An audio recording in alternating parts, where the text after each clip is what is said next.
Grand Rising, Grand Rising, Grand Rising. Asiyo, Alito, Shalom, Assalamu Alaikum, Aloha, and how did we get in this goddamn position, man? Shout out to y'all, man. It's motherfucking Thursday. What is that, August 2nd or August 3rd, excuse me, 2023. You know what I'm saying? Shout out to y'all, man. Another edition of Kutty UnKutt Live. You know what I'm talking about? Shit, let's get it popping. Here we go. Let's get it.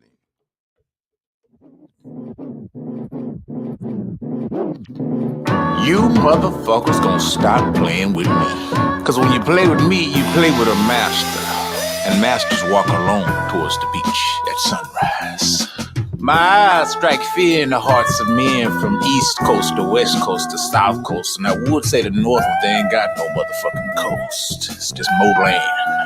I've been practicing daily, working on new moves such as the Hadouken and my super move, the light-skinned panther. It's a move where you think I'm nice, next thing you know, I'm chopping your motherfucking skull in half with my bare hands. I did shit before and I'll do it again. I don't need no friends. That's why I hit your ass with this thriller, because I'm a master motherfucking killer. I'm about to get all the revenge I can, but it's for a good cause. And you motherfuckers about to be shitting in your drawers. You think it's small. We need to be thinking big. You need to be thinking big, bitch. You need to be thinking big, bitch. Think big, bitch.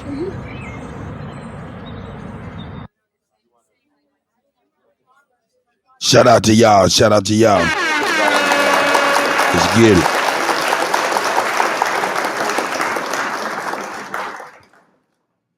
Welcome to Professor Kutty's afternoon detention. Like I said before, I am the cool side of the pillow. We're going to be able to rock to some of this good old Shy Apples. I see you, God. Yeah, we're going to. I see you, God. This is some good music. Ab Strikes Back. I see you. Yeah. Grand Rising, everybody.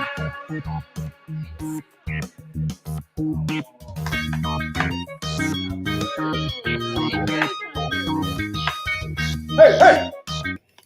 Next time they tell you to do it, Man, you need to do it. I ain't even do nothing. Shut up. Shut up. Oh my God, this is he's dripping my ear. I don't care. I don't care. Get in What there. I do?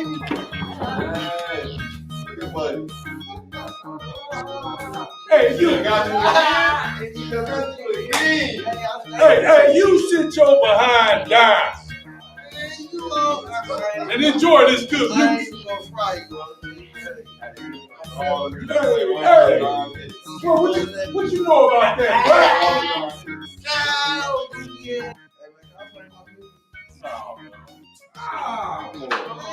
Nobody wanna. All right, go ahead, man. Go ahead. Thank you. I got a tape. You know what I'm saying? Hey, look, I got Derek touching on it, man. I think I know how to use this thing. Wait.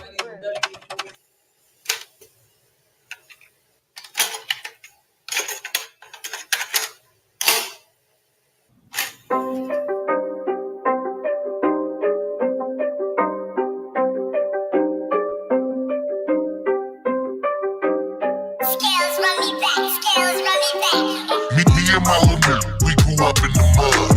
Age of 14, I was hustling. That's right. You ain't get no love if you wasn't the plug. You didn't know? Can't leave the house without the stick if you was. Welcome to the Central, let me show you Let me show you around. Head on a swivel, 10 toes to the ground. Eyes and ears open, you know the sound. Sounds click, clack it, where you down. Now when we in the Central, I'm gonna keep it a buck. See you lacking and they you up. Them the feel more new, not the new to trust. From lane to the beat, them little niggas Them little niggas a bust. Mama used to check if there's some guns in my waist. I'ma catch a body, I know niggas and snakes. Crosses on my face, pain can't be erased. I miss my nigga Holly, hope he saved me some space. I miss my nigga Melly, got him locked in a cage. Crackers have a nigga like a mouse in a maze. Demons in my dreams, pain can't be erased. I tried to live right, but they ain't always the case. Me and my little nigga, we grew up in the mud. Age of 14, I was hustling. You ain't get no love if you wasn't the plug. And you can't leave the house without the stick if you was. Welcome to the Central, let me show you around. Keep your head on a swivel, 10 toes to the ground. Eyes and ears open, you know the sounds. Your boss click, clack it, laying you down. I probably sold dope in every spot that they had. Sherry was my mama, but the block was my dad. I know them go, bitch, we was all that we had. Me and my AK look like I saw it even have. 8 baby mamas, I was holding a lot. Raising 3 kings, but I showed them a lot. Man, I love my daughters, but I owe them a lot.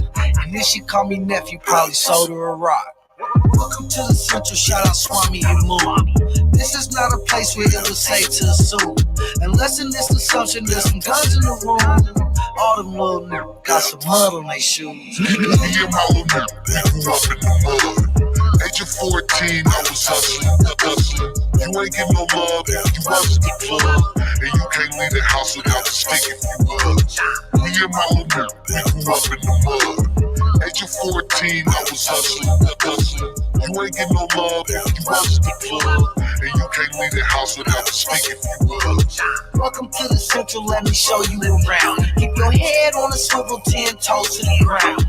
Eyes and ears open, you know the sound. I don't get along with that. Now when you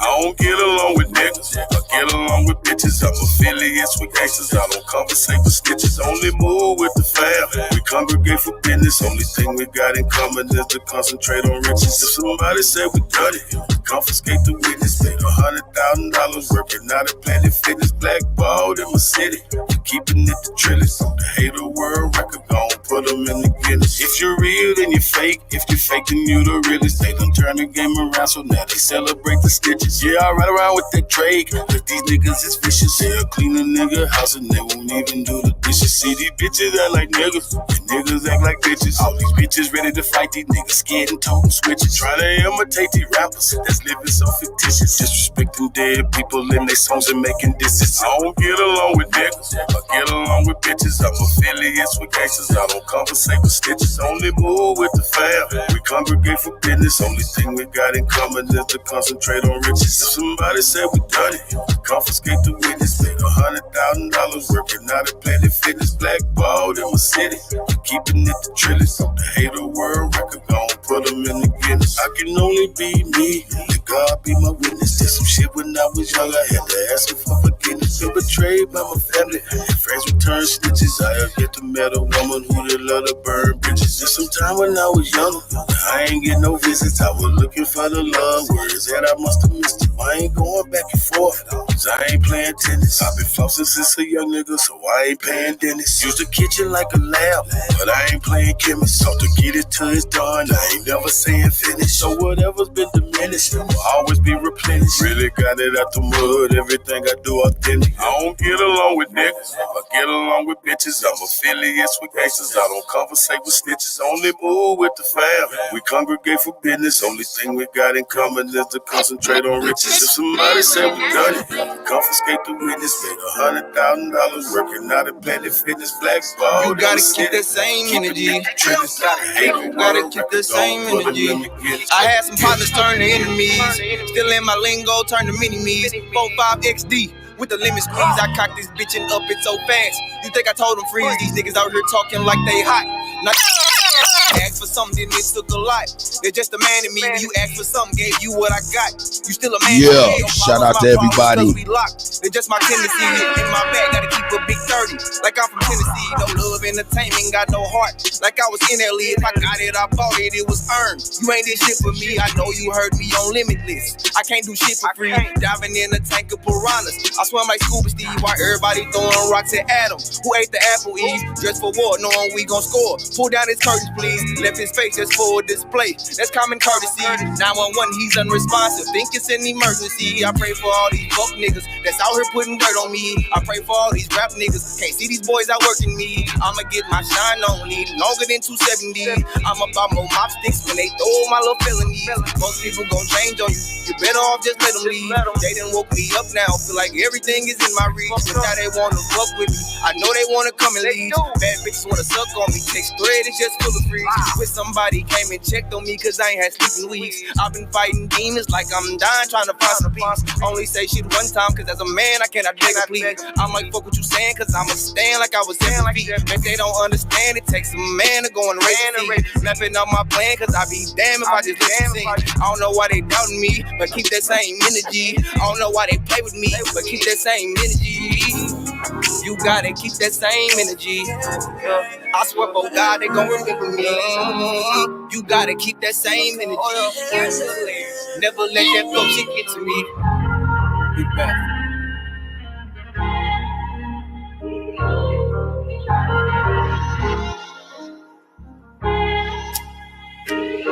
Don't underestimate a kid, don't judge a book by its cover. If you know me, then you know me, say the rumors for others. Cause they got time for all that shit, they try to miss undercover. I ain't no killer, but I kill you by my sisters and brothers. Cause they don't underestimate a kid, don't judge a book by its cover. If you know me, then you know me, say the rumors for others. Cause they got time for all that shit, they try to miss undercover. I ain't no killer, but I kill you by my sisters and brothers. That I just stay to myself. Feel like nobody understands me. When I was searching for some help, seemed like nobody could've find me. Tell me what's really love. Sacrifice and dedication, ain't no giving up.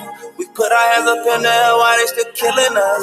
So confused like fucking rules, I gotta live it up. I gotta live it up. I took a different course. They always ask me in my Gucci, tell them yeah of course. Please don't ask about no groupie, it's just in the course. I lost some niggas to the grave and gavel in the courts. Now I can't sell them short. Don't underestimate the kid, don't judge a book by its cover. If you know me, then you know me, say the rumors for others. Cause they got time for all that shit, they try to miss undercover. I ain't no killer, but I kill you by my sisters and brothers. That I just stay to myself. Feel like nobody understands me.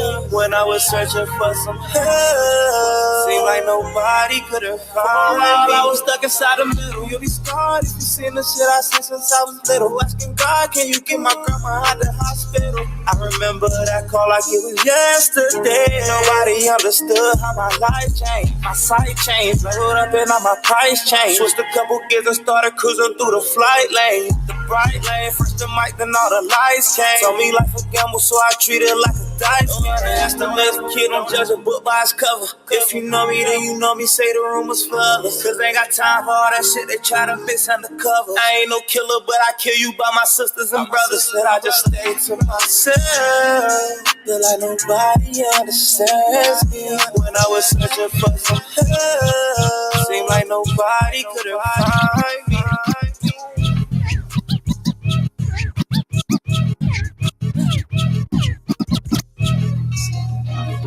Let's get it, man.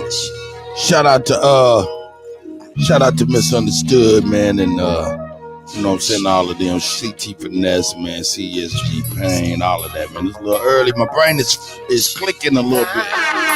Shout out to my nephew Munchie, man. Shout out to my big brother Bug on this track right here, Tone Cold. I was going insane. Things change people too. The evil that men do. See through you transparent. I grew up with one parent. Fuck me up, that's apparent. Now I'm trying co-parent. I be without company. I just started a company, don't care if you don't fuck with me. Just don't try to comfort me. I don't do well with confrontation. Right now I'm on probation. Mom passed a decade ago, I ain't get much consolation. Money, that's my motivation. I've been soaking up games since an adolescent. A lot of trials and tribulations and learned lessons. You a snitch ass nigga, heard you been confessing. I ain't worried about jobs, all about progression. I grew up reading Genesis and Revelations. I've been going through a thing, I've been fighting Satan. Twitter playing deep, dark thoughts in my head. Hey, loved ones dead. I've been going through a thing, living day to the days. Going hard in the pain, trying to Make a way. Every day I pray, all the pain just go away. Feel like I'm going Crazy. Too many snakes was in the grass, I had to Cut cut 'em them off. A few family members passed, I was going down. Nigga, I was in the deep end, about to drown. I was going crazy. Man, first never put nothing up. Tell 'em. Time with my kids, swear I love What? Man, first never put nothing up. Spending time with my kids, swear I love Man, first never Hey. put nothing up. Spending time with my kids, swear I love I love I it. was down bad, drunk up in the public. Lit. Quit the fuck a nigga up like rugby. Man, first never put nothing up. Spending time with my kids, swear I love it. I was down bad, drunk up in the public. Quit the fuck a nigga up like rugby. Mom passed, I wish she could hug me. A couple months passed by, I ain't seen mad. A lot of pain in my heart, I used to just laugh. Same clothes 2 days, I ain't took a bath. Spending life and it's still hard to imagine. Still never snitch, you niggas should stop rapping. Not capping, y'all niggas just rapping. Everybody wanna be the captain. Too many snakes was in the grass, had to cut them out. And gotta work a job, you could find a better route. A little nigga 15 with a paper route. I was stuck in quicksand, but I made it out. I've been going through a thing, living day to day. Going hard in the pain, trying to make a way. Every day I pray, all the pain just go away. Feel like I'm going away, feel like I'm going crazy. Too many snakes was in the grass, I had to cut them out. A few family members passed, I was going down. Nigga, I was in the deep end, about to drown. I was going crazy. Let's get it, man. Hold up, man. Let's get it.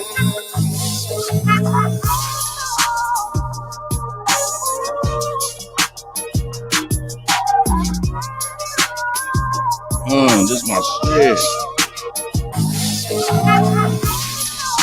Yeah. Hey.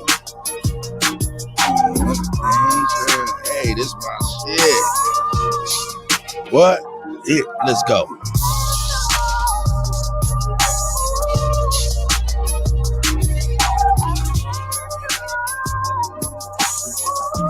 Hey, let's get it. The undercovers on my trail had to shake and bake one time. It ain't even morning time and I'm working bake. Smoking one around 10 in the evening. Little homie got hit, I thank the Lord that he breathing shit. That nigga sick enough to spit her with a few sticks. He staying funkin' plus he playing with them blue strips. He taking trips, they say he touching with a few bricks. And he can spit the city saying he the new rich. They say he pushing in a brand new 7. 50 IX driving, try to send him to heaven. These pussies mix with new drugs, it's a new thug. Them pussies used to smoke Sherman, try to move on us. I'm well aware, so for the little homie said a prayer that God bless them niggas before the devils from the neighborhood catch up with them cats. The Lord said, holler at them, they look up to you. Praise the Lord. Ooh, that's why I pray to Allah. Ooh. That's why I praise the Lord. Ooh, that's why I pray for us. Yeah, shit. Mama just trying to save her son, so she prays for him. She know Bristol, he can come any day for him. A couple niggas in his circle, they got hate for him. He cut off all the lights one night, he sat and wait for him. And now they screaming deep, and they really mean it. Church grounds ain't even hold. Till they started squeezing, that's a preacher, he was preaching, trying to save a soul. It's a highway to heaven, but you gotta pay the toll. Lay it cold, what's the greatest lie the devil ever told? It was after they told him freeze and they shot him as he froze. Grandma calling his phone like 3 times, cause she ain't know. Fibers you under that sheet, stretch laid out in the street, she hit the floor. Screaming, praise the Lord, praise the Lord. As you walk through the door, she hit the floor and she was screaming, praise the Lord, praise the Lord. As you walk through the door, you gotta give a praise. Praise. Hey. Praise. Praise. Hey. Praise. That's right.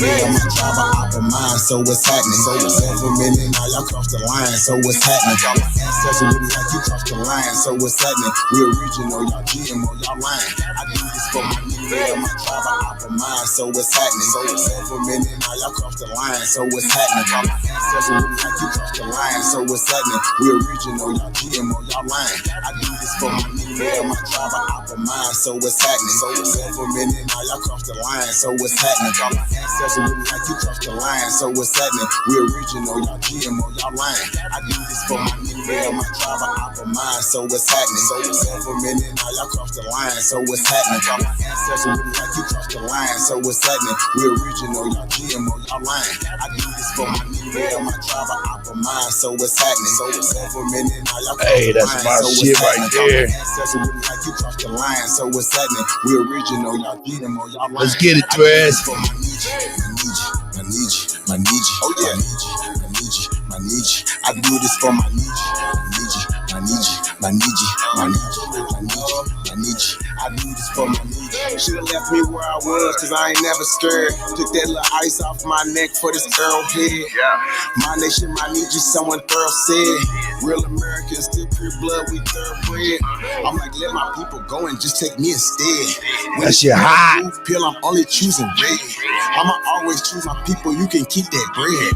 Our government owe $1 trillion, you can keep that bread. It's one thing Jim Crow is showing me. I don't want no white folks ruling over me. I don't want no politicians ruling over me. I don't want no po-po ruling over me. Only somebody just like me gon' treat me like me. I'm Iron Cherokee, Chief and Dr. Gia Lee. I'm still a G like this. Big Chief Crazy Overstanding in the building. Mr. Miller, Homegrown, Shy Apples, Ali, Soul Sister Jackie Brown. When it comes to fashion, the whole world wanna be like us. When it comes to music, the whole world wanna be like us. When it comes to dancing, the whole world wanna be like us. Foreigners are doing everything, trying to weaken us. Sports, y'all can't fuck with us. Rhythm, know we killing y'all. Anything involve a ball. Mentally, we figured out the cosmos. After all, inventing shit, we smashing y'all. It's time to take the asking y'all rights by blood after all. Vatican and the Smithsonian got all our shit. Artifacts and relics still keeping us away from it. When they say it was a long time ago, that's racist shit. Y'all holy land keep stolen shit. We don't need y'all holding it. Reverse engineering our technology, controlling it. Gave it everything you got, but you can't put no soul in it. I ain't go see the new Matrix cause I'm living it. Everything is not what it seems, but I'm killing it. Can you afford to pay attention who you living with? Now they trying to mandatory vax, but is you getting it? Fall back off my knees, I'm peeping y'all tactics. This ain't no earth war, this here is galactics. Goddesses and gods warming up like practice. We gon' put arrows on your chest like patches. Mongols can't style like us, them fake natives ain't wild like us. They ain't got a soul, destiny as a child like us. Nobody power like us, nobody peace pop like us. Boxing, y'all can't fight like us, nobody lost their white like us. Wake them up, I'm in the way. Say too much, I'm in the way. They tryna kill us anyway, so listen what I'm finna say. Everybody I kiss, we raised y'all anyway. That since it's finna say, everybody ain't here to stay. Issue with us or against us, ain't no in between. I'm a non-ether being, not a human being. Fucking 1492, but all my allies what it do. Renegade got clipped for days, be careful, I advise you to. Feel my tribe, I optimize, so what's happening? Over a million, now y'all cross the line, so what's happening? My ancestors wouldn't like you cross the line, so what's happening? We original, y'all GMO, y'all lying. I do this for my Nietzsche. Oh yeah, my Nietzsche. I do this for my Nietzsche. Hey. I do this for my Nietzsche. Hey man, we in here, man. Come on with it. Let's be for real, man. We up in here, man. We in here, man. Shit, man, we in here. You know what? Let's go ahead and lick a shot.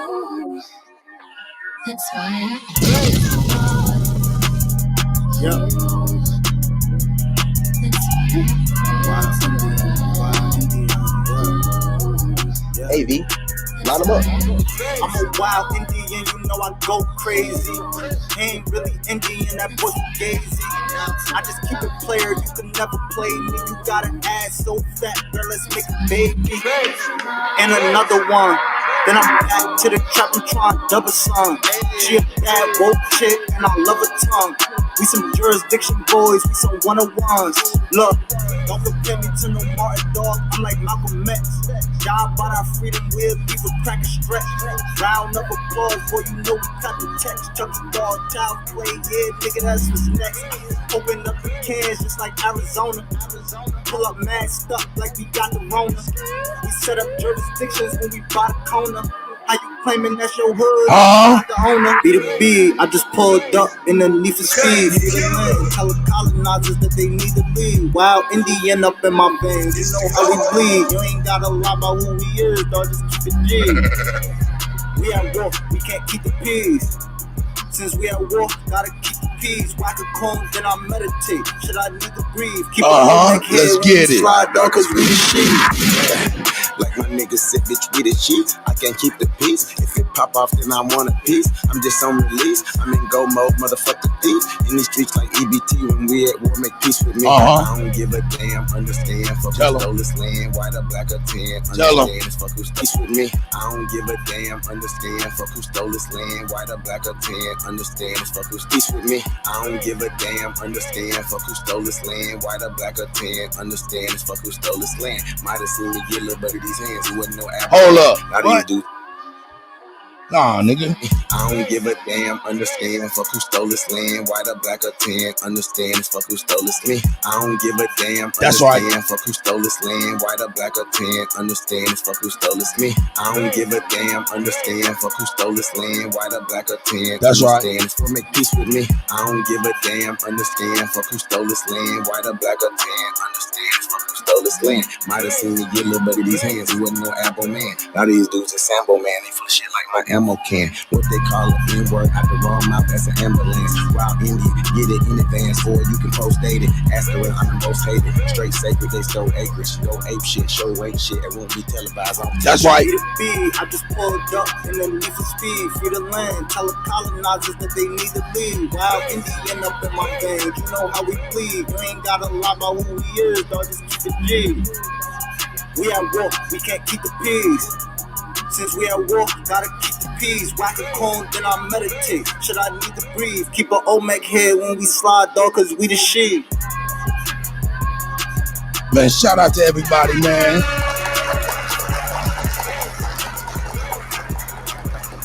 Hey, man. Let me see who I got, man. I got Junebug in the house.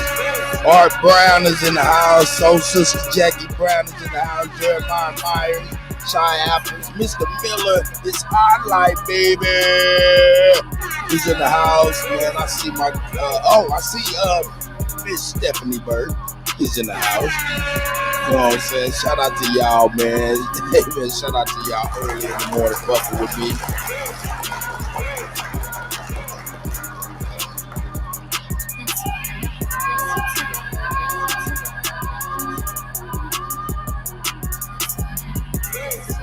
Yeah, man, let's see what I'm gonna do. I guess I'll play one more joint, man. I'll play one more joint. Man. In fact, I'll play a couple more joints, man. I'll play a couple more joints because we gotta get that Drake Cobbs up in here, man. How can we not get that Drake Cobbs up in this mud, man? We gotta get that Drake Cobbs up in here, man.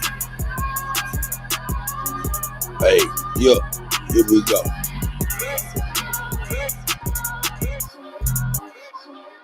Hey!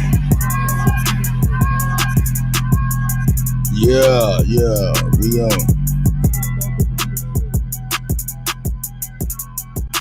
Ready? Let's get it, man.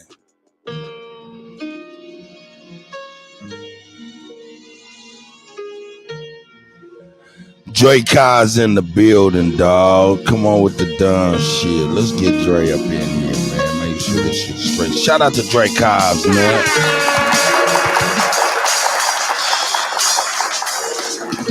Who they think they better than? Ain't no comparison to the so-called black or African American. You can drop the African, keep the American. When we say Aborigine, it make they world in. I'm going in the same dirt my ancestors buried in. I come from a god and a goddess, so what that make me? Not even Basquiat can trace me. Not even Van Gogh can paint me. The MC in me is the God MC, equals the God in me. I'm focused in, let my mind be free. You too blind to see. The Jews I give is real, it's been real. These ain't shots, they missiles. All you gonna hear is the whistle. Lyrically, this an execution. My verses start revolutions for my people seeking restitution. Since the beginning, fuck evolution. Or maybe my reality is all a dream. I put it together like I was sewing seams. So it seems this is that audio dopamine. Go against the regime, we put you where nobody can hear you scream. And sing you to meet your Elohim. My nigga, this is savage mode. It's something that you can't decode. It started with a spark and I'ma let it explode. I was given the cheat codes that'll let me dump and reload and go through them waves like a fucking torpedo. You dealt the cards of life, I just cut them diamonds with the ace of spades. Y'all scatter like roaches when they facing raid, or vampires when they facing blade. I'm trying to get next to Shireen like I'm getting played. You still stuck as a mental slave. You still stuck in that mental cage. While I'm making easy money, pipping hoes in style. This my coming to age. Crowd roaring when I'm coming on stage. And when I'm done, they gonna be cheering my name. Drake Cobbs, and nah, I ain't quit my day job. I spit bars. I really rap on my day off. That's real shit. Just give you some tools you can build with. Aim high even if you still miss. Just keep going. It's a climb to the top. And I'ma keep flowing. Down Lake Shore, I'm Chicagoan. Yeah. That's right. Shout out to Chicago. Yeah, Drake Cobb. Playing checkers, we playing chess. And nigga, this is checkmate. Drake be the big dog and you just a little bait. You out of Africa and we ain't got the same traits. I'm a God being and we ain't got the same fate. My granny died February 18th and I was born on the same date. The chosen one, the ancestors' chosen son. They gave me the golden gun. One shot, that's a hole in one. From the pyramid of the sun to Poverty Point. I don't think you niggas is getting the point. We still here. Who said they made the Aboriginals disappear? Your information's lagging in the rear. All you do is teach fear. We copper-colored with woolly hair. Am I speaking clear? So fuck the nonsense. When I rap, I touch your consciousness. From within is where you get your self-confidence. Let's bring it back to dominance. Ain't no confining us. Gonna bring that wild Indian out of us. Yeah. Yeah, yeah. We still here.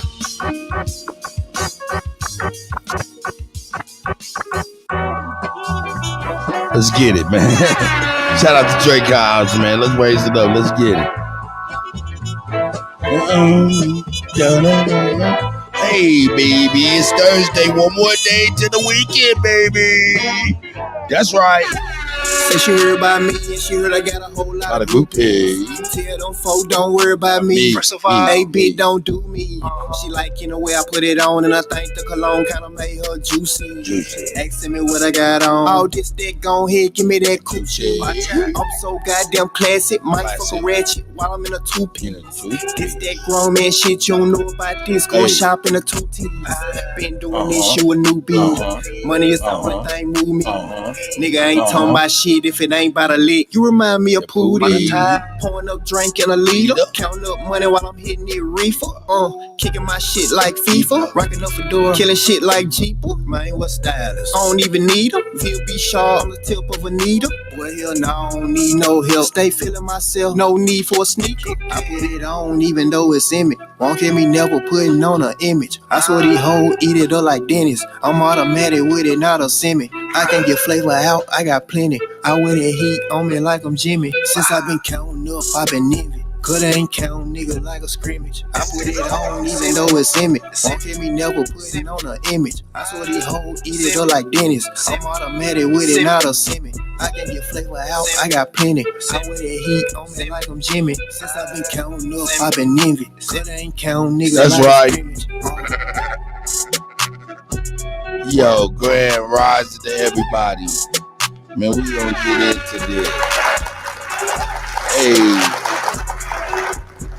That's my shit right there.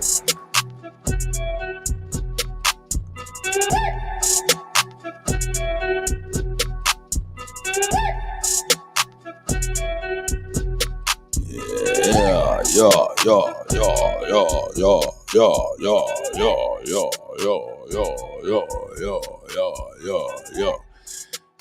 Shout out everybody, man. Kenneth Powell in the building. Let's get it. Let's see what we got popping. Yeah, there's a lot of shit happening in the geopolitical atmosphere, climate, or what have you. Let's see what we got here. Oh yeah. Here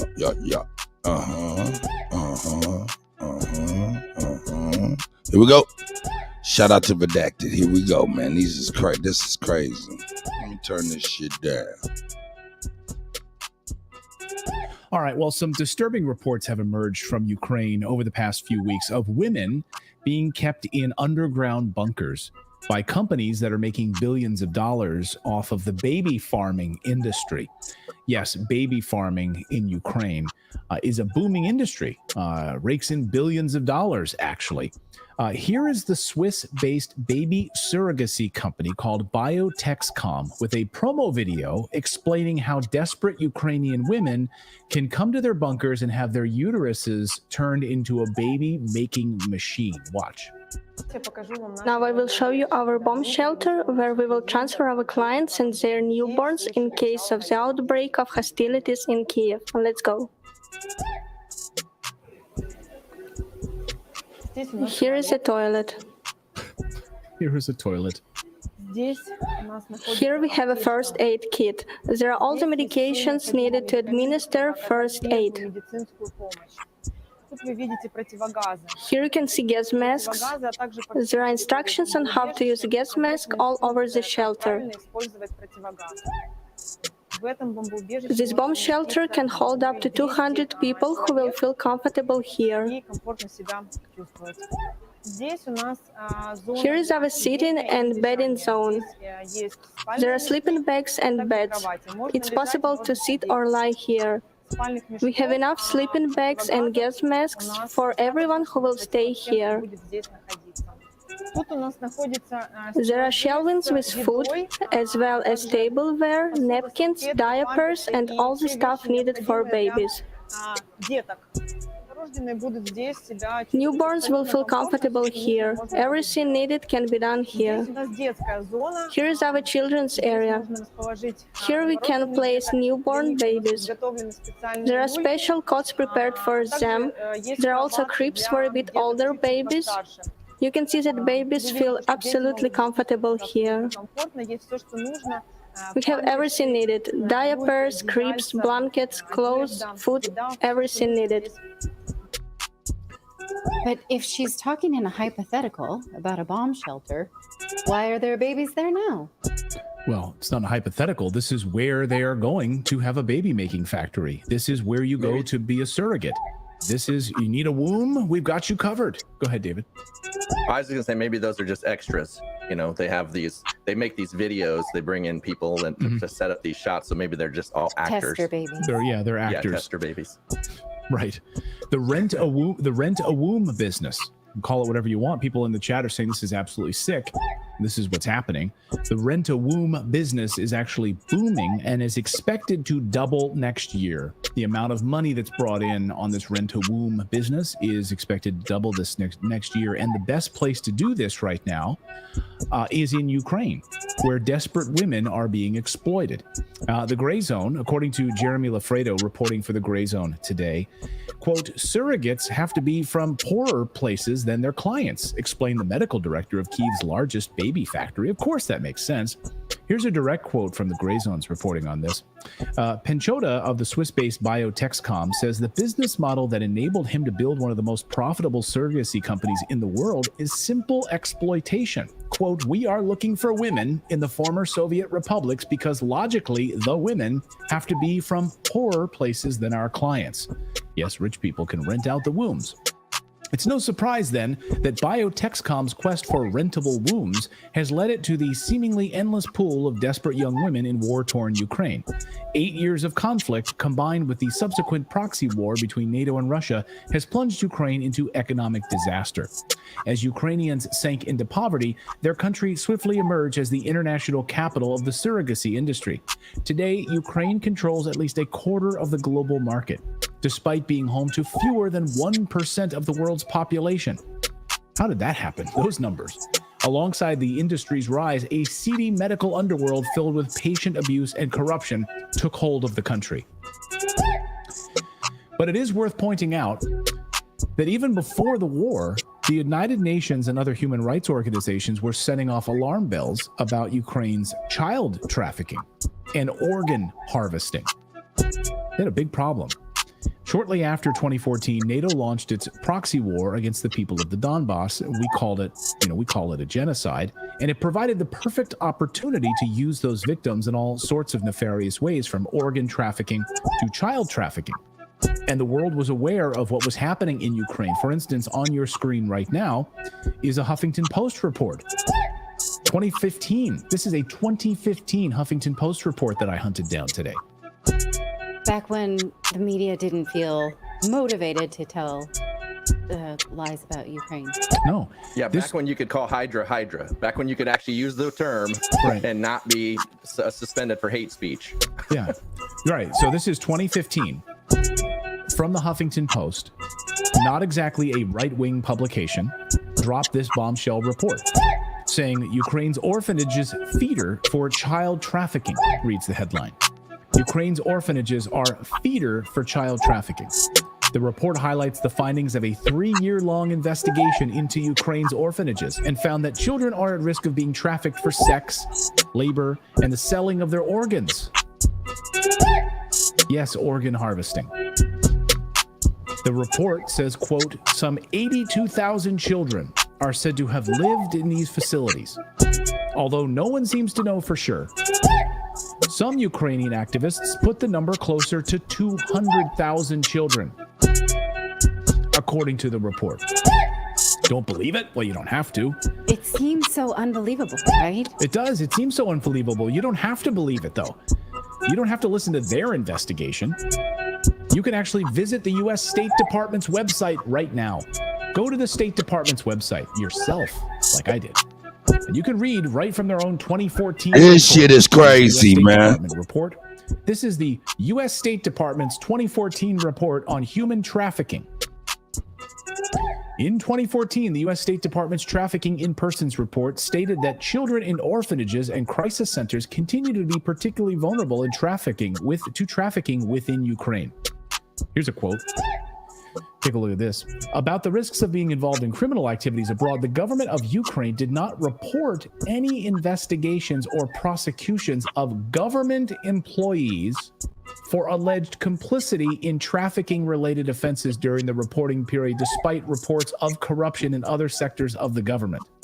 Oh, no? Now, you know, add to that, like right now, at this particular point in time, we are paying probably some of those people's pensions, salaries, people that were involved in that, because The they're government probably still there. employees, yes. Yeah, Yes. and that's just the money that's on the books. Right. Right. All of the money that's funneled there that's off the books and they're receiving. The section on Ukraine in this report is particularly disturbing. It highlights how the government essentially ignores child trafficking and turns a blind eye to it. The U.S. State Department report even says that the Ukrainian government wouldn't even prosecute its own government officials who were involved in child trafficking. If you could imagine anything more troubling than having these children sold off for sex trafficking, imagine their organs being sold off on the black market. You don't have to imagine it. It's actually happening at an increased clip, by the way. Now, you'll recall, well, take a look at this on your screen. So this is inside. This is a report on the inside. Man, y'all see this shit? Multi-billion-dollar global organ trafficking industry. It's massive. And according to the World Health Organization, organ trade is the buying and selling of organs outside of national medical systems and for profit. Global Financial Integrity nonprofit, estimates that 10% of all organ transplants, including lungs, heart, and liver, are done via trafficked organs. 10% of them. I think that number is low, according to other reports I've read. But just 10% is enough. If you want a kidney on the black market, by the way, the going rate today, according to the numbers that I researched, you could pay $30,000 to get a black market kidney. $30,000. One kidney is traded on the black market, according to the reports, every hour. Every hour. Last year, Russian authorities discovered that Red Cross, they found these Red Cross files in a hospital in Mariupol. Once they took over this hospital, they discovered that files that had children's organs listed on them. According to investigators, according to the reports at the time from Sputnik News, hundreds of medical files found at the Red Cross base contain information on children's healthy organs with no indication of any illnesses. The files also have data on who the child's parents are. Want to make some money? Sell off one of your child's kidneys. $30,000 on the black market. It's a great and highly lucrative business. You know, we had Tim Ballard, and I'll just sort of get us out of here on this point. We had Tim Ballard on the show, who, of course, was featured prominently in the Sound of Freedom show, the movie. Jim Caviezel plays him in the Sound of Freedom. So I asked him about this, and specifically we talked about Ukraine. And one of the multinational rings of child trafficking that he was able to bust up with his team started in Ukraine. Yeah. And he went into great detail about that. If you want to seek out more information on that, I encourage you to go watch my full deep dive hour-long interview with Tim Ballard on that specific point. And we got later in the interview to talking about organ harvesting. And he said, thank you for covering this topic. No one wants to talk about it. No one will ask me these questions about it. No one will cover this part of the story. And yet it's a multi-billion-dollar industry. And the human trafficking element of this is upwards of $200 billion. So you think about the billions of dollars being made by taking these women, putting them in these bunkers, selling off their babies. This is what's happening before our eyes right now. And you discover these documents, you find these Red Cross documents that Russia says it was going to investigate in Mariupol. I don't know the outset or the outcome of that investigation yet, and if they've been able to confirm that. But it's all very, very troubling. And please sound the alarm on this. Like, we can't be the only show covering this. Please, please, please share this information out there with other people. I'll say it. Yeah, it does. It just seems almost too much. You know, why do the people put stories their that head in their sand with continue this stuff? I just had another interview earlier today about this, and I have to say, it's like we can cover certain things, right? We can cover like big stories, but when it gets down to stuff as unbelievable as this, and we have the data, the U.S. State Department has the data, the United Nations has the data. People put their head in the sand. They're like an ostrich syndrome with this kind of shit. I think it's because of the. What do you think, David? Well, I was just going to say, I think it's because of the cancel culture. I think everybody is so, like, they have convinced us on all these different things, COVID, all this stuff, that if we talk about it, we can get canceled. We can get removed from social media. We can get removed from things that we do in our daily lives. And I think a lot of people just look at it as, it's just not worth the risk.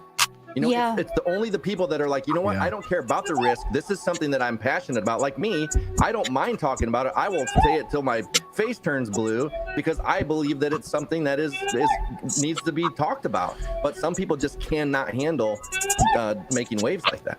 Right. I feel uncomfortable about it because I'm like, how crazy can one story be? Like, now in Ukraine, we've got the Burisma angle around energy corruption. We've got Hunter Biden.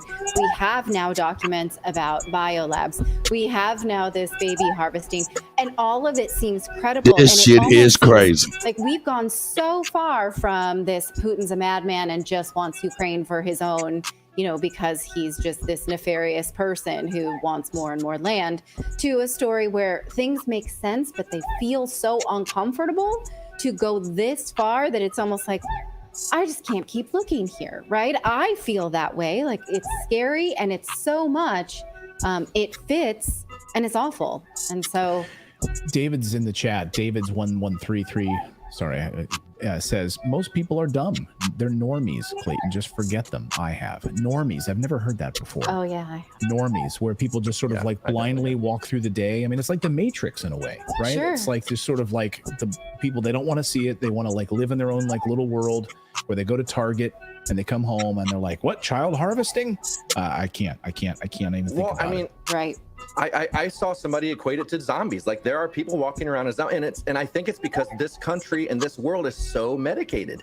Like I don't think I know anybody under the age of 40 that is not on some kind of pharmaceutical, you know. And so I feel like we have zombified people. And you talk about like Alex Jones level, you know, water manipulation and stuff. I mean, there are things that they're doing that keep us from being active in a lot of things. I think that's a good point. I think I think there's a million reasons that we're continuing to be zombified. You know, things I talk about with my kids all the time, like you have to work hard to not be made dumber by, you know, your electronics. You have to work hard to not be made fatter by the food, you know, in the grocery store. Like you have to rein back yourself in because modern life is just not on our side. You have to work hard to be an adult because the world wants you to stay in school until you're 35 and not make any productive decisions. You have to, like, there are a lot of things in the society that we've created that make us more comfortable but worse. And so for that reason alone, you know, just sort of deeper study is uncomfortable. Conversations like this are uncomfortable. So we appreciate that you're here and your responses, and you know, hit that like button and share this if you think that other people would like to be involved in a conversation like this. You know, we don't want to talk about this stuff. Nobody wants to. I wish child trafficking didn't exist. Sure. You know, like I would love for that not to be a topic. I would love to open the show one day and say, today we're learning about a garden. People have been planting flowers everywhere because there's no wars. There's no corrupt people doing horrible things. I would love that. I would absolutely love that. John Krasinski style. Yeah, exactly. And by the way, we have 3,000 likes right now, and there's almost 25,000 of you watching right now, which is the size of a stadium. Think about that, right? That's the size of going to see a performer at a stadium, the amount of people that are watching right now, which is amazing. Please hit that like button and push it up even higher, because it actually pushes us further out into the YouTube algorithm, which they love to suppress us. So please, when you do that, it actually pushes us further out into the algorithm. We've got Patrick Lancaster with a special report on these captured Ukrainian tanks. What is Russia doing with them? Oh, wait till you see this. Frontline report on that in just moments. And will Ukraine become the next Middle East? Zelensky's already said he wants to turn Ukraine into the next Israel. Is that what the future holds? That's what the future holds for Ukraine? Meanwhile, Israel doesn't even want to be the next Israel. There's political parties inside of Israel saying, we're done being best friends with the West now. We're kind of done with this. So is this a good template worth following? Plus, the mainstream media apologizes for misleading us about COVID. Not really. I mean, they admit on this new hot mic leaked tape that they did it wrong, that they were biased. It's not an apology. Yeah, it's not this shit crazy. Apology we're owed. Here we go. Man, shout out to Redacted. This shit is nuts. Yo, this is another thing that's nuts. Here we go.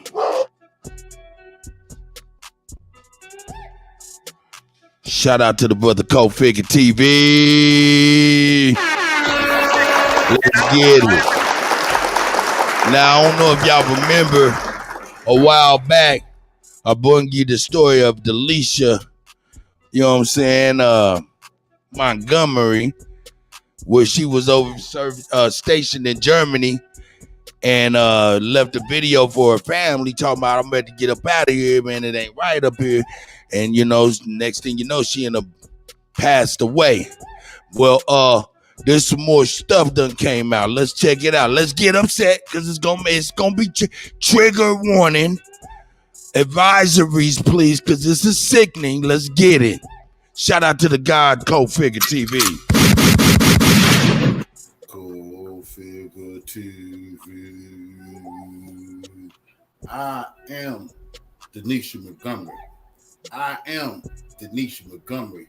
Justice for Denisha Montgomery. And let's remember, revolutionary salute to this channel, all at Viral Access Media. I see he has this story on here that we want to continue to push. Salute to my brother, Zeke, who is a staunch supporter of Cult Figure TV News Network. And this is his family member.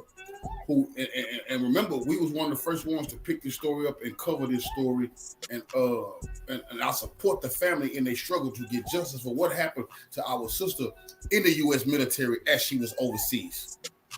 Remember, she complained about some abuse that had happened to her by people in the military. She told her mother, her father, she did not feel safe. And then a couple of days before she was supposed to be returning home to America, they say she committed suicide. That is nonsense. That's nonsense. So we know that Senator Chuck Grassley had already spoke on this and he wanted some justice. So salute to Senator Chuck Grassley, but salute to the family for staying on top of this.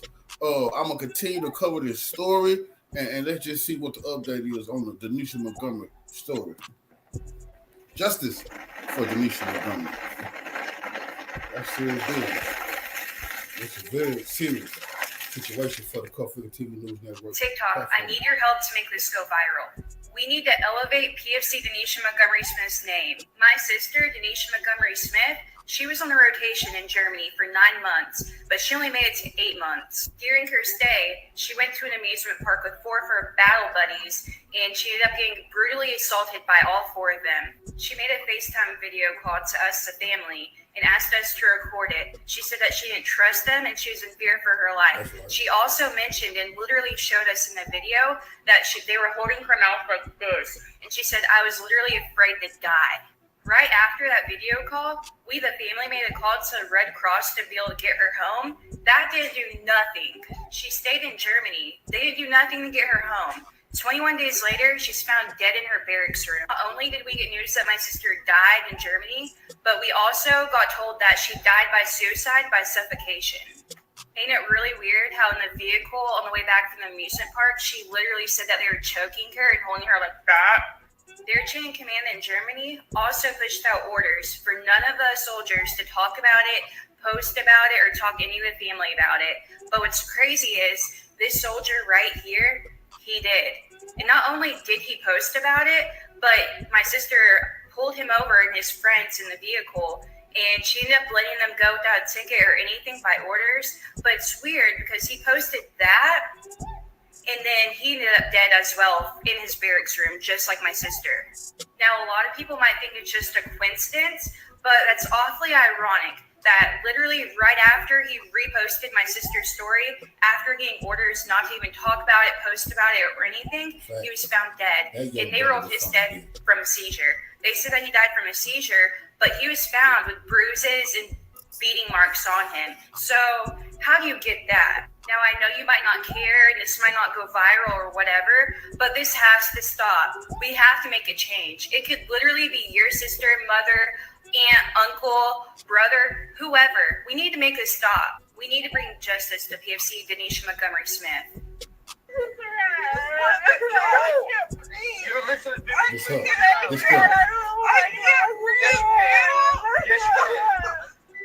Hey, Panna, listen up a little bit. Right windows down. I can't breathe. Let her. Let me the fuck out! Bro, stop holding her. Stop holding. Mom. Yeah. Mama, when I come home. That's 27-year-old Denisha Montgomery. I'm about to tell you her story, and trigger warning, it includes SA and death. We all went to the water park, and we was all drinking, and I don't know why everyone's mad at me. I don't know why.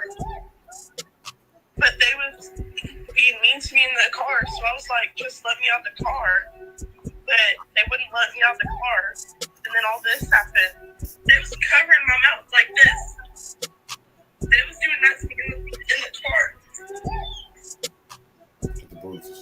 Those are clips from a FaceTime call that she made to her mother on July 19th. She was telling her mother about a trip she had gone on that day to an amusement park.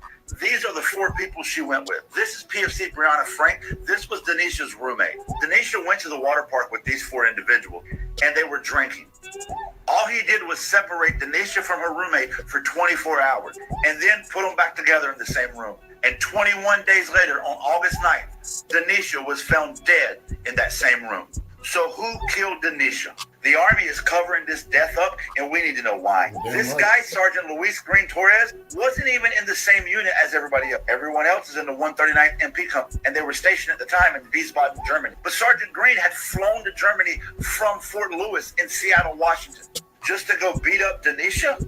That's suspicious. But there's more. 13 days after Denisha had been murdered, PFC LaCourtney Colvin made a Facebook post. In that Facebook post, he talked about how Denisha had pulled him over one night because Denisha was military police. See this comment where PFC Colvin said, you know, this old girl who gave us that warning ticket, him and his friend had a synthetic marijuana on them called Blue Lotus, which is illegal in the Army. And he should have been arrested for being caught with, but instead he was given a warning on the way home. Yeah, I believe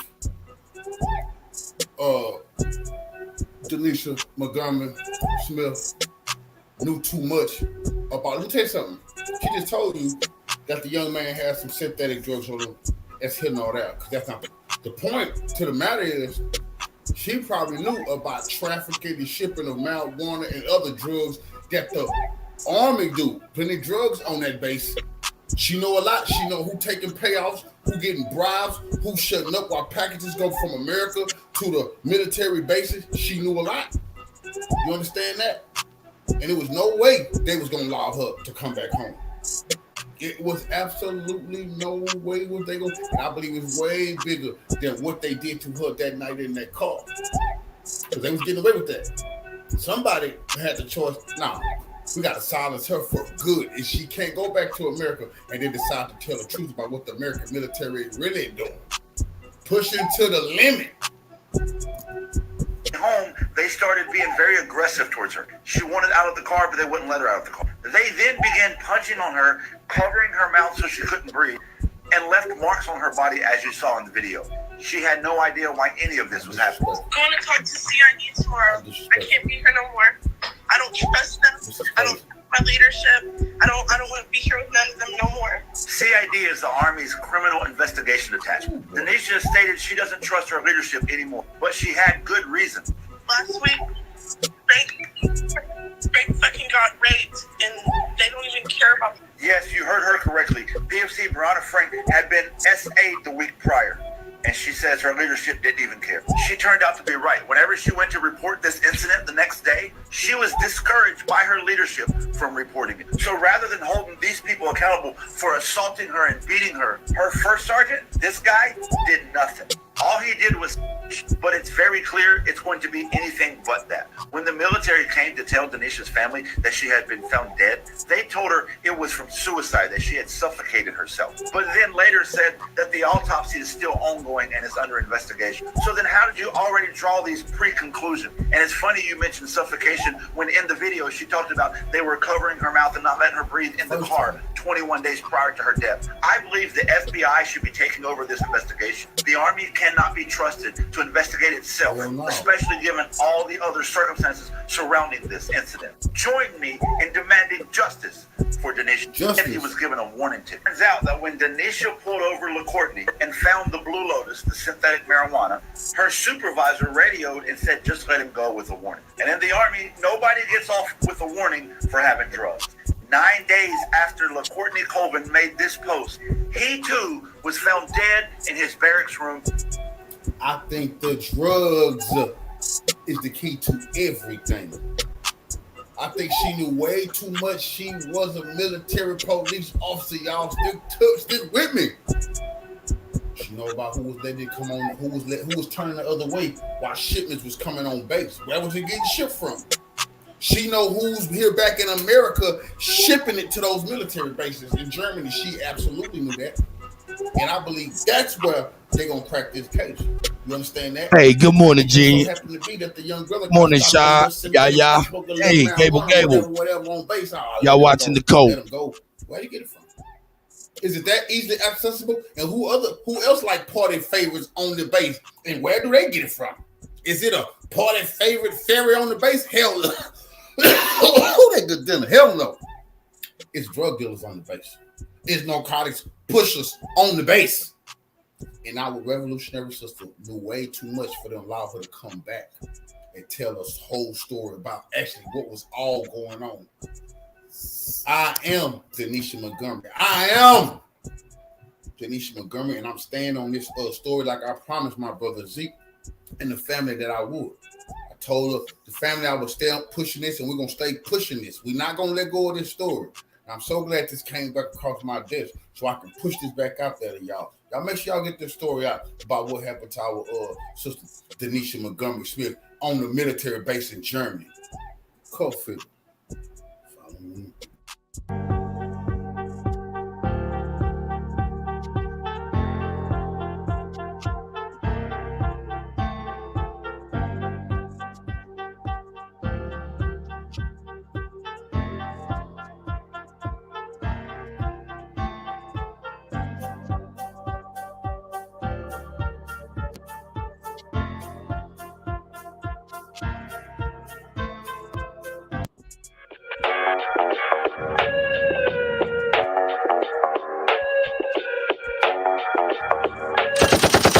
Sneak dissing, we don't see the competition. I drop off a ransom note that your art is missing, nigga. Pay us in full with the money, or she gon' get her fingers clipped off like Lil Sonny,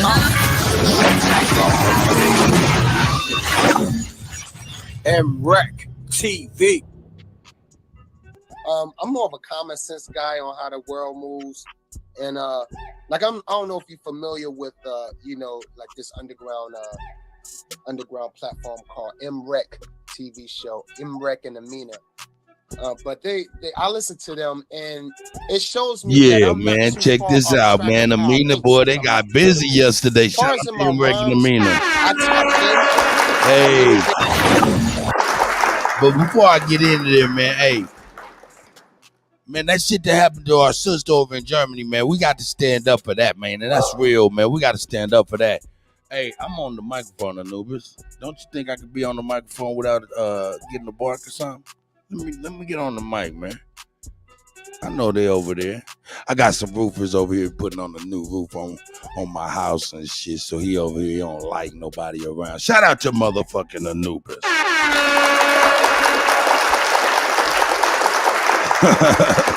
He like, who are all these people in my space? I want to bite a leg. I want to bite an arm. I want to bite something. I want to bite something. He over there looking. He looking real pretty too. I love how he look when he want to get at something. Anyway, my bad.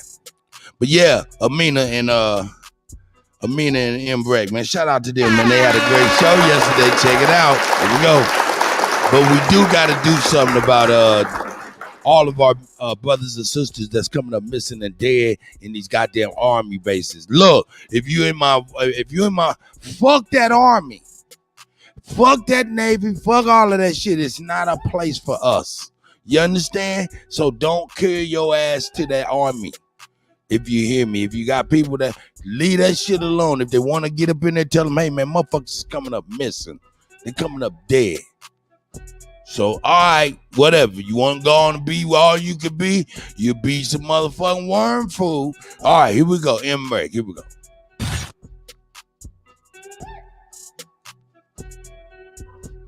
Yeah, this nigga. Peace. He won't stop. Y'all know the MREC room etiquette. Peace, Earth.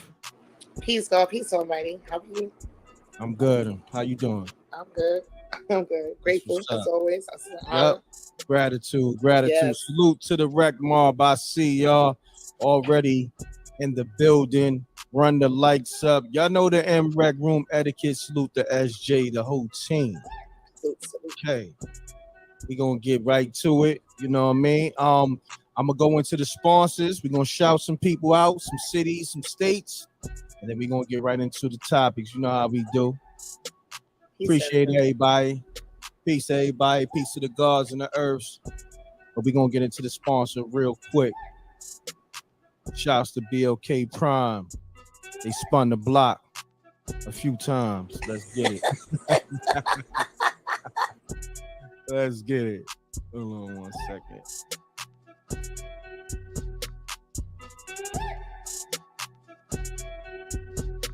Suge Knight TV series coming soon. for M-Rec. I should have caught it a little earlier. Appreciate that. Shouts to BLK Prime. Y'all can get that. Shout out to them. Suge Knight TV City. Let's get on to Amina crazy, but Amina. Let's get spooky. Shout out to M-Rec and Amina. Mr. Burns, salute. Shout out to the Earth, Monroe. That's Kansas right. City, Missouri, I see you. Dallas, Texas. Raleigh, North Carolina, stand up. Uganda, salute to the motherland. Okay. I see Hartford, Connecticut in here. Peace. Cheryl, I see you. Mm-hmm. Yeah. Quincy, Florida. Canada, I see you. San Diego, supportive of the MRC TV brand, this machine that he's created. I'm just a new part. But the machine is growing and self-made. So it's we get into this intel and all of the exclusive content. If you have not subscribed, you better hit the like button and all that. Thank you, Irv. It's an honor to have you. You already know. Brand. Mm-hmm. Shouts to John McCarthy on the sponsorship on this live. Appreciate you on that dub in the club. You in the club. You in the Rec Mart club. You put a dub in the Rec Mart club. Salute. Mm-hmm. Salute to 800 people in 5 minutes. Let's get it. Hit the like so we can match it. Word. Pound that like button. Let's get to it. So we're going to get into the show. Okay. Oh, shoot. Spider-Man in the chat. Astoria Queens. Chat. Okay. Peter Walker in the chat. Shouts to Spider-Man. Yeah, and the whole Astoria Queen. Right. Queens get the money. Shut up. All right. Shouts to Holiday Chris, Planet Brooklyn Rough Riders. Salute on the sponsorship on this live. Appreciate everybody in Medina. Okay. Somebody check on Errol Spence. Oh, man. You said him last night. Damn, man. They had that meme with that Martin face when he fought Tommy Hearns next to his picture. Oh my goodness. Damn, man. Shouts to my boy Errol Spence, man. His face looked like one of them the chunky Damn. Shouts to Terrence Crawford pulling off that win and looking like the champ he is. You know?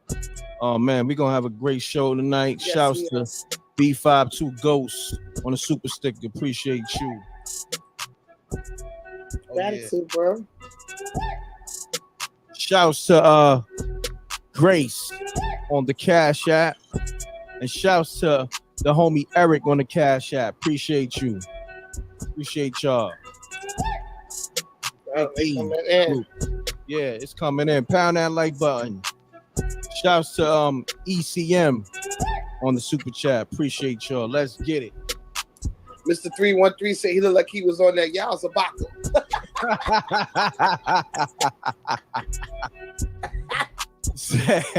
He said Spence looked like he was on that Yalzabaka.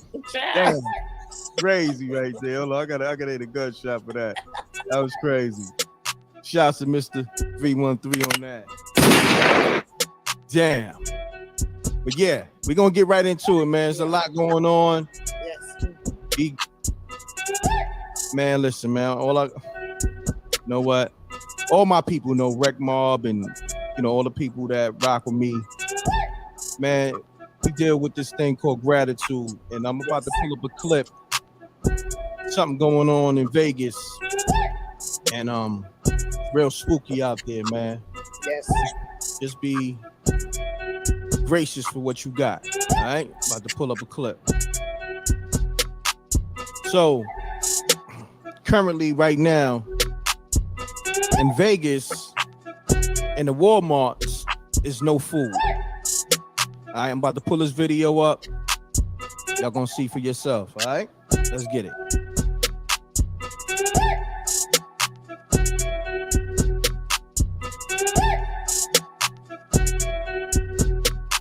All around Walmart.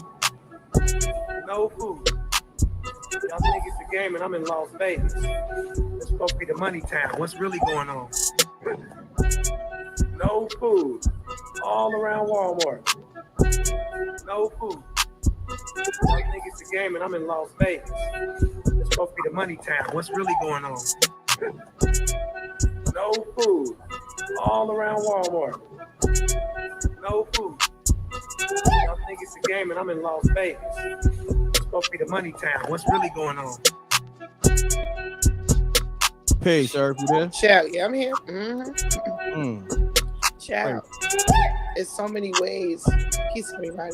It's so many ways that you could. It's so many different ways to look at it regarding what's going on.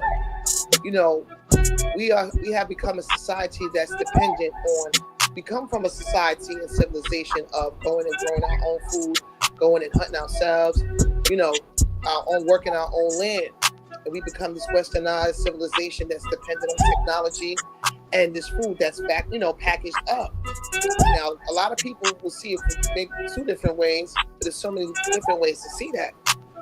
In a lot of these states, okay, last year, it was a convoy. Remember, it was a convoy of truckers that were riding cross country, and they were saying they were boycott, but nobody really knew, or everybody assumed while they were, riding from the West Coast to the East Coast. But we're researching things of that nature. First, they said they were protesting, riding for child trafficking, which they were. But what the kite really is that these truckers were taking. That's when them containers was all submerged. They was just sitting, floating in the water, based off Donald Trump's executive order to seize and shut down anybody that had anything to do with human rights abuse or corruption, which is child trafficking, human trafficking, and interference in the election. So a lot of these companies that with these shipping containers, because them evergreen containers had them babies in there. But not only that, the food. I have receipts that I have exposed, and I should have pulled them up and sent them to you, where a lot of this food, the packaged food, and all this food is underground in these dumps for the deep state. For the deep state, that's a fact. But these truckers were transporting real food, not GMO food, real food, vegetables, livestock in these trucks and dropping them off. They are removing. If you are conscious and know what's going on, they are removing all of this bad sugar honey iced tea off the aisle. Remember the baby formula? They pop the baby formula being mixed with all kind of water and this and that. It's basically a nudge. Well, how I see it, I can't speak for everybody else. How I see it is for people to get back to growing their own stuff. It's people if you got you can buy a little spot to start a garden. You understand what I'm saying? To get you to all this stuff is GMO. Whole Foods ain't nothing organic in there. Anything without seeds ain't organic. It's made. It's GMO, genetically modified. Down to lemons. Lemons is GMO. So these, people are panicking because it's lackadaisical spoiled. And this is me saying this respectfully, but lackadaisical, anything come in a package or a can is compromised. Chemicals, to seal it up, not breathing, things of that nature. Down to the meat. We didn't pop, how many things with meat we didn't pop, the fake fish and all that, we didn't pop on the blackout. When you Hey, Pete, I see you, sis. Turtle Island needs you. I see y'all. Yeah, we watching the Blackout Show with Imrek and Amina.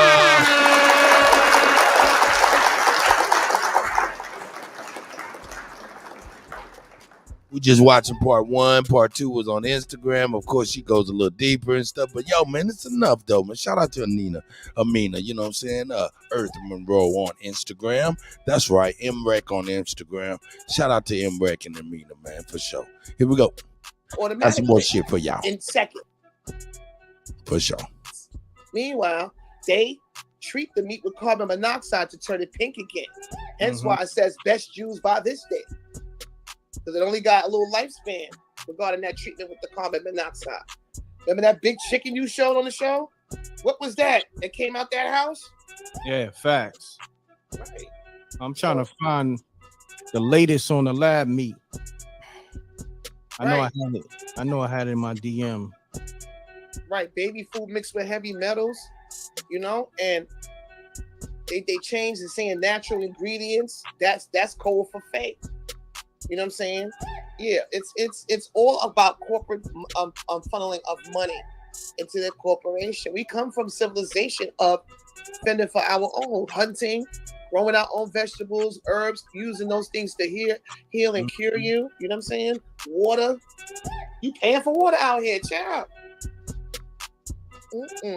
Right.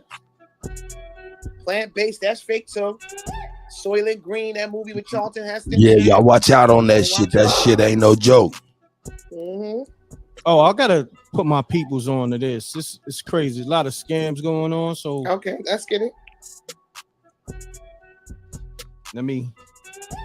Anybody who's out there shopping with the debit and the credit cards, be careful of this right here. I'm about to put you on it.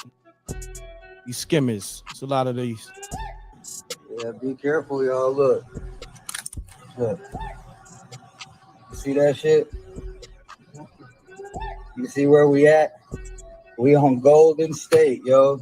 Golden State and Shaw. They out here with the shits. Look. Over here stealing people's information and shit. Crazy, yup. Yeah, I had to put you on. Yeah. Be careful with your debit cards, especially your debit. Because credit, you can dispute that. Right, dispute that, right. The debit is a little harder for you to get your money back. You know what I mean? So even the other ones too. Those and the ones that you stick your card in a little circle on the right, you stick the card in. Those was popped too for stealing people information. So right now, I think the best way is the tap. You know what I mean? Where you're not putting your card in, and you know what I mean? But even the tap was compromised now. Oh, yeah? Yeah. Yeah. Cash. Yeah. Yeah. When you go in these convenience stores, these delis, use cash. Right. Bodega, because also in the majority of big cities, well, especially New York with the bodega and the ox. They are not so. It's illegal for them to charge you to say, "Oh, you got to spend a minimum of $5 or $10 to use your card," and they try to charge you a fee. That's illegal. Call 311, chat. Yeah. All right, hold on. Next topic. I know I just sent you something, right? Oh yeah, this right here with the there's a Carly Russell update. Yeah, let me bring that up on the screen. Sorry. Go to the text and bring that up on the screen. Yeah, I got to pull it up. Hey man, how y'all doing out there? Soul Sister Jackie Brown, let them know, man. Come on, get the likes up, man. Raven Hog, I see you. Gratitude to everybody. Come on, man. Shout out to B More, God. Salute to Wreckmore. Appreciate y'all. Thank you. Tapping in. All right, so the latest update on Miss Carly Russell. All right. It's getting a little spooky. Carlisa Smollett. That's her name. Yeah, pretty much. Let me make this big on the screen. There we go. So, Irv, you want to read the article? Okay, no problem. This receipt, verified Philip Lewis over on, I think it's, they call it Twitter X now, child. Oh yeah. Got rid of the bird. Right. An Alabama GOP lawmaker plans to introduce legislation that would make faking an abduction a felony and mandatory restitution requirements for the full cost of resources expended by law enforcement. Carly Russell hopes fallout. Alabama lawmaker wants to make faking an abduction a felony, as they should. But at the end of the day, ironic how again we pop that this person. I'm speaking for me. Crisis act chat. Okay, and it came out right after this happened, right either before or after the Sounds of Freedom. Now, it's more than one way to look at something, right? Sounds of Freedom, was a movie about real kidnapping. So, and now with this law, it's a double-edged sword. People do things for clout, attention, or whatever the case may be. But we look outside the box, okay? But now, when real kidnappings happen and parents go, or custodial parent or whomever is guys go to the police, you know what I'm saying? And then they got to go through just, you know what I'm saying, this process while the kidnapper 2 countries away with the children or child. You understand? Making it difficult to make you assume that everybody that's being kidnapping is lying. And that's crazy to me. Sorry. That's Crazy. Child. That's crazy to me. The Amber Alert. Salute Team Motown. The Amber Alert, we all know the Amber Alert chairman is Laura Silsby. We already know about her connections with the Clintons, trying to still kidnap 33 children and another 40, and then another 70 on 3 different occasions. Okay, they made her chairman. She got a name change really fast, and now is the chairman of Amber Alert. Meanwhile, back in the days, Amber Alert used to have all the information on the alert. Now it's only to make the model of the car and the city. That's it. Some don't even have some have the license plate number, some don't. It's the alert for the kidnapper to skedaddle with that child. That's what that is. That's what that Amber Alert is. You got pedophile chairman of it. Child. Damn. Crazy. And that information is out there for you to research and find. All about Laura Silsby. All about the Clintons went down there and got her out, and now she's the chairman of something that involves children that she did job to kidnap a whole bunch. Okay. Hold on. Let me see what else did I sing you. Oh, we got to get into this right here. Let's get into it. Okay.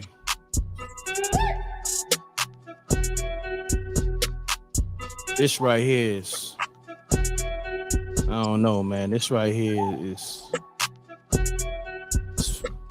this is real foul, man. Hold on. Put this on the screen.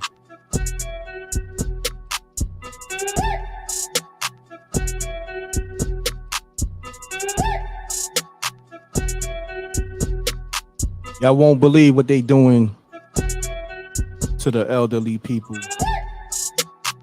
Yeah. Right. So, unacceptable. It's crazy. Matter of fact, I could play it. Let me play the clip and then we go from there.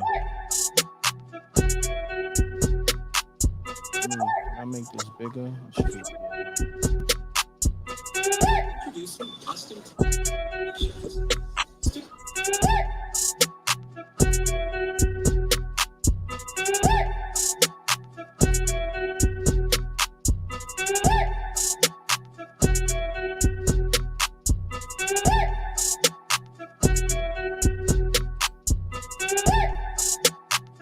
You want to make it bigger?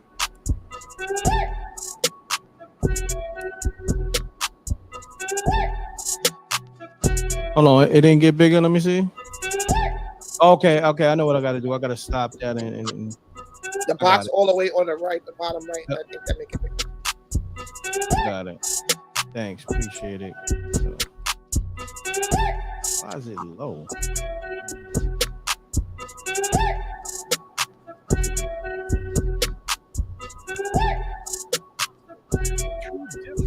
$2 million investigations and jury verdicts recently in Kuttack caught our eye. What really got our attention is where calls to the newsroom led us, and we began following up. This story begins December 1st at 5 p.m. with a phone call to our newsroom from a horrified University Hospital employee claiming security had killed a woman all the way out to the corner of Hancock and Ali, just off the hospital property. Dumped the elderly woman out of the wheelchair on the sidewalk and left. Minutes later, we took a video of her, still in a spoiled hospital gown. Hold on, I don't know if they can hear it. Can y'all hear the audio of the video? If not, I can hear it. It's a little low, but I can hear it. Yeah, it's low. It's on it's not on my end. It's on what's this? Troubleshooters. Yeah. Oh, Wave News, Louisville, Kentucky. Wave News. It's on their part. But anyhow, what they doing? They dumping the elderly patients on the sidewalk, y'all. You know what I mean? They're just dumping them on the sidewalk. And I'm gonna play the video, but the audio is low, so I'm just gonna give y'all some visuals so y'all can see it yourself. Pound that like button, y'all.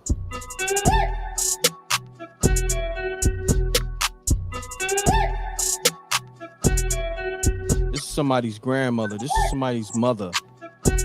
Aunt. Crazy, man.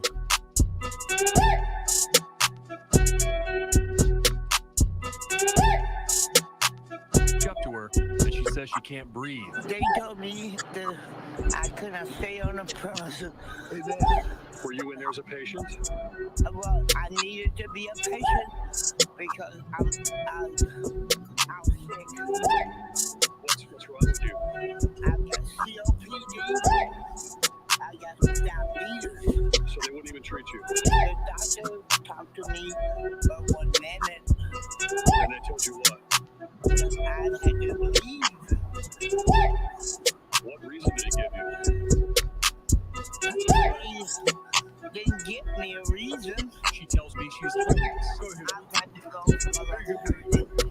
I'm in pain.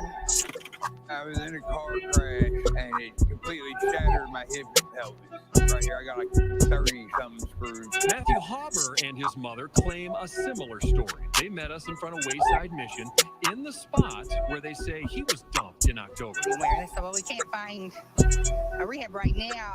Linda Hauber said when Norton Hospital told her they had a room lined up for Matthew at Wayside, she checked it out. I called Wayside Christian Mission and just to confirm, and they said no. They said, well, we can't do that. We can't. You know, they have beds and they help them find jobs and stuff, but we don't take medically needy people. We don't do that. And then she says she had a conference call with the hospital staff. the social worker said, we're going to take him to a shelter. And I said, which one? And they said, Wayside Christian Mission. And I said, well, I know that's not true because I called them and they don't take them. And then the lady said, the social worker said, well, that's history. Let's think of something else. Hauber says the next day, her son was unloaded from a transport vehicle on the curb in the rain on Jackson Street in front of Wayside. Crazy, yo. That's crazy. Right here, you have a textbook, you know, these two situations. The elder woman of color, and then this man non-original. You know what I'm saying? So it's sad, but they've been doing this. I mean, it's crazy that I'm putting them on the curb like that, but it's all about insurance. Meanwhile, they have an oath to do no harm, and these hospitals are supposed to treat you. If you don't have no insurance, they bill you after it. They got a Medicaid representative in there that signed you up for it while you in there. Girl. That's crazy. Crazy. But this is what they've been doing to the elderly. Even tied it into what we popped. Again, they ushered all them people in them nursing homes, mixed them in. They took people out of hospice and out of these nursing homes during COVID and packed them in 18-wheeler meat locker freezers and drove them around till they died and then dumped them in a mass pit in Watts Island in New York after they scooped the organs out. Damn. And we popped that. That's over on the U screen. We popped that. Thanks. No insurance. This is corporation. That's why it's important that you detach from it. It's simple. That's crazy. That's crazy, man. That was tough. Yep. And these people are homeless. You know what I'm saying? But like you said the other day, which was a gem, a lot of people would rather be homeless than be, they know, especially veterans, they know what's going on. They're not going up in them VA hospitals. They know what they do. But these veterans, if you in New York City, here go a kite. You in New York City, that work for her. If you in New York City and you are a honorably discharged wounded veteran or, you know, or medical, you take your behind up to that VA hospital in the Bronx. You get a Section 8 voucher real quick. As long as you got your paperwork documenting that you were honorably discharged and that you are, you know, disabled, that whole part. They don't tell nobody that. A lot of these people would rather be homeless than go up in, you know, that's sad. I'm gonna go into some of the bills you sent me, some of the links you sent me. See it on the screen? Yes. All right, can I play that? Do we have music or?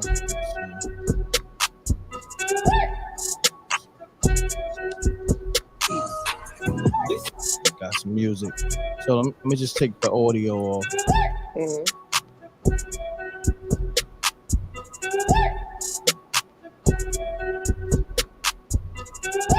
There's a doctor in the chat says, I would never treat my patients with such cruel neglect. Salute to you, King. Salute. Oh, Deacon Weasel want to call up General.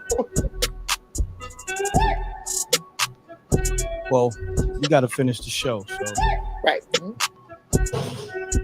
It's called a VASH voucher, that part, right?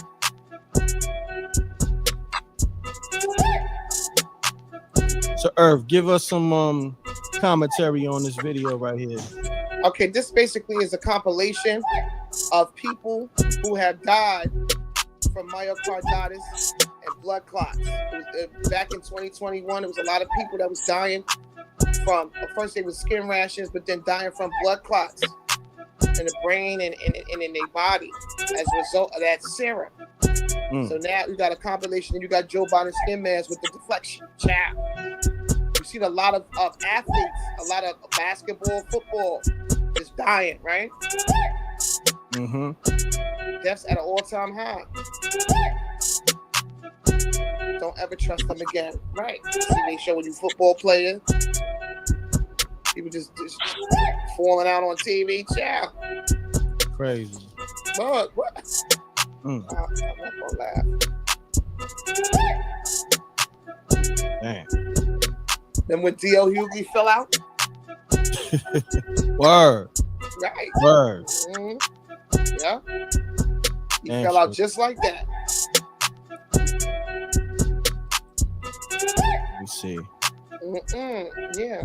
And ignoring your natural immunity. And I'm not, we ain't coming down on people, but that's another thing, taking it back to that shit crazy, man. Let's get on, man. There's some other shit we got to get on. Natural ways of holistically treating yourself been out here. They replaced it with medicine, petroleum-based medicine, the Rothschilds, back in 1933. Yeah. Petroleum-based medication. Man, I seen some shit though, man. Here we go. We're gonna go to the next. I seen some shit. Shout out to Houston, man. Shout out to H-Town. H-Town down. Man, what am I seeing over here, man? Shout out to Houston. He got his head in the dumpster. Motherfucker dead in the dumpster. Hey, get your head out the dumpster, boy. Boy.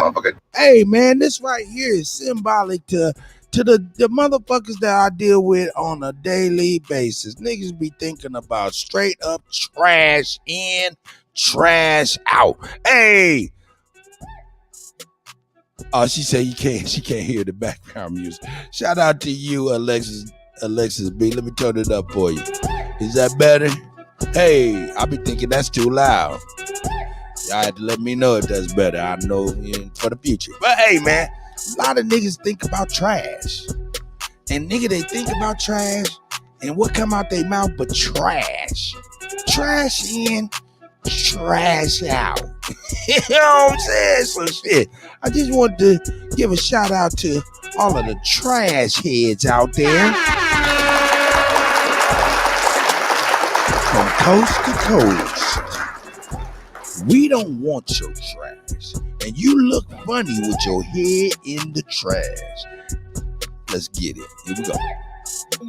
And whoever else they put together. Look, let me turn this down. I said it's too loud. I knew it's too loud. Hey. No, let me turn that shit down. There we go. That should be about right. That should be good. Gene was like, hey, that shit too loud. I'm at motherfucking work. Everybody at the job is over here like, man, I'm over here doing the motherfucking Harlem Shake. Gotta turn it down, man. Nah, but check it out, man. I seen this, came across my wire, man. Something about Ali Muhammad, black operatives, man. I was like, what? What? Oh my God! So it's imperative, and it's incumbent on me to bring it to the people. Let's get it. this organization called ARNA, right? And this is their constitution. Okay, let me put the link in the chat so you all can see this for yourself as well. All right, here you go. That is the ARNA Constitution. Okay, continue. So I'm just going to take it from the top real quick so you can see it for yourselves, of course. Right there, Aboriginal Republic of North America Constitution. It says the Constitution and law principles for the Aboriginal Republic of North America, et cetera, et cetera, et cetera. Right? That is their symbol / flag. All right. So when I saw this years ago, I'm like, yo, what? Bro, that looks Moorish. You know, people was like, are they Moors? Are they Aboriginal? Blah, blah, blah. Right? And I'm like, nah, these gotta be Moors. Gotta be. Right? So anyway, you all can read this document. It's 50 pages in its entirety yourselves. What I will do, I'm gonna jump straight to page 35 here. All right, it's page 35, where on this page of this document, it says Protocols and Division of the Aboriginal Republic of North America. National Structure, North America. Region 1, Northeast Region, Samal Sharik. You see that? Samal Sharik. So, I have another ARNA document that I showed some years ago. I didn't prepare it to show you all right now. But when we look at these terms here, look. So here it is. This is a district, United States District Court, and it's saying here a non-existing geographic designation. Okay. Was adorned with images of and references to different Middle Eastern. So let me just pull up the document so y'all can see it for yourselves as well. Put this document in the chat as well, because this is the ethnocide. Yo, this is Tommy Tomahawk, man. Please. Shout out to Tommy Tomahawk, man. You know what I'm saying? I'm not really for sure what's really going on. I know BAP went in on Tommy Tomahawk. I don't know what the issues is. I hope we can all pull it together. You know what I'm saying? I tell you what, because a lot of times, I'm going to be honest with y'all, man. Brothers and sisters be into it, but it be like a lot of times, man, if brothers just calm down, get within themselves, think about themselves, and then think about the other people's, you know what I'm saying, and kind of like not let the outside clamor, you know, the environment, you know what I'm saying, govern your movements, and just kind of move with love.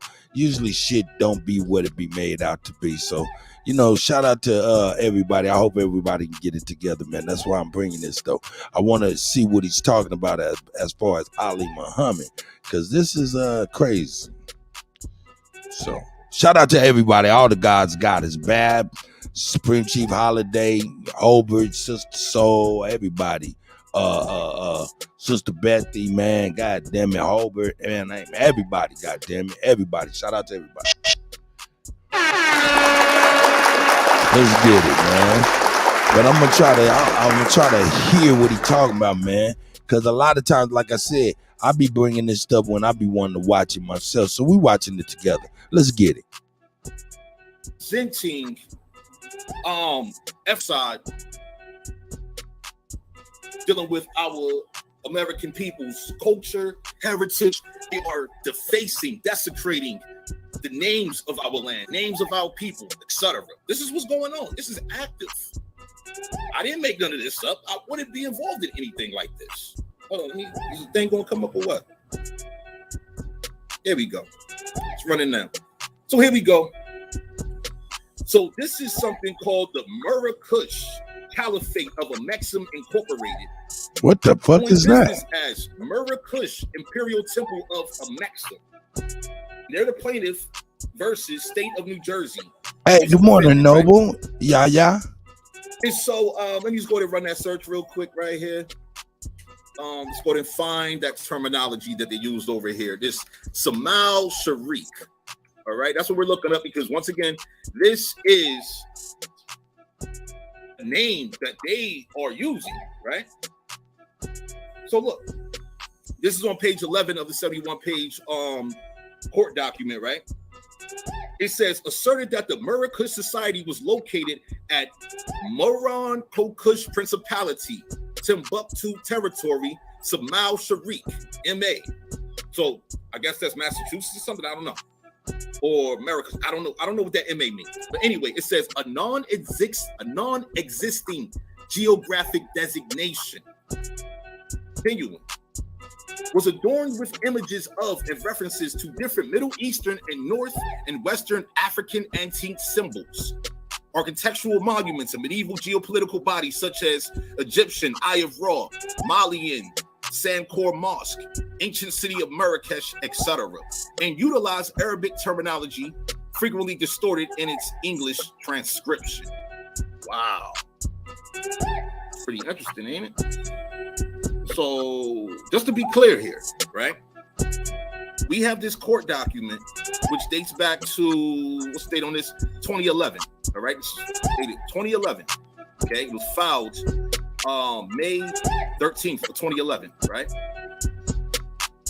And it says here, self-declaration of equally imaginary. Like, this is a whole court document talking about they are self-declaring an equally imaginary diplomatic immunity. Okay. So what is he trying to say? He trying to say that now look, I know this indigenous aboriginal stuff, man. You know, I know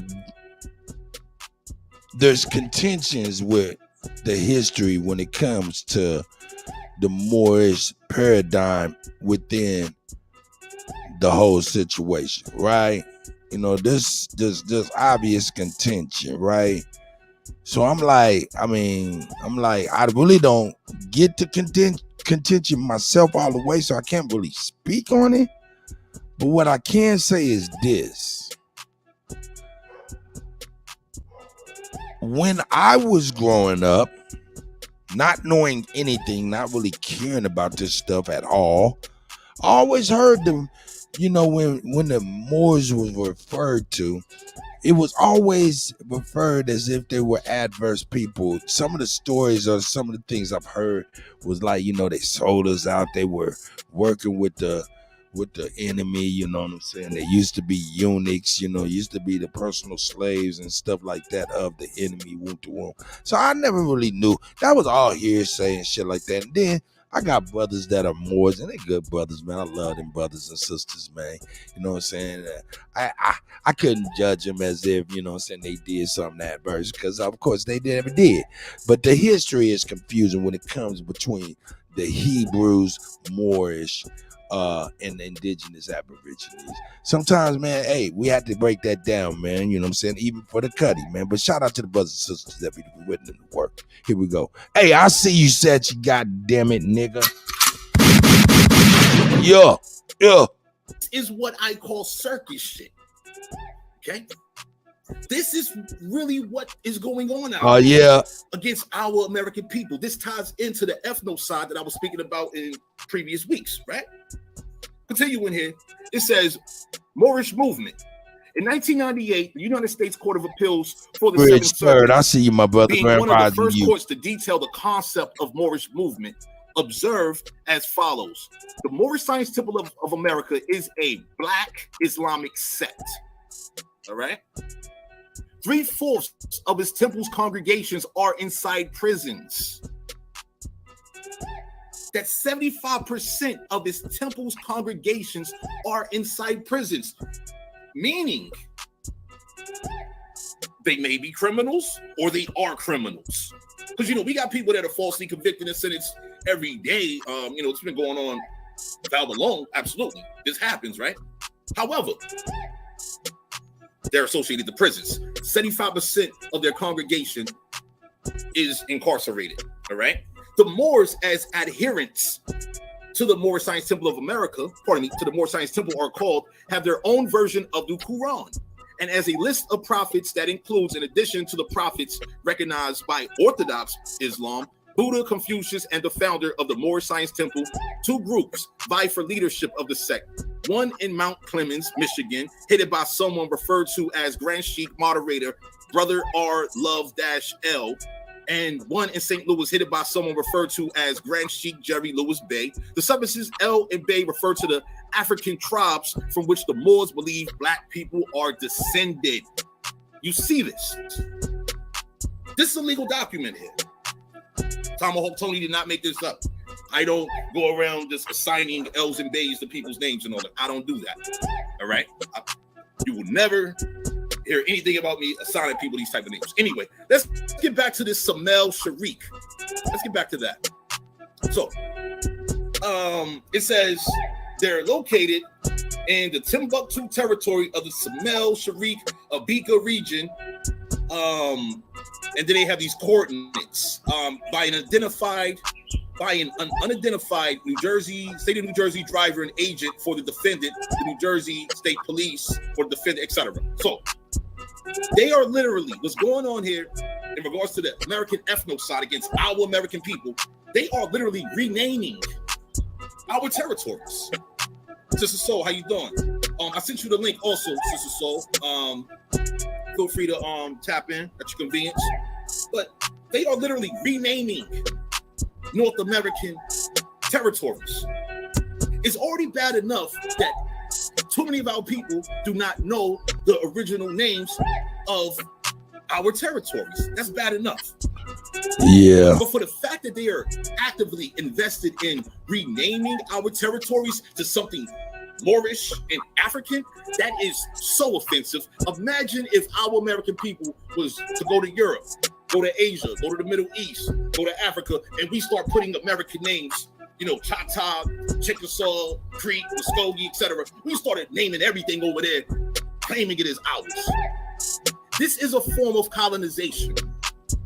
Let's be real clear about this.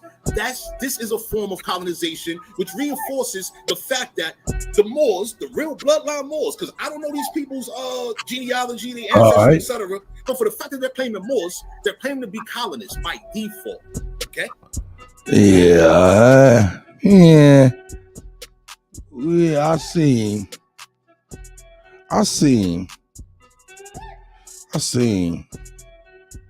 But yeah, okay. Shout out to Tommy Turner, man. Special report. Leprosy is making a comeback in Central Florida. Appears to be one. What? Leprosy's making a comeback? So is the Bible. Shame. Leprosy. Let's go. Leprosy is making a comeback in Central Florida. Appears to be one of the epicenters. The painful disease is now considered to be endemic to Central Florida. That's because the CDC says 1/5 of all new cases have been reported in our region. Now for the real news, a biblical plague has reared Look its at head that in the bumpy-faced motherfucking white man or pale face or brother or sister or whatever the fuck you want to call these motherfuckers, man. Look at that bumpy-faced motherfucker, man. Oh my God! Hell no. That's crazy. Look, you got James Johnson. Obviously, there's the biblical plague called leprosy is hitting Florida real heavy, as well as malaria. In a motherfucker, you want to deal with malaria in a place that is known to be a swamp?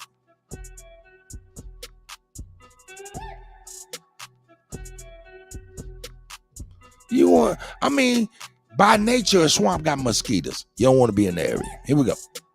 first century, leprosy. Hey, man. Hey, man. Hey. Come on, man. Hey. That ain't something we got to deal with. I'm sorry. It ain't. But watch you niggas die from that shit. News: a biblical plague has reared its head in the 21st century. Leprosy, an affliction that once condemned its victims to a life of isolation in so-called leper colonies, has staged an alarming comeback in Florida. The Sunshine State now grapples with a dramatic increase in these ancient cases, sparking fears that the disease could be endemic. Could this be a stern judgment from above or simply a test of our times? Let's delve deeper into this unfolding crisis. Now, the Centers for Disease Control and Prevention has reported a worrying trend in Florida. Nearly 1/5 of all leprosy cases in the U.S. are now originating from the region, with Central Florida accounting for a staggering 81% of cases in the state. The disease, otherwise known as Hansen's disease, is usually spread through airborne droplets from the nose and mouth during prolonged contact with an infected person. Take a look. Linda Haley, the CDC says the ancient virus should now be considered as part of all patient exams who show rashes and swelling. It's been common in places like India and Brazil, but now Floridians with no history of travel to those places have been infected. While leprosy has traditionally been uncommon in the U.S., primarily affecting immigrants from countries where the disease is more common, this trend has changed dramatically over the past 2 decades. From the year 2000 onwards, cases of leprosy have been on the rise, doubling in the last decade alone. Even more alarmingly, the CDC reports that approximately 34% of cases from 2015 to 2020 were locally acquired, signifying a shift from travel-related cases to local transmission. Leprosy is a chronic infectious disease caused by the bacterium Mycobacterium leprae. It wreaks havoc on a person's skin, eyes, mucous membranes, and nerves, leading to disfiguring sores and nerve damage. This ancient affliction has been around since before the biblical era and can now be treated effectively with antibiotics if detected early. Despite this, it continues to pose a severe public health threat due to its debilitating effects if left untreated, which can range from paralysis and vision loss to permanent damage to the hands and feet. Adding another layer of complexity to the situation is the role of armadillos in the transmission of the disease. The CDC has noted that some armadillos in the southern U.S. carry the bacteria, which can spread to people who come in contact with these creatures. The zoonotic spread adds another dimension to the fight against leprosy, one that requires a broad and multidimensional approach. The onset of leprosy is slow and insidious, often taking months or even years to develop fully. This makes it challenging to pinpoint when and where a person may have contracted the disease. Despite the availability of antibiotics to treat the condition, permanent nerve damage may occur, highlighting the urgency of early detection and treatment. In light of the increasing local cases, the CDC is now advising doctors to consider the possibility of leprosy. This shit is crazy. To Florida. This shit is unbelievable, man. They dealing with motherfucking leprosy. Tayshawn, the Confederate Don, you ain't gonna sneak in here without the Kutty. Seeing you, B. Amos, I see you, DL, I see you out there. The Kang, I see y'all, man. Shout out to the peoples, man. Shout out to Free Pop Out TV, man. I see y'all, man. Grand Rising on this Thursday, August 3rd. You know what I'm saying? One more day till we hit that Friday. Friday weekend. Anyway. Yeah, this is very recent. This is some deal. So all you people in leprosy land, I mean Florida, you might want to be. Hey man, all them old people from around the country, around the world that say, yeah man, when I get done working, I'm gonna retire to motherfucking Florida. Sat up under this sun like these people holding hands, watching the waves, and fucked around in the sunset. Here we go. Leprosy.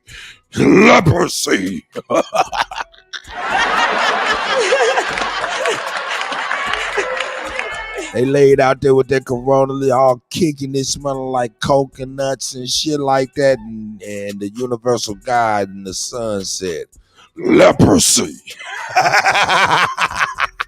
I'm an asshole. I'm sorry. Let's move on. Leprosy. Or other parts of the southeastern U.S. This advisory marks a significant development in the efforts to combat the resurgence of this ancient disease. And according to the CDC report, there is growing evidence that leprosy is becoming endemic in the southeastern United States. The shifting trends in the disease, coupled with a decrease in diagnosis. Hey man, I'm not a hater. It's the equator that hates you. Because most of you motherfuckers occupy lands that's outside of your nature. You know what I'm talking about? Over there laying up under the sun, watching melanoma bumps the size of softballs develop on your abdomen, talking about leprosy. No, fuck with y'all. Hey, man, it is what it is. Get your motherfucking ass where y'all supposed to be. It is. That's what it is. I don't know shit. Oh, I'm gonna say I can't say nothing. Oh, hey man, hold up. Let's go on here, man. I gotta go on and let I like to let the sisters build when they come on. You know what I'm saying? When they do their thing. So hey, shout out to Vicky Dillard. You know what I'm saying? Shout out to Miss Vicky Dillard. Shout out to Miss Vicky. She be going in for real. She be going in. Let's get past the niceties. Here we go. Oh, when you see them nails flying, that's when she getting on in that shit for real. Shit, she do not fuck around for real. Here we go. Let's get. Bart, talk black to me, somebody. They love to come against folks like us. But when you support us, when you like, when you share, you strengthen our collective black voice. And how many of you all know that means that we're the counter voice to the voice of the oppressive class? There's a new consciousness that we're seeding in the world, and never take for granted our power. I've been saying that for years. Talk black to me. Shout out to those of you that are coming on in. I see you, Annette. Vicky, you look beautiful, little Mile High. So thank you, precious. Somebody say hello, Queen Lanier. Hi, beloved. Hi, Monique. Professor D, this lady Vicky is fine as hell.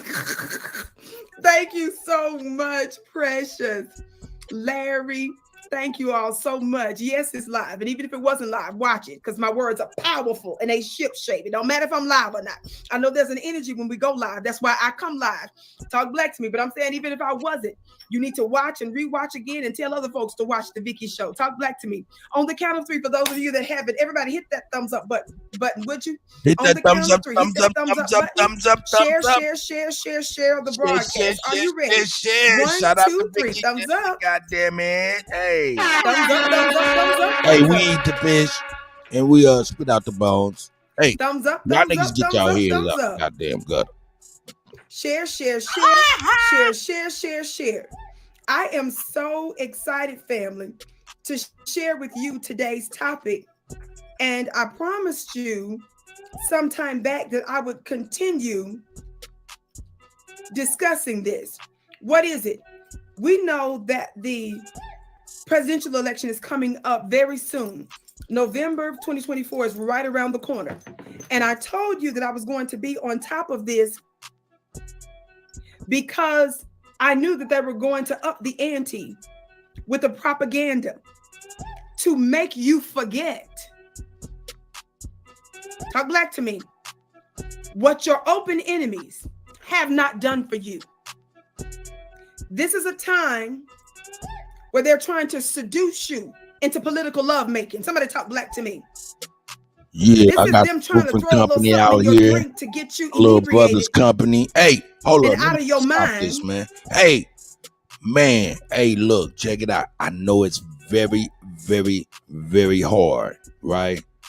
To find quality people that are our people to do work, but they're out there. I recommend everybody, if you need something done to your house, if you need some work done, man, just get out there and find one of the brothers and sisters got a little company. They trying to do the damn job and hire them, man. Work with them, man, for real. Shout out to all the brothers and sisters that got their own small black businesses, man.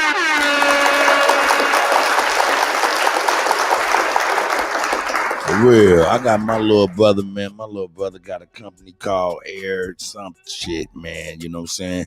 Where he be doing all the motherfucking roofing. This is my little brother, man. You know what I'm saying? And you know what I'm saying?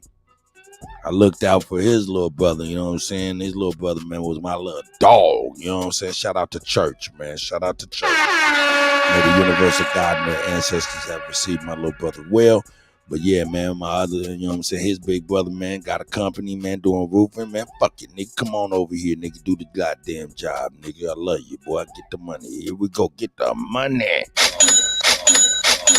So I'm proud of my little brother JJ out there getting that money, doing that work.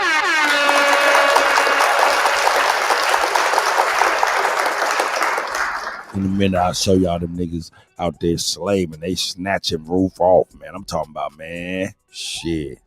They snatching roof off. I'm talking about 3 layers of shingles, nigga. Oh my God! That good hard work. Shout out to JJ and his roofing team, man. Hey, like I said, please, if we do not look and put y'all if y'all got YouTubes, put your YouTube in the chat. Everybody subscribe to each other, man. We got to support one another, man. For real, for real. That's what it's about, especially now, man. We all we got for real. We all we got for real. You know what I'm saying? Come on in. Yeah, one of my niggas. Come on, man. Who? All right. Yeah, man, my nigga want to check me. I got to see something. I'll be right back. Yeah, man, support black business. We out. Peace. Oh my God. That you would make a very dangerous decision by voting for them and forgetting that they have not. No, I take that back. Forgive me. I have to be a responsible media person. I'm an on-air media personality, so I got to be responsible. It's not that your black votes are doing nothing.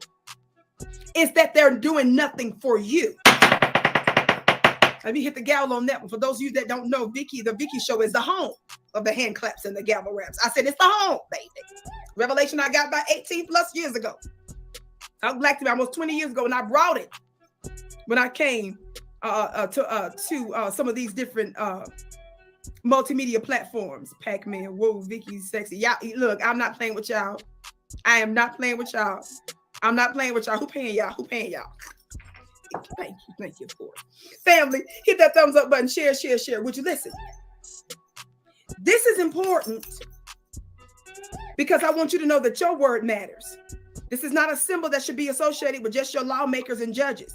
I want you all to know that we're shaping the world. And proof that I'm exactly right about what I have been saying is this headline directly from Washington Post. Talk black to me, somebody. Y'all ready for it?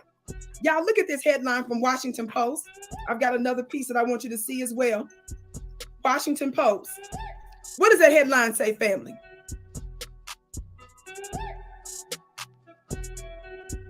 What does this headline say?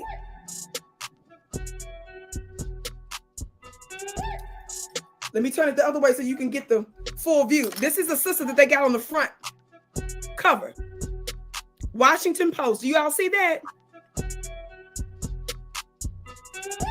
Mario said, YouTube finally sent me one of your live. Oh, bless your heart. I'm so pleased that you're here. This headline from Washington Post says, Democrats worry their most loyal voters won't turn out for Biden in 2024. Now, at the time that you're watching this piece came out within 24 hours of this broadcast live. Of course, whenever you're watching it, it's important information. But that's not all. What in the world is Washington Post sounding the alarm for? But guess what? The Washington Post is not the only one. Somebody tell me, what does Reuters say? We're in a brand new month, and they're starting off the month with this headline from Reuters. What does that headline say, family? And Electric says, the living God is Miss Vicky. Thank you, precious.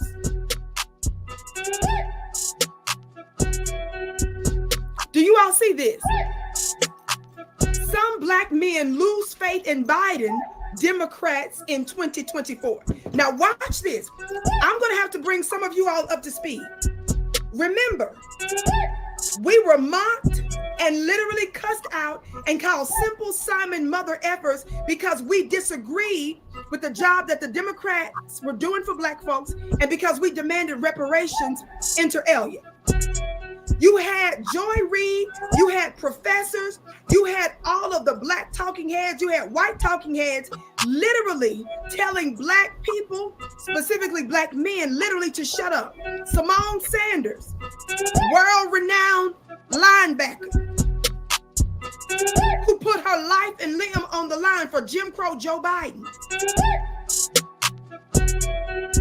over a non-dairy protester, thinking thinking that was going to be her shoe-in to become the next press secretary. Of course, she got tricked, and they just misused her blackness.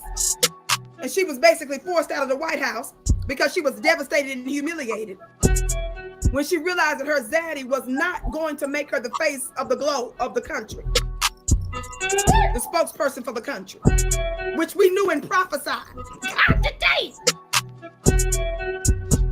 When she flipped the switch, she went from being one of the big staff members for Bernie Sanders, who's a fraud, and to Joe Biden, because she felt that, no, he's a strong white supremacist. She knew that America loves him, a good white supremacist, and they always have the best chance. The so-called middle America, the so-called working class. But the working class is a big joke. The working class is something it's another synonym for white people in America.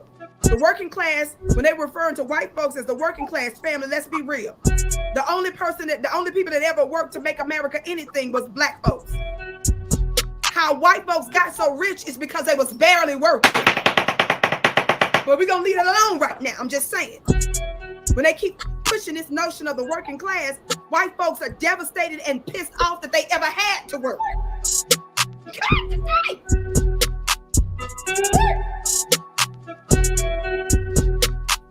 So the angst and the frustration is that they ever had to lift a finger. That was not their destiny, they thought. But anyway, Vicky, I digress. Let's get to this Washington Post and Reuters piece. I'm not going to read all of it, but it's very interesting. Now, I'm going to tell you this. The Democrats, a few years ago, were attacking folks like myself, specifically one of our brothers, when I'm trying to remember. I'm going to get his name right.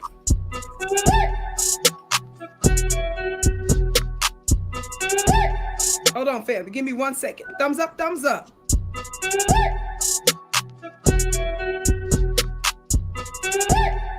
Thumbs up, thumbs up, thumbs up, thumbs up. Thumbs up, thumbs up, thumbs up, thumbs up. Share, share, share. Gotta make sure I get this right. Thank you, precious.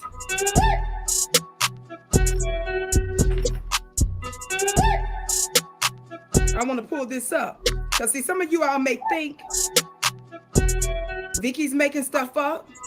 Some of you all don't know me because I was missing for most of the previous year here on this particular network, although I've been giving content on several other platforms. This weirdo former presidential candidate, Howard Dean, I want to find his picture. Give me 1 second.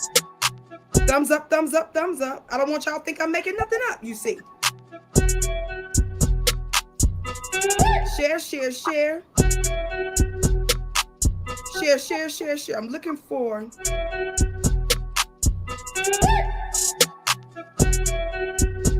the specific tweet because I don't want y'all to think I'm making nothing up. Howard Dean, family. Let me show you his picture. Funny looking self. Howard Dean was a former Democrat presidential candidate, right? Y'all work with me for a minute.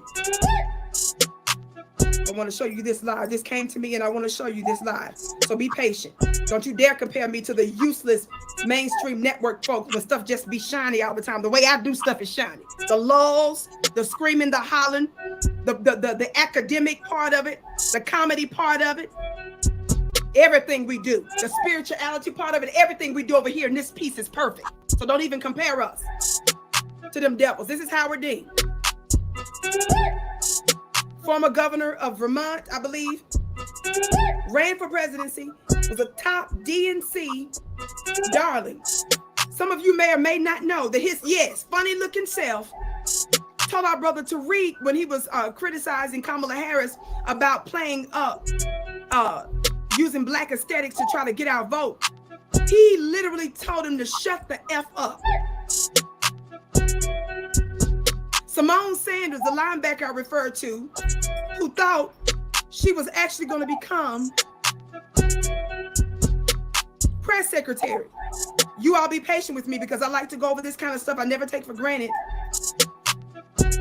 what my audience may or may not know.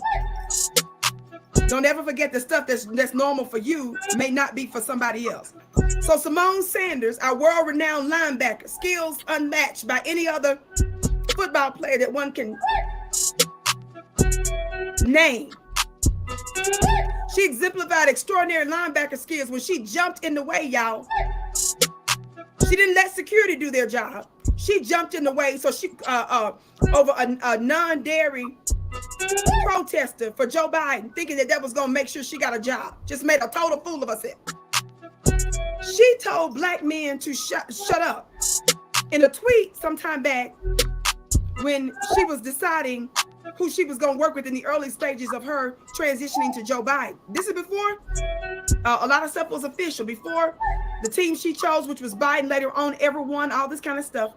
Family. We had to cite her for unnecessary roughness. Somebody say unnecessary roughness. God dang. The hell is you jumping in the way for this non-dairy white girl with a little sign in her hand in front of Joe Biden? We don't let the Ku Klux Klan wizards. What is we getting in the way for that for? The people got security, girl. What is you bouncing and jiggling and messing with the tectonic place of the planet for him for? Talk black to me, family.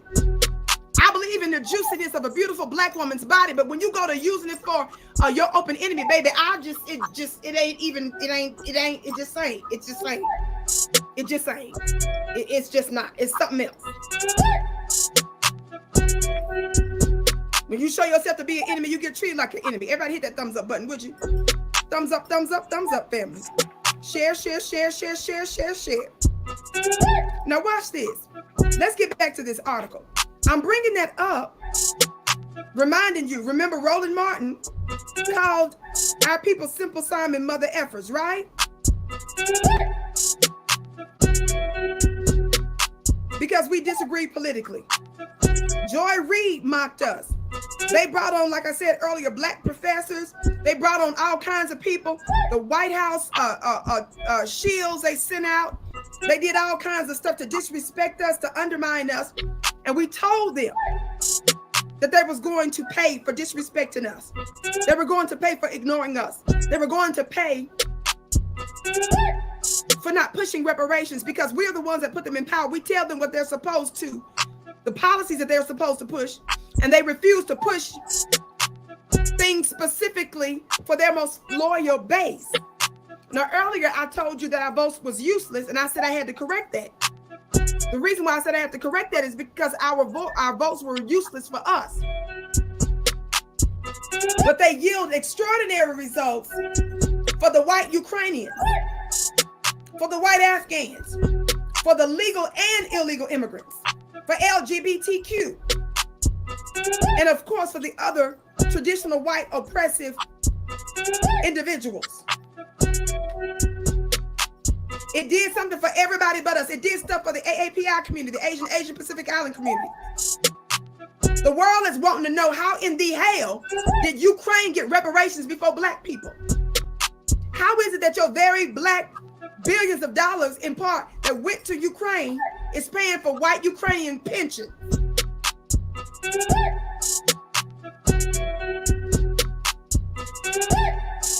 Everybody wants to know, how is it that under a Democratic president, Democratic Senate at the time, and a Democratic House of Representatives at the time, did the Asian Pacific Island community manage to get in about 1 year's time during the pandemic political protections that black folks are technically still waiting for? They got laws to protect specifically Asians, and black folks are waiting for that. And it was overwhelming support from both Republican and Democrat. The world wants to know, how is it that $50 million that already existed in the government was just simply redirected and did not require any legislation to pass for the Asian Pacific Island community to get $50 million that was already in the government? Because they said they experienced racism during C19. Somebody say it's a new day. Now let's get to this piece really quick. Let's get to this piece. I brought up just a few instances of how we've been openly disrespected, consistently disrespected by the Democrat Party. But most importantly, let me get my sound right. But most importantly, it's been going on for so many decades, 50, 60 years practically. It's time for us to change some things up. This piece that I'm reading from, y'all look at the headline again. I'm talking to intelligent black people, is that right? Everybody hit that thumbs up button, would you? By the way, family, in just a couple of weeks or so, I'm going to be doing a workshop during a 4-day red carpet event in Atlanta, Georgia. Let me tell y'all something, don't play with me. I am so pleased to be making my second appearance in a documentary film.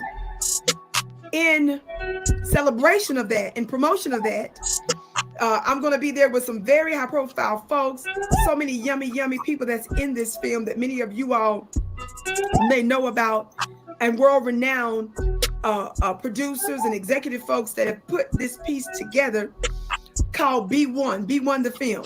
B1 stands for Black First. Well, I'll make an appearance in it, but I'm also going to be there for a specific workshop that I'm going to do. We're going to have lots of details. The link is in the chat. So in just a few weeks, about the third week of, August 17th through the 20th, I believe it is. August 17th through the 20th, you're going to find out all kinds of details. There are going to be all kinds of yummy folks, all kinds of yummy workshops, but I'm going to be doing one. You're going to get more information about it, but it's a whole 4-day event. You want to get prepared for that now. So Atlanta, get ready. If you're not in Atlanta, get ready to fly to Atlanta, drive to Atlanta, walk to Atlanta, bike to Atlanta, train to Atlanta, swim to Atlanta. I don't make a whole bunch of appearances, but I will be making, inshallah, a physical appearance there and conducting a specific workshop amongst many other things over a 4-day period. It's going to be absolutely amazing. The link is above, okay, family? And I cannot wait to see you there. The link is b1themovie.com, b1themovie.com, B, the letter B, the number 1, themovie.com. So the link is in the chat.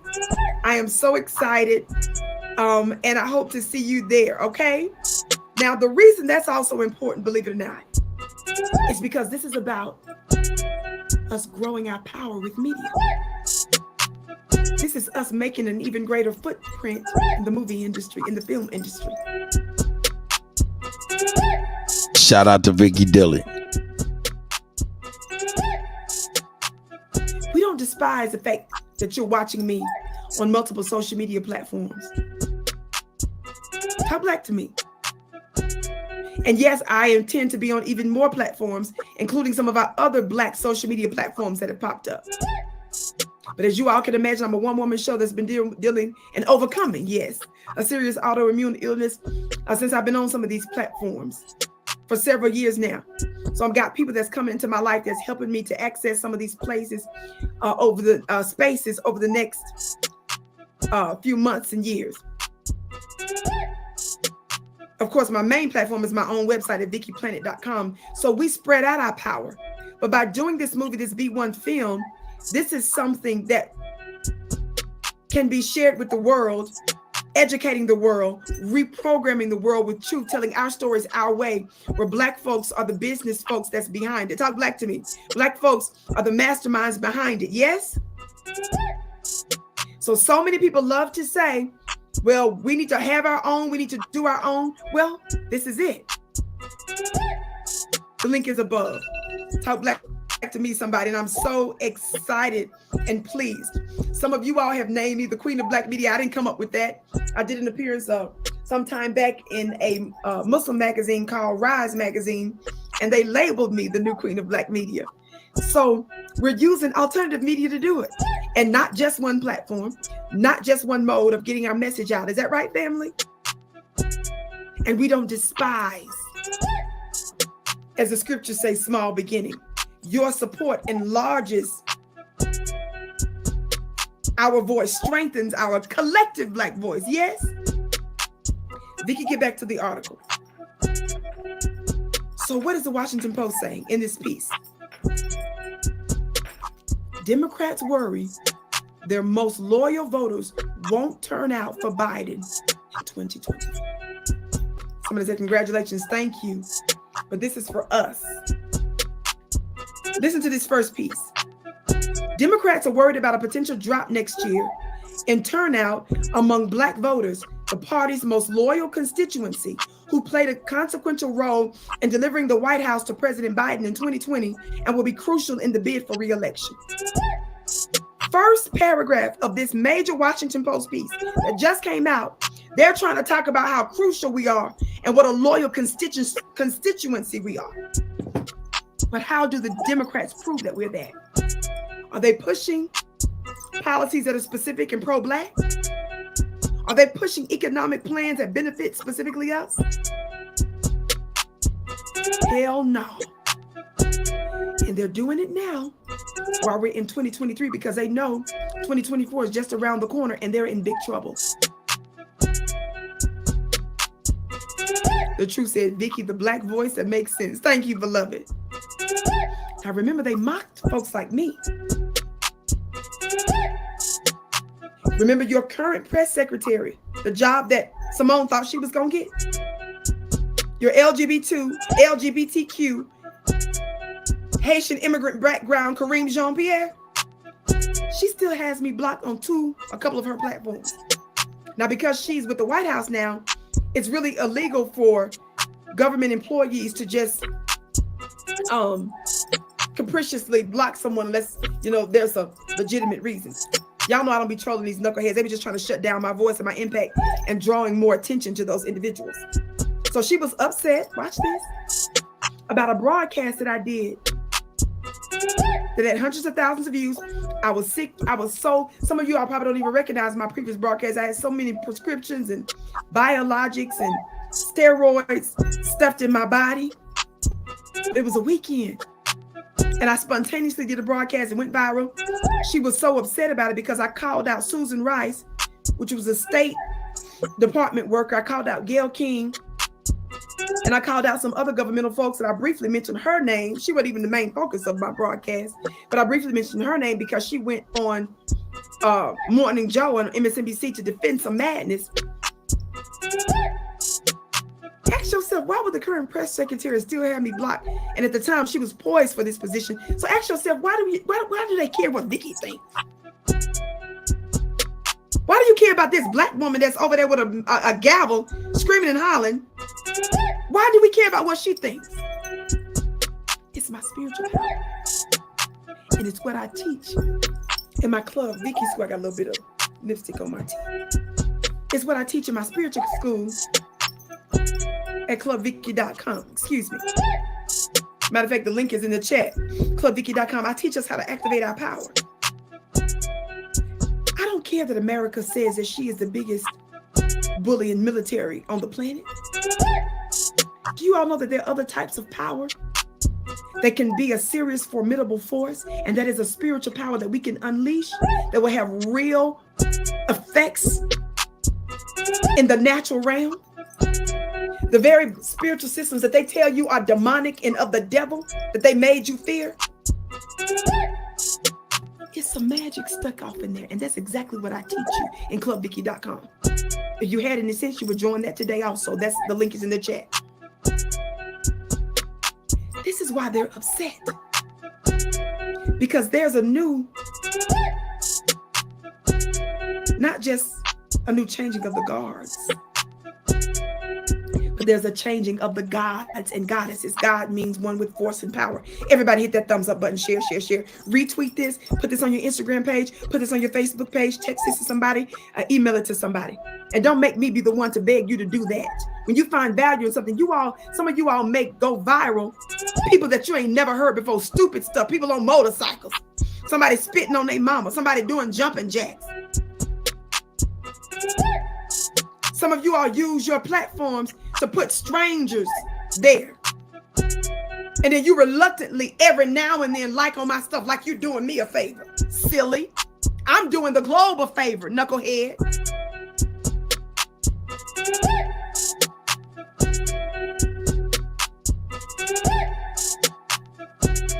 It's fine to share some of those things because we're more than just one thing.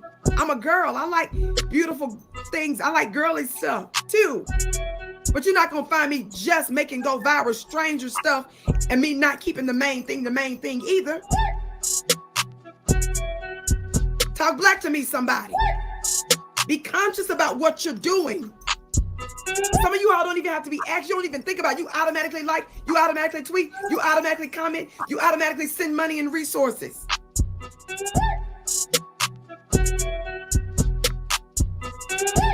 Back to the piece. Democrats are worried about a potential drop in next year in turnout among black voters. Let me skip. The concern stems, y'all listen. The concern stems from a 10% point decline in black voter turnout in last year's midterms compared to 2018. A bigger drop than among any other racial or ethnic group, according to a Washington Post analysis of the Census Bureau's turnout survey. I'm bringing this up because remember the whole time, Rollins are calling us simple Simon mother effers. Roland is calling my curly braids bad lace fronts. Jamil Hill is pushing some weird agenda. When I call her out on some stuff, she tried to say something to me on Charlamagne the God's page. And Charlamagne the Godless, some people call him Charlamagne the Fraud. I don't know.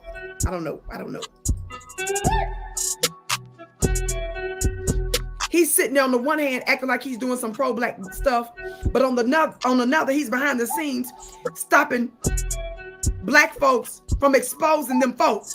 Y'all know who them folks are. On the one hand, he's putting up safe black people, safe black narratives that he can control. And behind the scenes, according to Dr. Bill Cosby's PR man, Mr. Andrew Wyatt, he said in a recent interview that Charlamagne directly talked to Bill Cosby, privately supports him, but made it clear, I ain't gonna bring you on.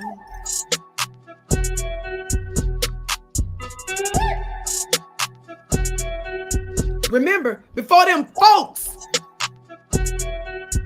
was calling Ye a Nazi, remember Charlamagne the God was one of the first ones to do it.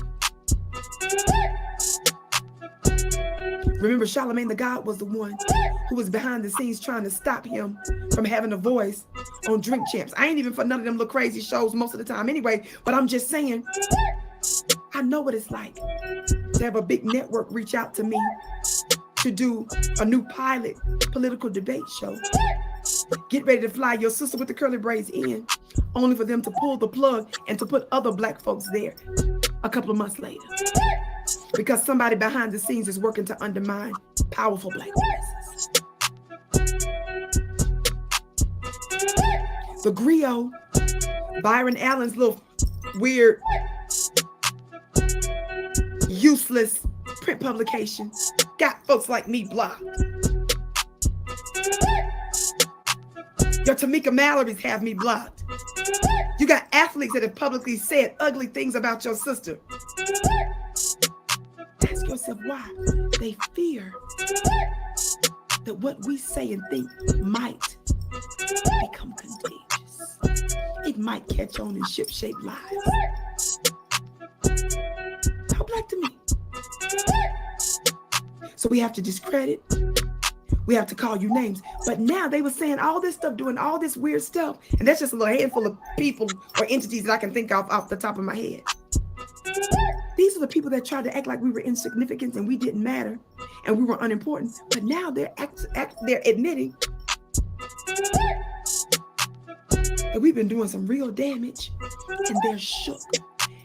So when you see white media publications like Washington Post make this the headline now, it's because they're trying to sound the alarm now, family, so that they can turn the ship and see what they can do about it.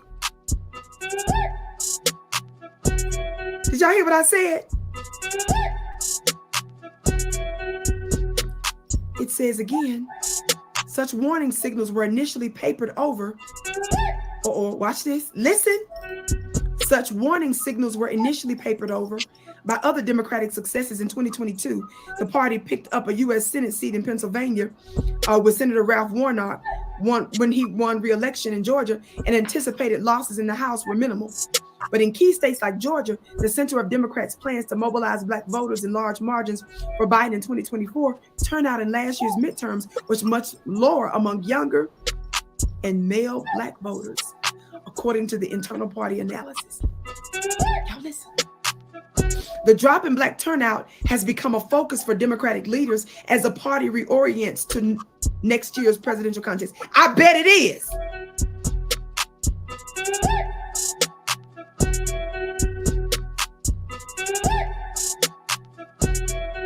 Biden's election in 2020 hinged on narrow victories in states like Georgia, Wisconsin, Michigan, and Pennsylvania.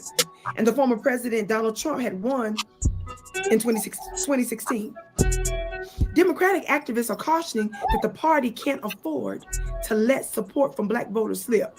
Really? Somebody say, didn't Vicky warn you that you bet not? Y'all put bet not in the chat. Some of y'all don't know me real good. I've been missing from this particular platform. I'm on several. I put my message out on my own platform, VickyDillard.tv, and on several other social media platforms. I'm on another large network and stuff like that as well. I'm just back here this year. So some of y'all ain't used to your sister. I said bet not that better not. It don't have that same power. That bet not. That B-E-T, that bet not. Some of y'all don't know that I have a Victionary. Not the dictionary of Victionary. The Victionary is my book of words. We warned you that you bet not disrespect us. We warned you to treat us right. We warned you to push for reparations, not just some little weak studies.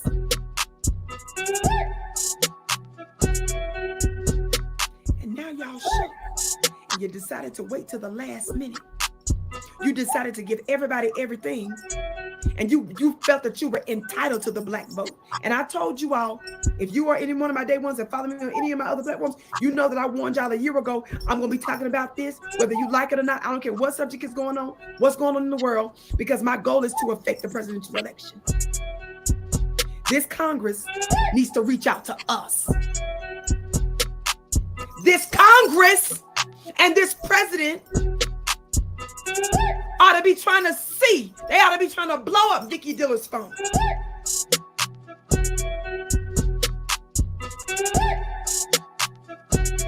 Yes. They should want my input at the White House. But we're the ones that you ignore. And let me tell you something. Metaphysically, spiritually, that's always the downfall of those that are the empire, members of the empire.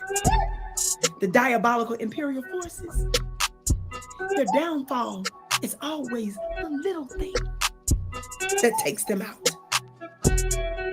It's the Achilles heel. It's the Gideon's 300. It's the story of the Gideon having 300 soldiers that defeated an army of hundreds of thousands, using foolish weapons. Don't go Club Vicky on them yet.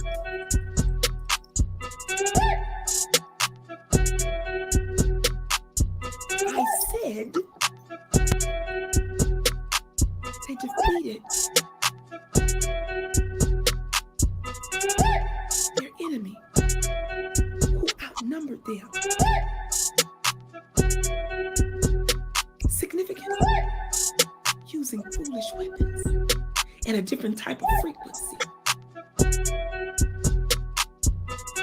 They marched for days about the gates of that particular city and nation. They were generating the frequency of I ain't got time to break this down for y'all. This ain't your regular Sunday school version. after a certain period of time, they used sound. Lord have mercy. They made a new grid. They shaped a new ecosystem for victory for them and loss for their enemy. Kimberly said, I got chills. Y'all like, this look crazy, don't it? They had lanterns in their hands, and in a unified motion at the right time, they broke them. For the other days, they were supposed to just shut their mouths and move their feet. They weren't supposed to sing.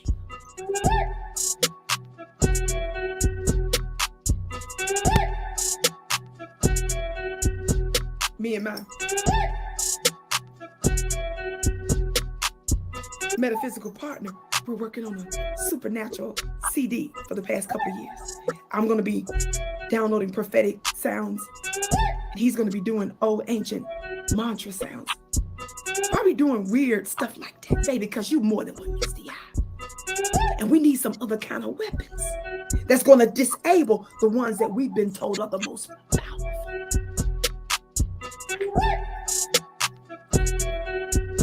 It's written that the divine will use the foolish things of the world to confound the wise. Talk black to me. Somebody said Marcus Garvey is proud of you. Ashe. Somebody said it's not weird at all, sis. That's right. But some of our people don't know. And so you go to comparing what do we have in our hands with that of our open enemy. Not understanding that some of us, we're truly the Ancient of Days.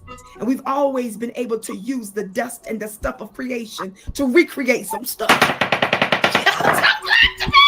You better join clubvicky.com. That's the time we're in. Y'all hit that thumbs up button. Back to this article.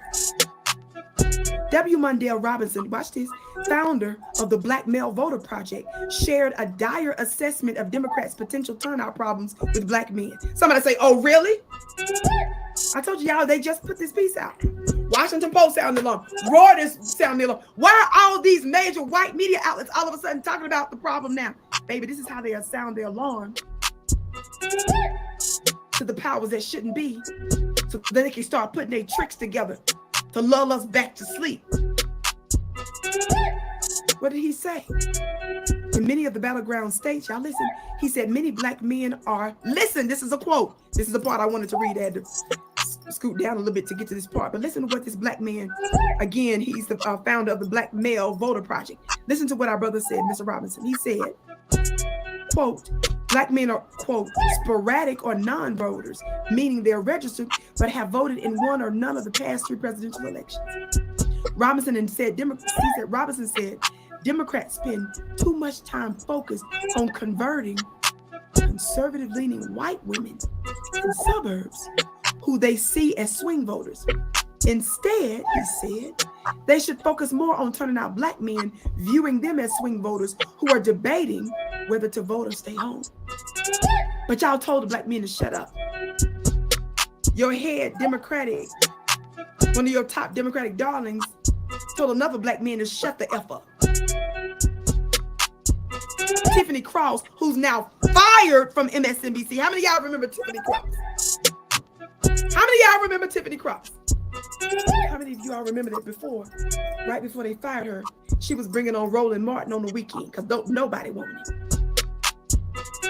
That's probably one of the main, her energetically. I mean, as a spiritual person, that's what messed you up, sis. I know they gave you some technical reasons why they kicked you out, but baby, you can't bring them kind of energies in your stuff and think you finna succeed. Roland is from the subterranean realm that will mess up everything good. Right before they fired her. How many of y'all remember what Tiffany Cross did? I did a whole piece on it. Google my name. I did it on a couple of platforms. Just Google Vicky Dillard and Tiffany Cross.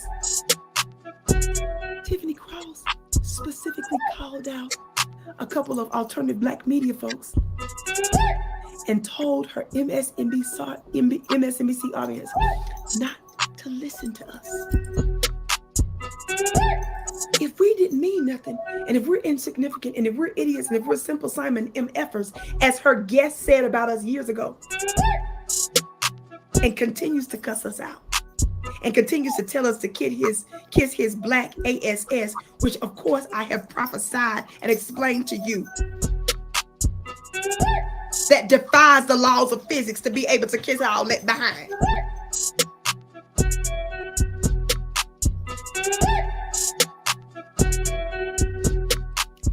Some of y'all ain't gonna like this. Notwithstanding all of the different things and problems that we may or may not have with Ice Cube. Ice Cube is still a black man. He still put forward an economic plan to America. And only the Republicans responded. The Democrats told him to wait till later. I was listening to D.L. Hewley's funny looking self. Some of y'all don't know that D.L. Hewley disrespected me a couple years ago. I think not too many people come to my defense when I'm attacked publicly by these strange people that y'all like and love. But D.L. Hewley came for me and disrespected me. And on my Instagram page, I believe it was Brother RZA at the time, this was a couple years ago, had my back on that post.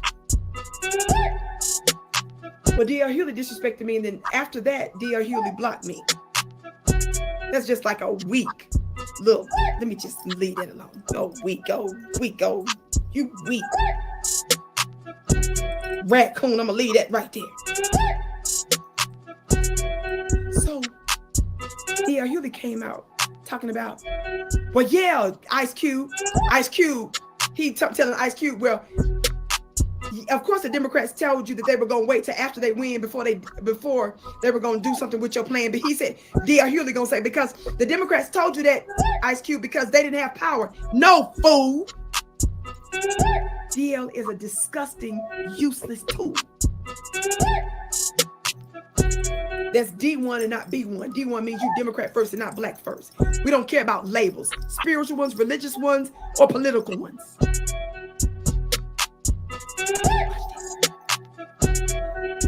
That's a trick for DL to come say the reason the Democrats told Ice Cube they can't look at his plan yet. They're going to have to wait till after they win. No, dummy. You were running for office. So when you are trying to woo a black constituency, you're supposed to propose policies that's going to benefit that group, right? You don't tell that group. That's not what Trump and them said. Trump and them weren't sure they were going to win the next election, and clearly they didn't. They were preparing their plan for their next presidential election. When you're trying to woo a group, you're supposed to bring their interests onto your platform to say, hey, we're going to push this. We're going to be about reparations. We're going to be about protections for black folks, for justice, and all these other different things that we were proposing specifically for us. Yo, man, shout out to Vicky Diller, man. Shout out to Vicky Diller, man. I'm about to get back up in the building. Shout out to Bap. Shout out to Diamond King. I see you. Jones, I see you. Superman, I see y'all, man. In fact, man, shit, man, what time is it? Oh, it's 9 o'clock. Yeah, man, we'll get it cracking. YK the Truth, I see you. Shout out to you. Shout out to you, brother. Deep Lockett, I see you. He Not Nice. All of y'all, man. Who is that? Right Wood, I see you. Diamond King, Kenneth, Proud, all the brothers and sisters in the house. Let me send this link to my brother Bap. Hey, that's it. Mikey G, I see you. How in the hell I ain't call out Mike G? You know what I'm saying? Let me see if I can get this link to the guys. What y'all trying to come on in? Man, let me talk to Bap first. Real quick, if you don't mind. If you don't mind. Let me get my guy. Yeah, we was in here chopping it up. We like might as well be chopping it up on the internet, man. For everybody else. Tribe. Jarrell, I see you, my brother. Hey, that's right. Hey. Let's see what we got going on here. Let's see what we got here. Let's see what we got here. Let's see what we got here. Let's get Bap up in the house. In the meantime, in between time, let's get something cracking. Let's get something cracking. Let's get something cracking. Let's get it. Let's get it.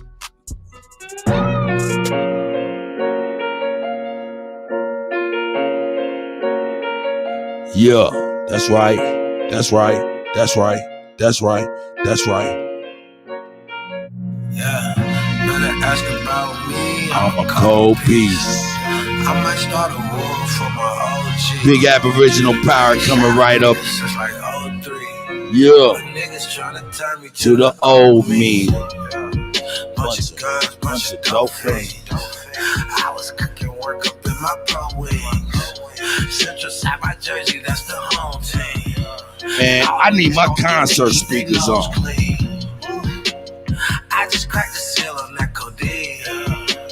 I ain't about to quit this shit by no means. By no means. Stuff like 20,000, my Jaboji. My Jaboji. I guess this shit just in me, it's not on me. It's not on me. They gotta control it, cause soon as I get it, I'm locking and loaded. I'm watching these niggas, not even knowing that my heart is frozen. It's not even snowing. It's not even snowing.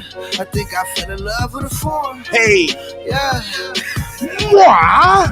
Them niggas hating, I know they can see me. I look See like me. I got me a personal genie. Genie. I'm broke, but now I'm on TV. I TV. Nobody believe me. Now Leave when they me. see me, they know they bleed. Bleeding. Bitch, we'll never be even. Yeah. Bitch, ain't never gonna need it. They might Hey. be but I'm never gonna leave it. Yeah. Ask about me. I'm a cold piece. Cold. I might start a war for my OG. That's me. I ain't shot a nigga since like 03. 03. Niggas wanna turn me to the Old me. Hey.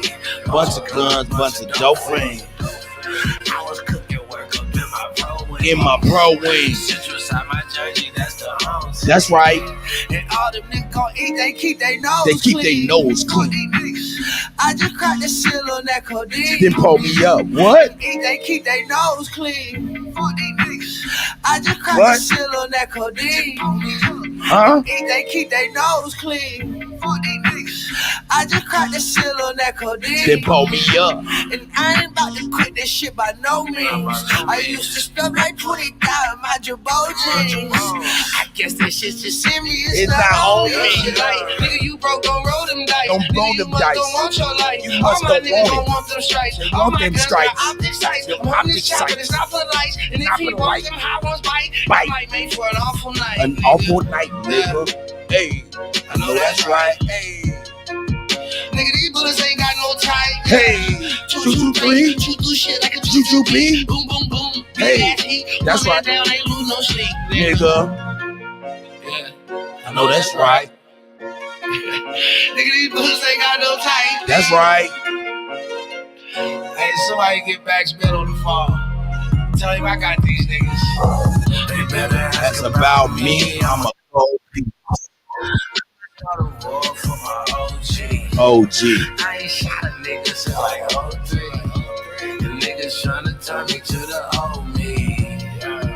Bunch of guns, bunch of dope things. I was cooking work up in my pro wings. Central side my jersey, that's the Y'all know what we on. Shut up, Anubis. They keep their nose clean. That's right. Y'all know it. Now let's get back to the show. Let's get back to the show. Let's get back to the show. Shout out to everybody here, man. Yeah. Don't make me turn into the old me. Told me, make me turn into the old me. Let's get it, man. Let's check it out, man. Here we go. We got more shit. We got some more shit. Shout out to SETI, man. Right, Red. We're talking about SETI popping on Patreon. BPC making noise. We never calm. Exclusive. Hey, man. Going down to rooms evolved from the ancient Egyptian Bohemian Grove and a Nazi collaborator right here in his midst. And so, yeah, this guy is tripping. Here we Yeah, go. but we knew it anyway. But we pulling the veil on his ass. So Here we go. become Shout out to a everybody. patron Enjoy. today. Don't you dare, miss the opportunity to dig your hand down in that treasure chest of wisdom and knowledge. Make sure you subscribe to all my YouTube channels, King Seti, General Seti, Sarasun Seti. Rock that notification bell. Get a video a thumbs up. Like it because you love it. Share it with your family and friends and comment. Just don't say nothing stupid because I will ban your ass. You'll be up out of here. Now, today we're going to be touching on Puff Daddy. You see, which many people have alluded that this man is a gatekeeper. And he very much with the wickedness, just like all the rest. He much with the wickedness, just like all the rest. You see, a lot of people are saying that, he been opening up his mouth a little too much. We talking about Jamie. Jamie been opening up his mouth a little too much and been mentioning Puffy. Yeah, he been opening up his mouth and shit, mentioning. I don't know if they really want him doing that. You see, and plus he's a Freemason, but the nigga might be so silly, he ain't taking it as serious as he's supposed to be taking it. And a lot of times them niggas a comedian, they think everything a motherfucking joke. Yeah, they think everything a motherfucking joke. Some of these niggas out here ain't joking for real. They dead serious with this shit. So a lot of people is saying, we'll see. Yeah, we'll see. We'll be black. Yeah. That this nigga, been opening up his mouth. Them yappers and shit. You talking about Freemasonry, it's supposed to be a secret order. You see what I'm saying? That's why you can't trust nothing that these niggas say out their mouth. Because they ain't supposed to be divulging those secrets anyway. So that by default, the motherfucker gonna lie. You understand? Any motherfucker, and I'm just saying that for the sake of, and anybody else, and if you had a secret order, you would do the same thing. So, why would you? Yeah, you gonna send a motherfucker the opposite way. So if a motherfucker talking about they in a secret order and they ain't supposed to be divulging secrets, automatically by default that they gonna tell you a lie. So why would the fuck you believe anything that come and that's just reality and they can't get mad about it from a Freemason? You see? And they got motherfucking rules and regulations where they'll cut your motherfucking tongue out if you say something. You see what I'm saying? I don't know if they ever, I'm quite sure they probably have on certain people. They probably have on certain people. And so let's look at this nigga. You see, because it really, showing you, that these are Masonic postures. You see, these are Masonic postures. And the crazy shit about it, I meant to bring that one posture down. I don't know why I did.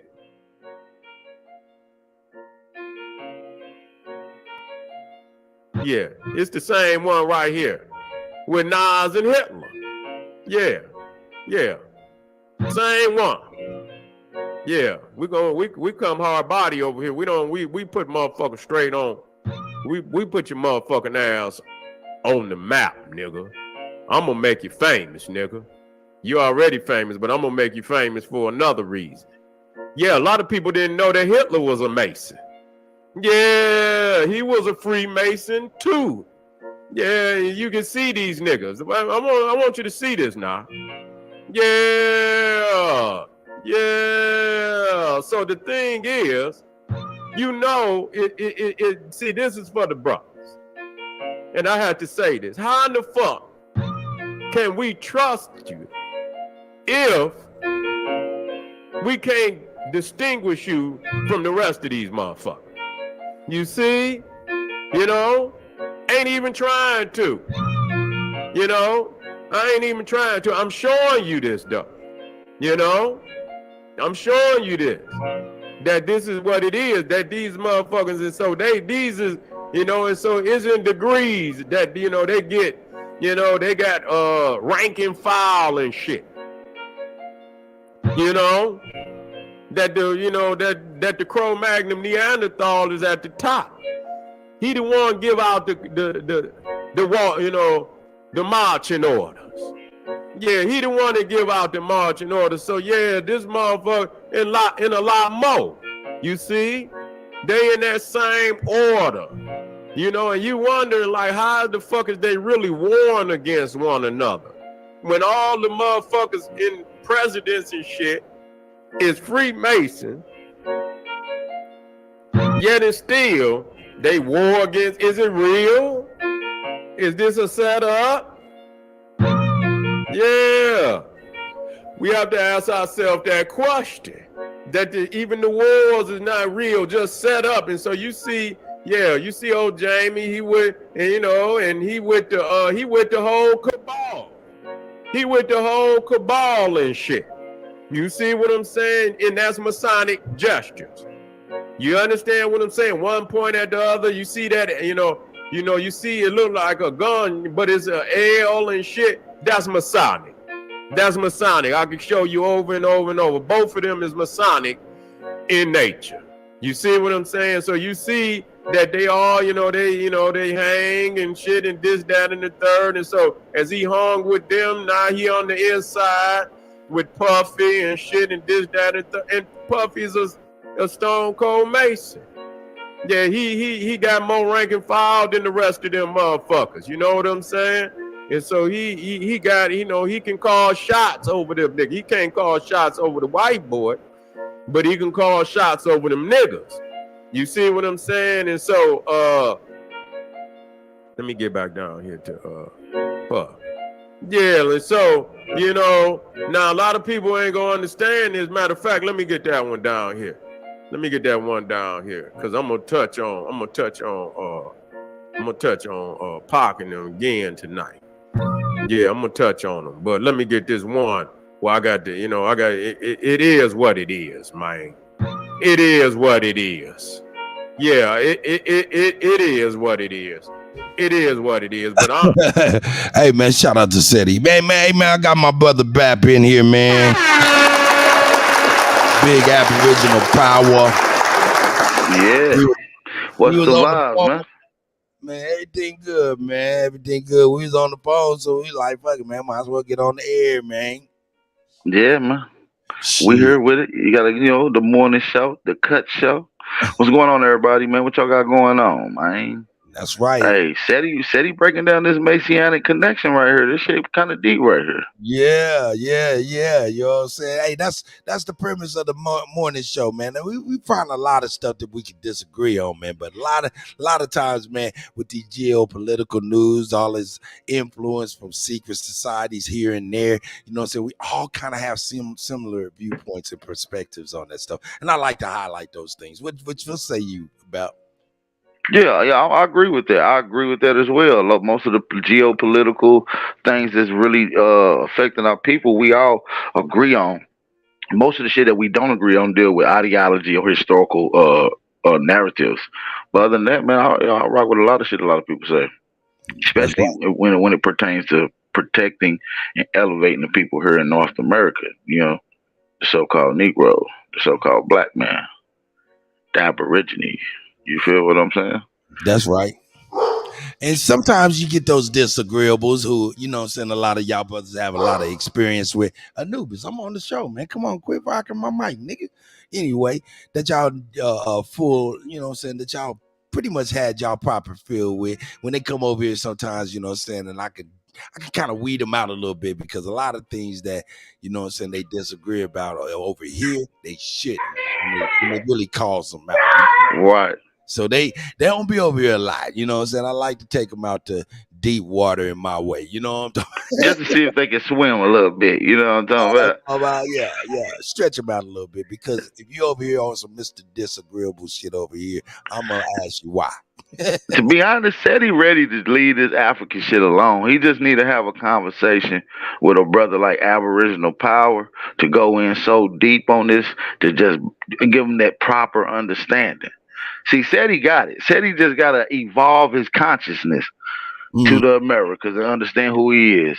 Imagine Seti just going in on Aboriginal information all day. No African shit. That shit be fire, man. That shit be fire, man. Yeah. But hey, we already know these Pan-African niggas already. They on that. They got some Dr. Ben and them ain't even got. They got that funding. Man, hey, Sanchi, take your ass to sleep, dude. Go to sleep, cuz.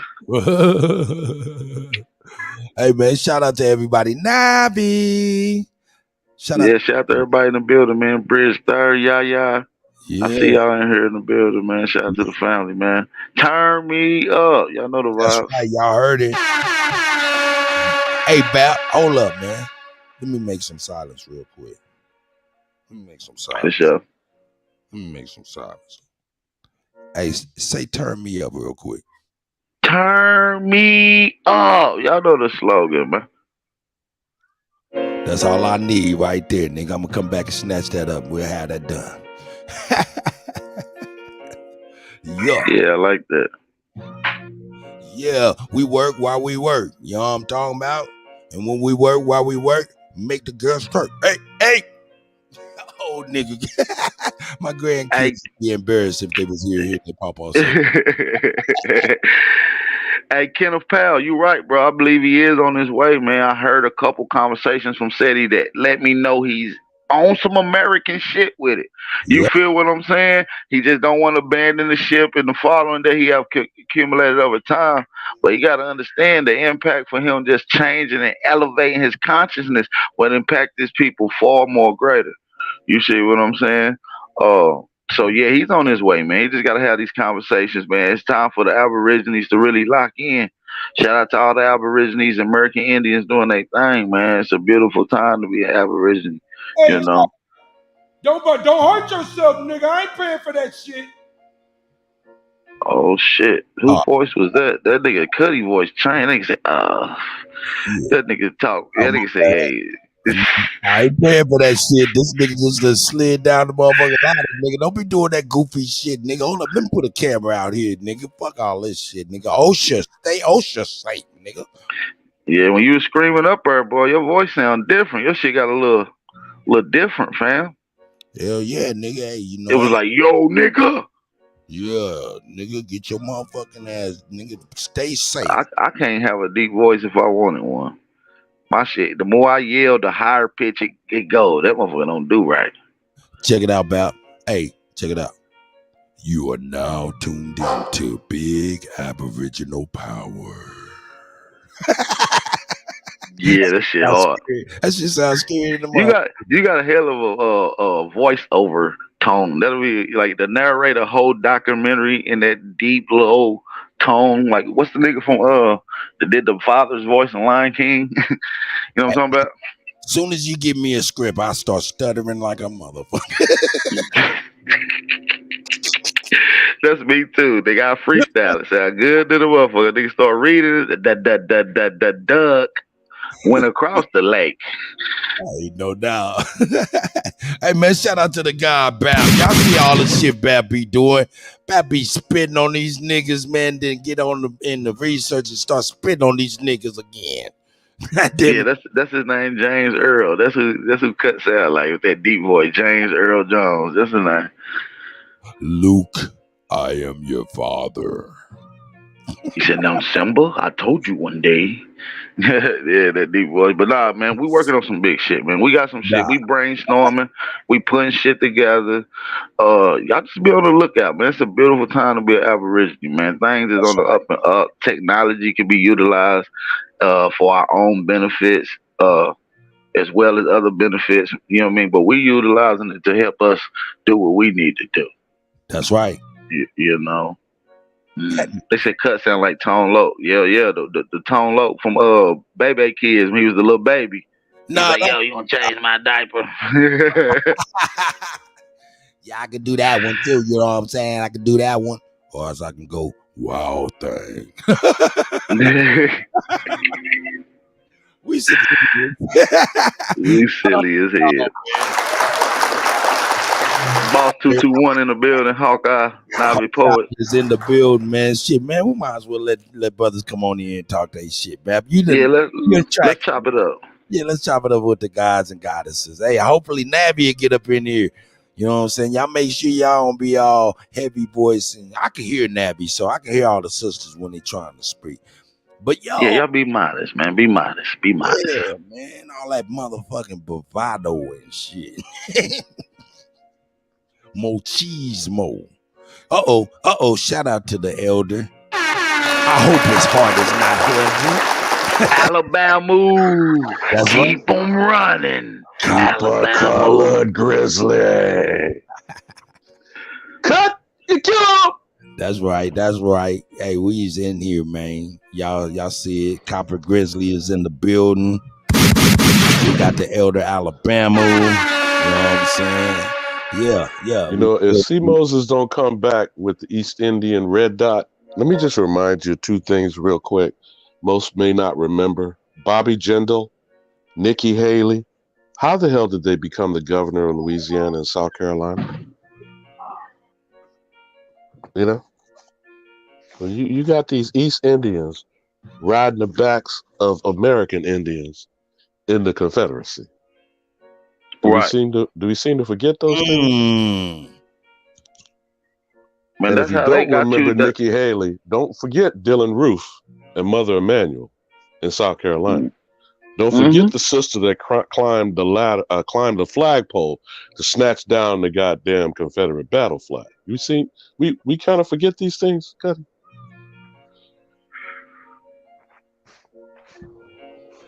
You feel me? Bap, when you went in on They Clone Tyrone, you gonna go back for a remix? Oh, wait gonna till do you a see the remix one I single? got. That's crazy you said that, Alabama. You need to stop reading my damn mind, okay? I was going to do something on that tonight, man, after my morning show, after I do my evening show. I got something planned for you guys tonight, an extended bill on Dayclone Tyrone. We're going to break it down a little more. I just want to give y'all a little pre-game breakdown, but we're going to get into it a little more extensively. Let me give you some African black peppercorn season. Okay. John Boyega. Do you remember I brought it to you, Cut, and the Chief? Yeah, you remember John he's the Boyega, first, the black stormtrooper from Star Wars. He played Star Wars. He played in the movie Attack the Block, Woman King. He played in a few different movies. They called him the young Denzel at one point in time. Okay, so where did this African nigga from England come from? Do you know what African nation he by way of Britain that they lifting him up now? Let me see. I'm gonna take a good look at his phenotype, and I'm gonna go. Now, don't forget Idris. Don't forget Daniel Kaluuya. Don't forget what's the one that played Martin Luther King, Daniel Aloyowa. When Oprah put him in on Selma, you know, all these Africans by way of England, the British Isles, coming over here playing our Aboriginal ancestors. Well, that's the way they get on, man. They've been doing that. I don't know if you've seen. I used to watch this show called Key and Peele, right? I don't know if you ever watched it on. The two half-breeds under the Abomination. Oh yeah, that Key and Peele. Yeah. And they used to put out a lot of innuendos, giving some game away. He got one scene where it was a black actor, and he was supposed to be playing a New York hood gangster dude. And the black dude who was acting for the role is a New York hood dude from New York. And he's acting the scene. They're like, nah, you ain't doing it right. And then the black dude from Europe come in, acting like the black dude from New York, and gets the role. You got to watch it. A lot of innuendos in it. And he was giving y'all like, listen, the game has been took over by other people coming over here, acting like you and getting the jobs. Denzel Washington spoke up about it several times. Remember what void did they feel after Chappelle supposedly ran to Africa, turning down the $50 million? The show is it was That's a couple how shows. they entered the void. Key and Peele entered the void when the Chappelle show went on hiatus. Hey, gentlemen, after y'all get done building, I want to make sure I make some time for C. Moses, man. Shout out to you, C. Moses. Go ahead, fellas. Keep on going. We can yield. We ain't got. We can yield. We want to hear what C. Moses. No, we ain't about to get on that Indian shit right now. But C. Moses, get your shit together. Let the elders build. Go ahead, brothers. So when But you're no. when you're cloning Tyrone, remember he made all the characters, including the mastermind supervillain. Right. Well, I wanna give some innuendos before I break it down tonight, right, brother Alabama? You with me? Yeah. How can you clone something in such a fast fabric of time? Where are you getting all these specimens from? So what we're going to get into is almost like a form of 3D printing, but skin and tissue wise. They've been having this going on. I'm talking You know what a cyborgs. replicator is from Star Trek, right? Mm-hmm. Go ahead, bro. Cook it. Yeah, we're talking about downloading. They've been doing the downloading inside of regular humans for a while. Now they done figure out how to make a synthetic version that they can download it in. They started downloading consciousness in the 90s into people. Hence, Stephen Hawkins. He was a robot. The Stephen Hawking I won't disagree with him about animatronics because you know how long that shit been going What I on. heard about that, bro, is he actually, the information that he started learning gave him that atrophy disease. Like he was trying to get so much information that particular entity is not supposed to be delving into, like the mysteries of the cosmos and shit that deep. So he gave himself that disease. It just atrophied his brain. Like he overworked his brain. Whatever it was, it ate away at his fucking brain. He had a split cerebral split, which is weird, right? In his But did he particular have an case. implant? But are you saying he had a chip implant, Jonesy? Is that But what you're listen, saying? let's look at it over time. He couldn't walk, he couldn't talk, he couldn't do nothing. He was paralyzed from the eyeballs down. You understand me? From the eyeballs down.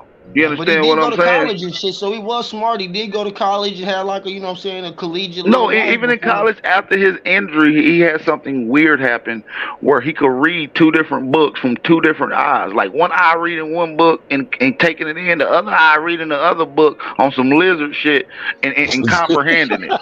You see what I'm saying? That sounds robotic than a motherfucker. Do you see what I'm saying? That's what I'm trying to tell you. And listen, you never seen his lips move when he talked. It was a damn computer. It sounded like That's Siri. Facts. He had Siri in his throat. You understand what I'm saying? It could have been So that. when Could you have been the put- first you wanna little put- AI little test module, little shit that they had in there. You know what I'm saying? He was the predecessor to what you're seeing, and they cloned Tyrone. And I'm gonna break that down some more in the bill. I'm not gonna Now get you into got- too much. You got GPT, you got Chat GPT, you got Neuralink with Elon Musk. Go ahead, bro. Give me Bro, some I was ingredients. watching a Put it in movie the pot. last night on Netflix. And I happened to pause it to go do something. And I came back and about to unpause, and I noticed I paused it on the like the crowd cheering at a basketball game. It wasn't real people. It was AI sim generated people in the chat. They're not even using real people in the movies no more. I don't think people catching it. Speaking of fake things, I don't want to move the topic too much. Hey, but we here for it. I'm here. Well, what's we- deep fake? What are they telling you is deep fake? Copper color grizzly. The deep fake is them hyperly cloning and reconstructing things. For instance, this whole UFO thing that just recently popped up, that everybody been in turmoil about and up in arms about. Well, I'm sorry to break your news. It is a such thing as UFOs. They do got the technology, but what you're seeing is not aliens. These are government, and they're going to fake an alien attack in December. I already predicted in February, for those that watch my channel, I predicted in February that the government was going to announce that UFOs was real at the end of July. Did they do that at the end of July? Now I'm giving you my third prediction, which I gave in February again. That's right.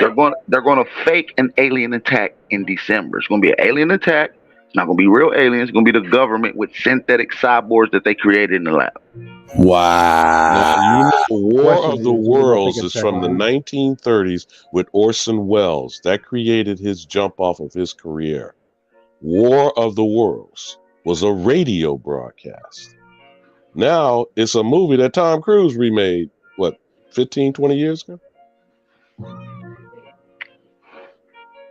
So what war of the worlds are we talking about? I'm with you, Grizzly. So who is the aliens? Who's the reptilians? Who's these Pleiadians? Are these pale demon degenerates? Man, listen, they're reconstructing them. Y'all gotta understand, they been reconstructing humans. We've been hearing about Gucci Mane, goddamn NBA young boy, all types of motherfuckers being clones since the motherfucking early 2000s. Hey, but check Right this after out, you Bob. heard that the DuPonts, right, and the J.P. Morgan scientific experimental hospital that's in Delaware came through with the breakthrough of cloning the first goats in 1998. And then you had Dolly the sheep. What was it, 85? Some shit like that?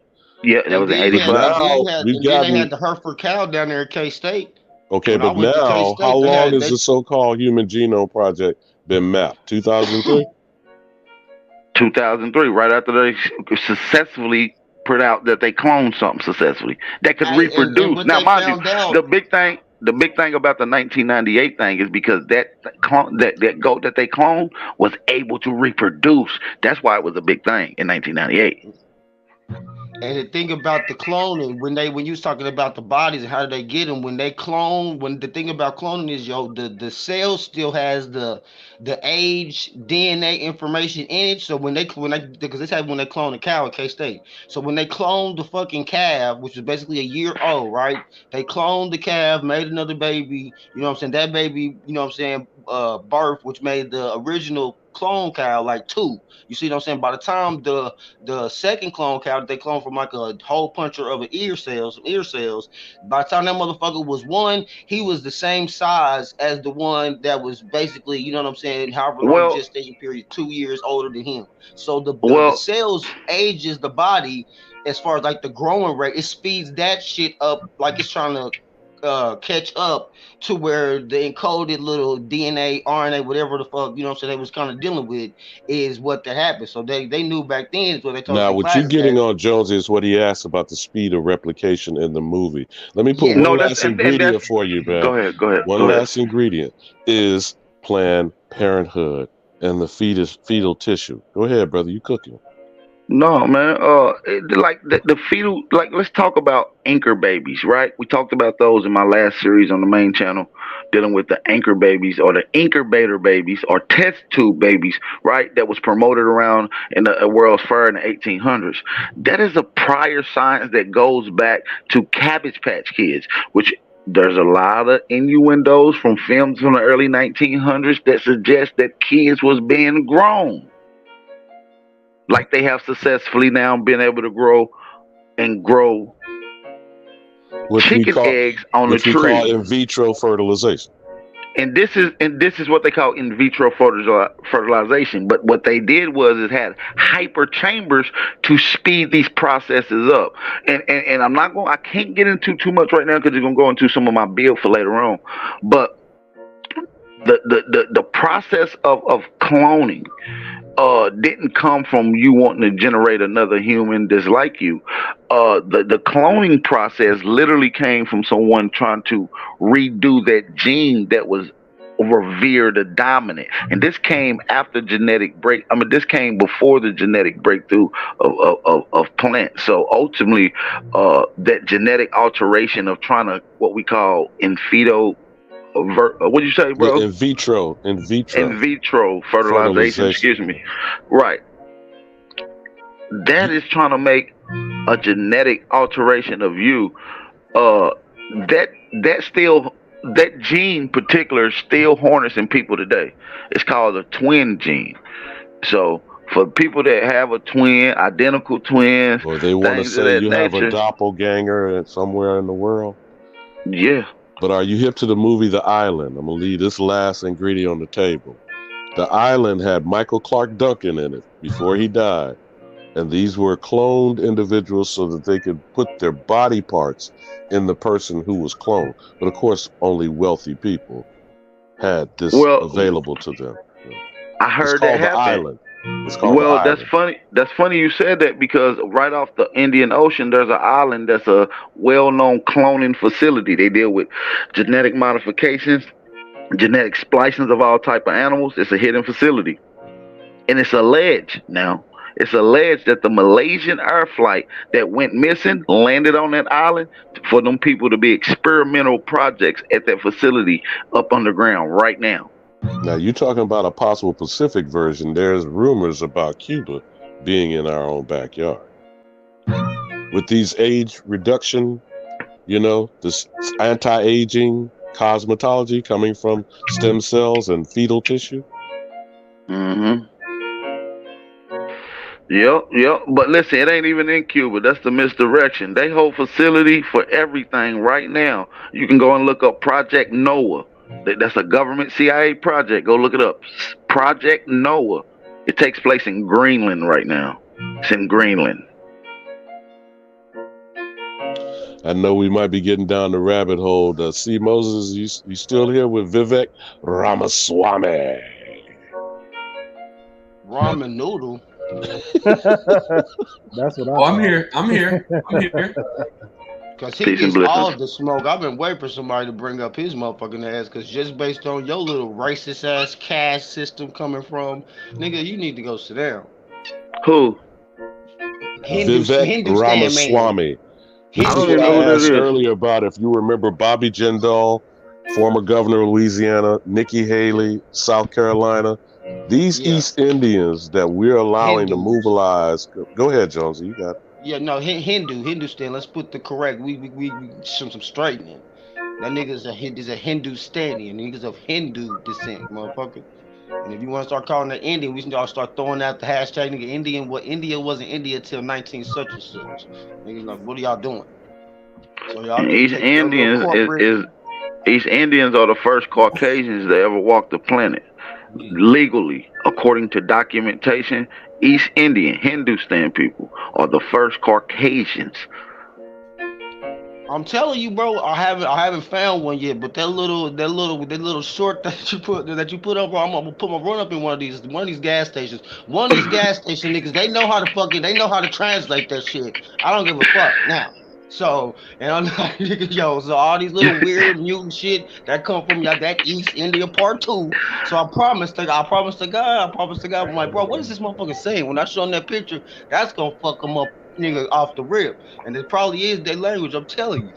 Well, East Indian got a deity that's a half monkey, half man. In the they are blue. Why is the pantheon of gods blue? Well, we'll get into that though too. That's a whole nother topic. But I do want to say that the people that was creating, the same people that started this ancient vitro fertilization process, or what we call cloning, it happened after we left America, and the process was trying to be continued in East India. A lot of the science I was trying okay. not to bring it since you went there, bro. You know about the Lost Book of Enki, I'm sure you do. Yes, absolutely. And they claim to have put this lab in what we would refer to as South Africa today. And they went and did some other things, as you were just intimating, over in this valley. But again, these are all tales, right? Well, that's what I'm trying to tell you, man. This is an ancient place, man. The technology that was in the Indus Valley was the technology that was brought from here. That shit, we was trying to still clone people when we had landed in Indus Valley. That's why you find the highest genetic mutations amongst those people. Like I'm telling you, you can look it up. They're the Caucasians. So before white people exist, these were the Caucasians that we were speaking about. And we used their genetics, mixed with other genetics of primates, and then created their ass. Facts. So, see, my brother, good brother Moses, did you want to jump off those 2 points I told you that are his actual campaign of, we're first going to outlaw birthright citizenship and to raise the voting age from 18 to 24? You want to jump off on those, see, Moses? I don't want to start there, but is Kutty you here? No, don't tell him. Don't end him, motherfucker. Go on and be about your business. Go on and rescind that He motherfucker. stepped away for a second, but you got a video you want him to show? See, I Moses? did, and because he hit me yesterday saying I was going to start it off, and so I grabbed this video to start it off. And I'm not saying got nothing to do, but it's the backdrop that I need, because my whole thing, even yesterday, and I said this, I'm not defending Vivek. Like, I'm just that. Y'all can think however you want with him. I'm cool with, because I know who I am. But No. I'm not trying to hem you up, C-Muzz. I'm not trying to hem you up about him. I'm asking you, what are the issues you want some clear messaging for people to receive?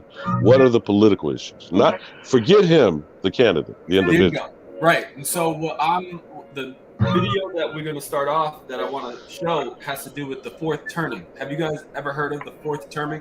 It's a book. Hip us to it, brother. Hip us to it. We can bring the video up. Hip us to it. What does that mean? So the fourth turning, it breaks down history in parts of like spurts of 20 years. And it talks about how every 20 years, we have like different generations. So you got your millennials, you got, your different Gen X.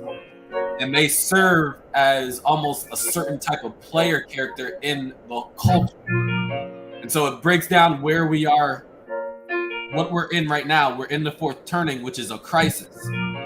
On the other end of this is a high. But what's going on in the crisis, which started in 2008, which we all know what happened in 2008, and we're still in it, it has to do with revealing some of the truths behind the system. Now, you're talking about the supposed Great Recession. You notice they purposely did not refer to it as a Great Depression because they want to keep that as a historical, significant, unique It's called a event. reset now. Yeah, but hold on a second, Joseph. So in the year 2000, you familiar with the .com bust? Of course.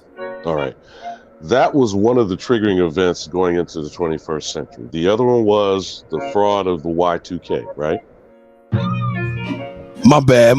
Man, bounce. My bad, man. I'm over here getting my roof done. I gotta supervise this shit. Well, he was wanting you to show that, Vivek Ramaswamy video. Yeah.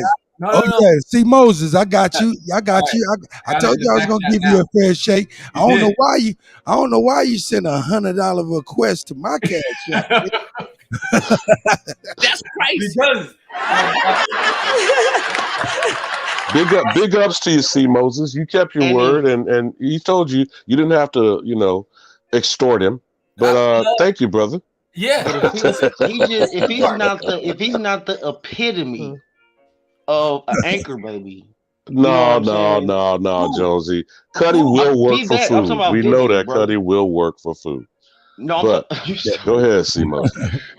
Go ahead, Moses, man. What you got going, man? Tell me what you need me to do. All right, so I put a link. We don't have to watch the whole thing, but I want to set the frame for it. Hey, we're gonna watch what you want me to watch. Hey, man, I'm gonna give you a fair shake, man. For real, man. Now, Kutty, what he was bringing to us as you prepare that video was called the fourth turning, and we were discussing a crisis point, so a highs and a lows. And I jumped off with in 2000 there was the Y2K hoax, and there was the .com bust, and we were going to go from there. But go ahead, C. Moses. Go ahead, brother. No, we let that play real quick. Okay. Until about the year 2030. So we're not quite halfway through yet. Well, this is all part of a pattern. And it's a pattern that's gone back centuries in Anglo-American history. I think it frankly characterizes the history of many countries around the world today. Like nature's four seasons, the cycles of history follow a natural rhythm or pattern. Over the last 5 centuries, Anglo-American society has entered a new era, a new turning every 2 decades or so. At the start of each turning, people change how they feel about themselves, the culture, the nation, and the future. Turnings come in cycles of 4. Each cycle spans the length of a long human life, roughly 80 to 100 years, or the unit of time the ancients called the saeculum. The first turning is called a high. This is an era when institutions are strong and individualism is weak. Society is confident about where it wants to go collectively, even if those outside the majoritarian center feel stifled by the conformity. America's most recent first turning was the post-World War II American high, beginning in 1946 and ending with the assassination of John Kennedy in 1963. The second turning is an awakening. This is an era when institutions are attacked in the name of personal and spiritual autonomy. Just when society is reaching its high tide of public progress, people suddenly tire of social discipline and want to recapture a sense of inner authenticity. Young activists and spiritualists look back at the previous high as an era of cultural poverty. America's most recent awakening was the consciousness revolution, which spanned from the campus and inner city revolts in the mid-1960s to the tax revolts of the early 1980s. The third turning is an unraveling. The mood of this era is in many ways the opposite of a high. Institutions are weak and distrusted, while individualism is strong and flourishing. Highs follow crises, which teach the lesson that society must coalesce and build. Unravelings follow awakenings, which teach the lesson that society must atomize and enjoy. America's most recent unraveling was the long boom in culture wars beginning in the early 1980s and probably ending in 2008. The era opened with triumphant morning in America individualism and drifted toward a pervasive distrust of institutions and leaders, an edgy popular culture, and the splitting of national consensus into competing values camps, red and blue. And finally, we enter the fourth turning, which is a crisis. This is an era in which America's institutional life is torn down and rebuilt from the ground up, always in response to a perceived threat to the nation's very survival. Civic authority revives, cultural expression finds a community purpose, and people begin to locate themselves as members of a larger group. In every instance, fourth turnings have eventually become new founding moments in America's history, refreshing and redefining the national identity. Currently, this period began in 2008 with the global financial crisis and the deepening of the war on terror, and will extend to around 2030. So what does all this say about our future? Well, in our paradigm, America has entered the fourth turning. What can we say about fourth turnings? Each turning lasts around 22 years, so this turning is going to last until about the year 2030. So we're not quite halfway through yet. Now, this is the winter of history. It's a time of creative destruction of public institutions. We're going to radically change. Get out the other end of this thing. Our politics, our economics, our sense of what we need in terms of public infrastructure in our lives. And very much of that is going to be shaped by the values and aspirations of the rising millennial generation. What do we know of the morphology of these turnings? Well, it starts with the catalyst, and of course, the catalyst. All right, so I'm breaking this down in two sections, just because one, I wanted to bring forward where we are, like in 2023. This has to do with the same thing, and then I will open it up and I'll actually talk about Vivek. But this is the same thing, but it's breaking down the boomers, the different generations. Can you play that, Kutty, and just start it at this is like 2 minutes. Start it at like 5:30.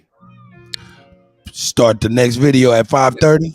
5:30. Because this is where you guys attacking me as a millennial. I'm just like, look, you got to understand where we and my generation play into this whole thing, because we got to work together. I'm not there. Now I took Vivek nowhere. So I didn't even bring him up. Well, give him a chance. Give him a chance. Give him a chance, please. Please, everybody mute up. Everybody mute up, but see Moses, please. All right, brother. We at 5:29. You can tell me when to start, and whenever you're ready. You can say something if you want to before. No, hold on. It's showing on screen what they call cohorts. That's just the demographic data. I want him to lay out the generations. So I think he already wrote that. Go to 3 minutes. 3 minutes. Actually, no, just play it. Just press play. Press play right there. Are you there? What'd you say? Just press play. Here we go. Press play.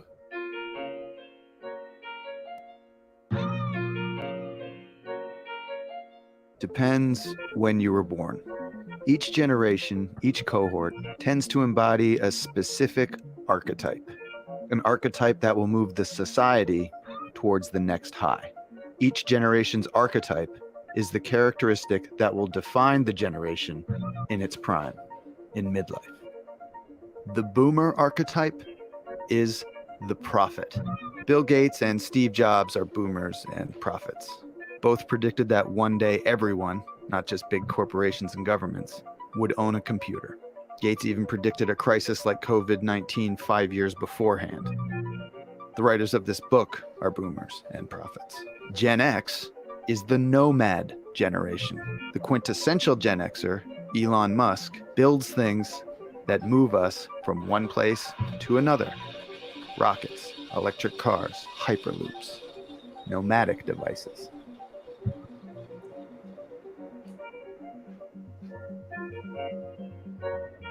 But the millennials, raised during the unraveling, will emerge as the hero generation during this crisis. These are the Parkland High students, but frontline hospital workers, catch me and after Malala that. Yousafzai. I'll have to agree with everything. The book says millennials will be the World War II heroes of our history block. We don't know what Gen Z will do, but they will be an artist generation. From them will emerge the next Bill Withers, Toni Morrison, or Bob Dylan, all born during the last crisis, all from an artist generation. The history block before ours ended with World War II and began with the Civil War, 80 years prior. The history block before that ended with the Civil War and began with the end of the Revolutionary War, 80 years prior. Every 80 years or so, something big comes along and changes everything. And now we're at the end of our history block, right in the middle of our crisis. We're in the process of changing our world again. All right, cool. Now, the authors of The Fourth Turning tell us that these crises are like forest fires. Kutty, I'm making you work. Can you pause it? See, Moses, Yeah. They I clear like the woods this for new growth. panorama and the As we setting work up the towards our context. next Need me? high. Hold up. You good? Yeah, so that's what I wanted to set up before we get into Vivek, because I'm honestly not defending Vivek. No, you don't have to keep, see, Moses, you don't have to keep saying that. Forget him, the individual. Here's what I'm trying to say, and when I asked you again yesterday, we could use other examples. Those two specific, and why I'm bringing those up and repeatedly bring up, the moving the voting age back from 18 to 24, that's an attack, not just at you, it's to the ones behind you, which you know is a non-starter. People between 18 and 24 are not going to willingly vote to give up their vote, okay? The other one with birthright citizenship, I really want you to go in on that because that's your children and your grandchildren being addressed. Do you understand the significance? I do. So when you say moving it from 18 to 24, I personally did not vote in that span of time. Most young people don't. Exactly. But I want you to understand why it was reduced. Do you know why it was originally reduced? In 1976, the bicentennial year, the election of Jimmy Carter in that presidential election was the first presidential event that 18-year-olds were allowed to vote. Do you understand why, though, and the significance of it? No, but can we go back to your point of most don't? And so that was before my time. I don't know why, but I will defend that. I'm not sure if 18 or 24 is a good or bad thing. So I'll let you expound on what. Well, here's the reason that it was lowered. People at 18 could go off to foreign lands and die for a country that they don't determine whether they are forced or choose. And don't forget, there was a draft that was compulsory. Now we have a voluntary military force. All this coincided in the wake of the Vietnam War. Okay, but go on to where you want to propose the discussion. So now I'm going to bring in some of what Vivek wants to do in his whatever you want to call it. Run. I don't think. Yeah, whatever agenda items that you think are critical. Kutty, are you there? Yeah, I'm right here. right, I got two more. Well, the next two have to do with Vivek, so we can have conversations around it if you step away. But if you play that next one, this has to do with, again, now going back to the backdrop of us being at the end of a crisis period. But I think we got some we still need to show the truth before we get into the high. So after this crisis period that we're in is a high for this land.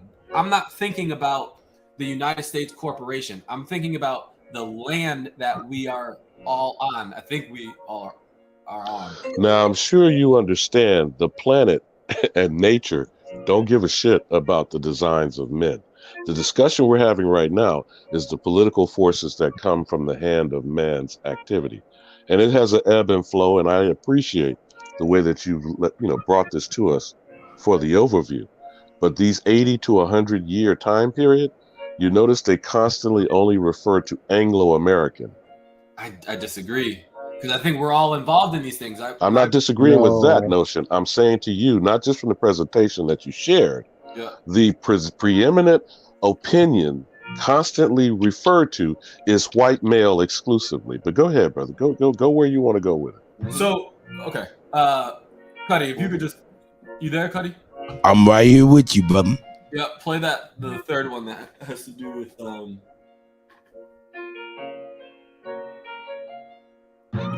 Getting it together for you as we speak, brother. I don't want to rush you. And remember what was said about the caste system of India. Reaction to today's indictment. I apologize. Go ahead, please. No, that's okay, Cup. The caste system of India and its creating give me from 1 minute. colonialism Hey, in 1950. Yeah, go ahead. I apologize 1 second. I'm gonna step away for about 2 minutes. I got my delivery going. Well, no, go ahead and play the video. Then we'll let that play. Then go ahead. Okay, here we go. Go to 5 minutes. You there? Go to 5 minutes and then play it. Hold up, man. The motherfucker ain't nothing but 6 minutes. Let the play. Let it play. Vivek Ramaswamy, 2024 GOP presidential candidate. Vivek, your view of this: 45 pages, speedy trial necessary, and it looks like the presidential race for Biden is being run out of the DOJ. That's exactly right, Laura. Now, I have said this before in each of the other two indictments. I'll say it again. This sets an awful precedent in our country. They're going full banana republic, full third world on this. I think that sets a dangerous precedent. Now, on this specific indictment, Laura, I think there are a couple of really concerning facts. First, they're using an unprecedented legal theory. Alvarez was a case in 2012, still good law, that holds that public officials and candidates for elected office can make false statements, period. So he's by definition using an unprecedented legal theory here. I think the more dangerous part of this is, Laura, it doesn't even relate to Trump. It relates to the legal system. By criminalizing the behavior of 4 co-conspirators, lawyers who were giving good faith legal advice to Trump. The job of a lawyer is to actually provide legal advice. Trump was seeking legal advice. And I think this indictment then pushes the boundary even further on just legal grounds. And a general rule of thumb is if you're going to try to indict a political opponent and a former president in the middle of an election, it better darn well not be based on an unprecedented, untested, flimsy legal theory. That's exactly what we have here, which is dangerous. Yeah, the novel application of the law. That's great timing to put that into play. Now, Vivek, I mentioned this briefly earlier, but this Judge Amy Chutkan, who's handling this case, back in 2022, the AP called her the toughest punisher in the January 6 cases. She's a former assistant public defender nominated by Obama, and she's consistently taken the hardest line against the defendants of January 6 of any judge serving on Washington's federal trial court. She worked for Boies Schiller, which of course is Hunter Biden's firm of choice, to where he was getting a lot of his money from these foreign entities run through. The same law firm that represented Alexander Vindman, I believe Samantha Powers, others, connection to Harvey Weinstein and Jeffrey Epstein. This is quite the connection. I want you niggas to look at your backwoods at work right now. All your backwoods, your daily backwoods at work. For the last 10, 15 years, this is your backwoods at work. Here we go. Does any of this surprise you? It doesn't. It also goes to show why the choice of jurisdiction and venue matters deeply. And I think Jack Smith knows exactly what he's doing. Laura, it just strikes me as the truth of the matter here. They are not going to stop until they get him going or get him coming. And I say this as somebody who is running against Trump. I'm polling at third in the Republican primary now. It would be easier for me if Donald Trump were eliminated from competition. That is not how any of us should want to win, because that is bad for this country. That is why I think it's important for those of us competing against Trump to take a strong stand against these politicized indictments. It's also why, Laura, I'm happy to share this right now, is earlier this evening, I actually filed suit against the DOJ, following up on my earlier FOIA request, trying to get to the bottom of what Biden and Merrick Garland told Jack Smith. That is transparency the public really deserves here. I do not believe that this special veil of a special prosecutor is really as separate as they're making it out to be. I filed a FOIA request in relation to the last case, which, contrary to law, they rebuffed, did not respond in substance. So we filed that lawsuit today, and we're filing a new FOIA request. But either way, Laura, we have to get to the bottom, the truth of the matter here. And the answer is this is a politicized persecution. Yeah, Vivek, I don't think the American people are going to know the truth unless there's a change in leadership. I mean, Republicans are staking the future on these investigations, and we're learning a lot, which is fantastic. That's right. But you got to beat them at the polls. And that means early voting, ballot harvesting, a 50-state campaign, getting more minority voters, that multi-ethnic coalition that you've talked about. That's where it's at. That's how you drain the swamp. The investigations, everyone knows Biden's a crook now, and they apparently don't care. A lot of people don't care. And that's why this has to be a landslide, 1980 Reagan-style landslide, Laura.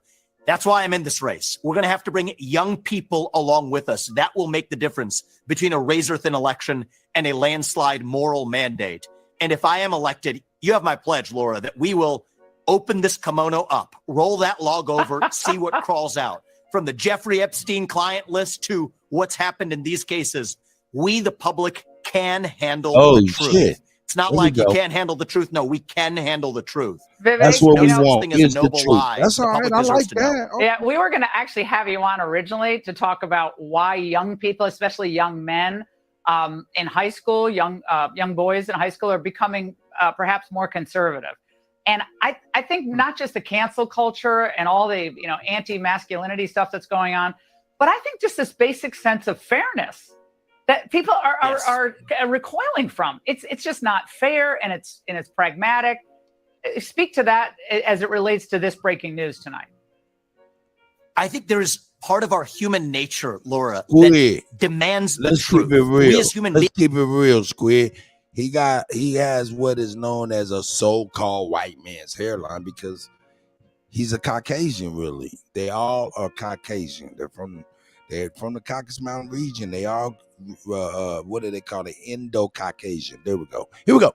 Beings, the thing that make us different from animals is that we relate to one another based on actually telling the truth to each other.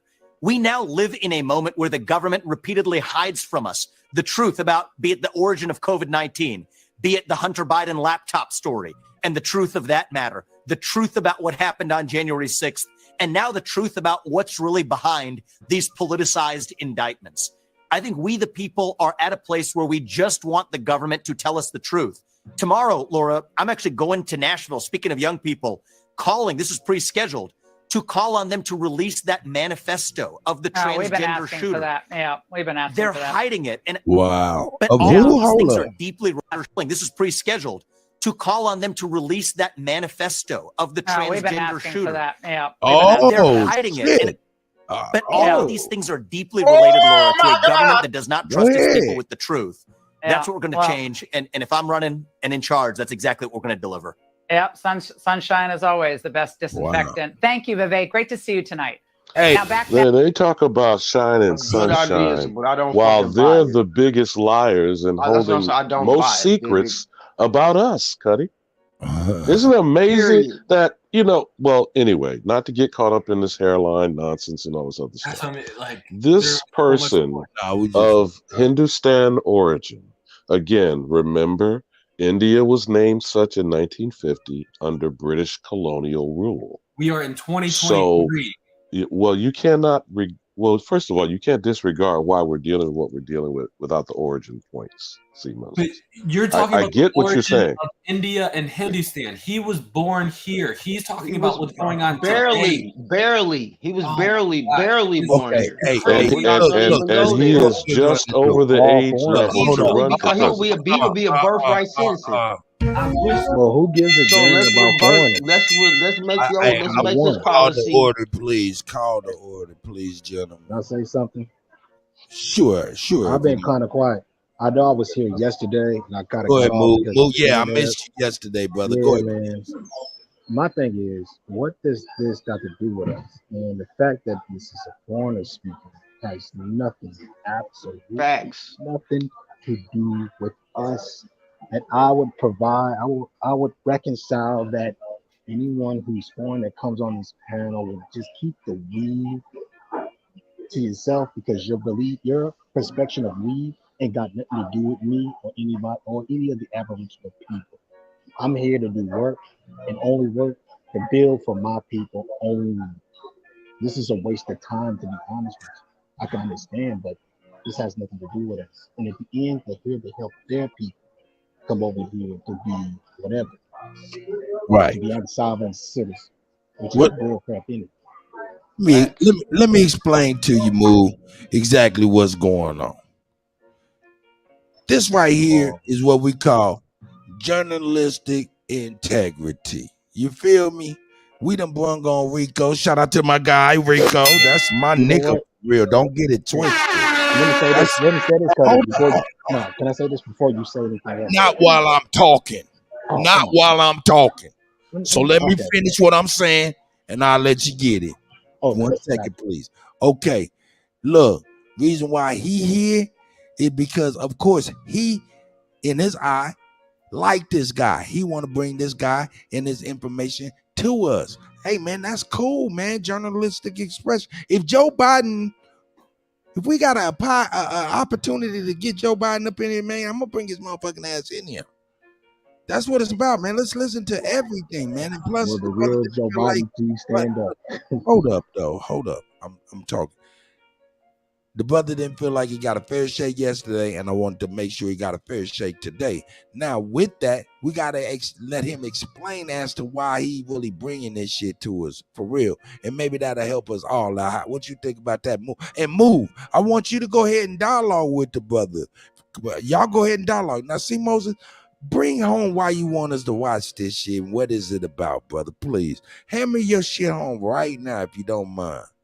So I'm with the dialogue. That's the part that I don't want to just talk over or teach to. Like, I can listen to what you're saying. Hopefully you can listen to what I'm saying with an open mind. Yesterday when I brought him up, everybody, without even hearing a word from his mouth, like the snap of a finger, went to a judgment and just shut down. That, when you're dealing with humans or beings, whatever you want to call people, you're never going to actually get anywhere if you just automatically shut down outsiders or anyone, because you live in a world where in 2023 there's hundreds of millions of people on this land. We have to deal with them, and don't deal with them based on their hairline or the color of their skin, because that's literally. You trying to come at me with that? I got dream speech crap. We're dealing with the worst cases of all. Talking about open mind. My open mind been open mind for a long ass time. Hey, Move, I think you might need to get in a better spot real quick so you can that's what got us in. I mean, I can't stand them thinking that we not open minded. We're open minded to what we need to do. You need to respect that. That's right. Because you think we're helpless and feeble minded. That's the mindset you guys have. Hey, but and we need to get family back, and see that's exactly the bullshit Vivek want to spew. Exactly. They think we're separated. We're not. We just need to figure this stuff out on our own. We don't need no help from nobody. Right. Because we know about the help y'all giving, and it ain't help. It's tearing our families apart and our minds apart. That's what needs to be cropped out. I think you guys have a big question mark. Let me go ahead and refresh our memories and give y'all. Remember, can I say this? I'm gonna say this last thing. I'm gonna say this last one thing before, and then I'm gonna land my plane. Malcolm X spoke about the wolves and the foxes. He spoke about liberals and rednecks. You need to look into that because they always want to think that we need their friends. It's like they think they can do the thinking for us. We don't need that. We don't need assistance. We got to And pick Move, he ourselves up. also said, when you look at a wolf and he's baring his teeth, you know that motherfucker gonna bite you. When you look at a fox, he look like he grinning. But go ahead, brother, you cooking. Yeah, and it's like we have to be careful, even for us. There's been plenty of attempts to, but a lot of attempts have been all fallen down and broken down by the system within. But every time, and it's like there's been a lot of fires in our businesses. I mean, to be honest with you, we should have been well off. Why you think we ain't well off? All these attacks, all these fires. We don't do our historical research about that type of stuff. Hey, first We off, know hey, what's going on. We know what we need to do. Hey, Squid. Hey, calm down out No. there. I don't know why you using all these capital letters all the time, nigga. Get some lowercase letters in your shit, nigga. God damn. This nigga going. And also, I'm not into multiculturalizing. I'm not for it. It's just we know what's going on. We know what we need to do. That's increasing the dilution of our agenda because you keep bringing other people to the table. When you keep talking, when they keep talking diversity, when they keep talking multiculturalism, it is to deflect and divert attention from the American. The agenda is to keep us controlled and contained and separated. So now when we address, all right, I brought up Yang Gang yesterday. With you motherfuckers, I know that. Kutty, when you go into the candidates, whether it's Yang Gang or Vivek Ramaswamy, both of these are hedge fund gentlemen. Why are they billionaires or multimillionaires from the Silicon Valley? Both of them have gotten their wealth from there. If you have, I know you only scanned it briefly with the Wikipedia page. Hey, yesterday, Kutty. I'm sorry, Alabama. Not to mention that our tax dollars and our pages does pay for all this stuff. They're here on the back of our hard that's where I was work. going, man. That's where I was going. When you brought the Wikipedia page up, Kutty, and you kind of only briefly skimmed on it. I was trying to read it while you were doing it at the time. Man, for real, because I really wanted to hear from you. Look, man, go ahead, Alabama, please finish. No, I'm saying when you bring the Wikipedia page back up, look at his companies. When you were looking at, the man is a Juris Doctorate from Yale. Andrew Yang made money off, I think it was either biotech or something like that, but there were Silicon Valley multimillionaires. What do we know about Silicon Valley as a community? How did these people, mostly Asian, from India and from China, how is it they've come here, became computer engineers, got advanced degrees, whether it's Yale or Princeton or Ivy League, Stanford, etc., and then they've become wealthy in Silicon Valley with these tech companies? How has this happened?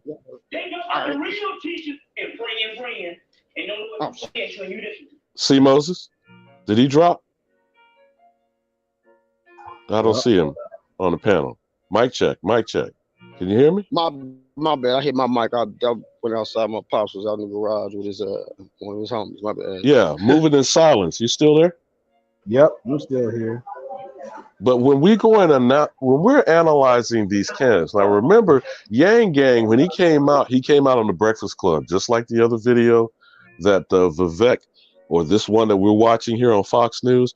When they're situating themselves on these platforms, the first thing that Andrew Yang said, if y'all haven't seen the article, I think it was from either Forbes or Fortune or whatnot, but there was the projection of the so-called Black family of four to have zero wealth in the year 2053. Have any of y'all saw that article or aware of the content of that article? Andrew Yang used that as his platform jump off on the Breakfast Club. And Charlemagne the God and, Angela Yee, who is also half Pacific Islander or whatever the hell she is, okay. They were stunned by him bringing the information to them, which shows you their poor journalistic responsibilities if they're supposed to be providing information to the so-called black community, right? So they had to wait to hear from a Chinese running for president that the system intends for you to have zero wealth by 2053. Now, instead of being informed about it and aware of it, what should be the response on their intentions on us not owning shit in our own land in the next 20 years? Hey, peace. Can you hear me? Hey, I can hear you, Shaq. Hey, I can hear you, Shaq. Look, Shaq, I'm gonna let you get up in here, man. Hey, and Cassandra, Georgia Peach, if you got some time, come on in, sis. Shut up, barking on my mic. Sorry about that. But hey, check it out. Now, look, I wanted y'all to understand why C. Moses is. Hey, hold on one second. Let me get it. Is he back? I thought he dropped off. C. Moses is back. I just got him back. Yeah, just chill on out. Hyper mic motherfuckers. Hold on. This is what I'm trying to say to you. Context. Why is C. Moses bringing what he said? Number one, we do want. I'm interested. Number one, he asked, have we ever heard of this dude? I've never heard of him. So, and he's absolutely right. Hey, man, I like him a lot more seeing him than I did yesterday.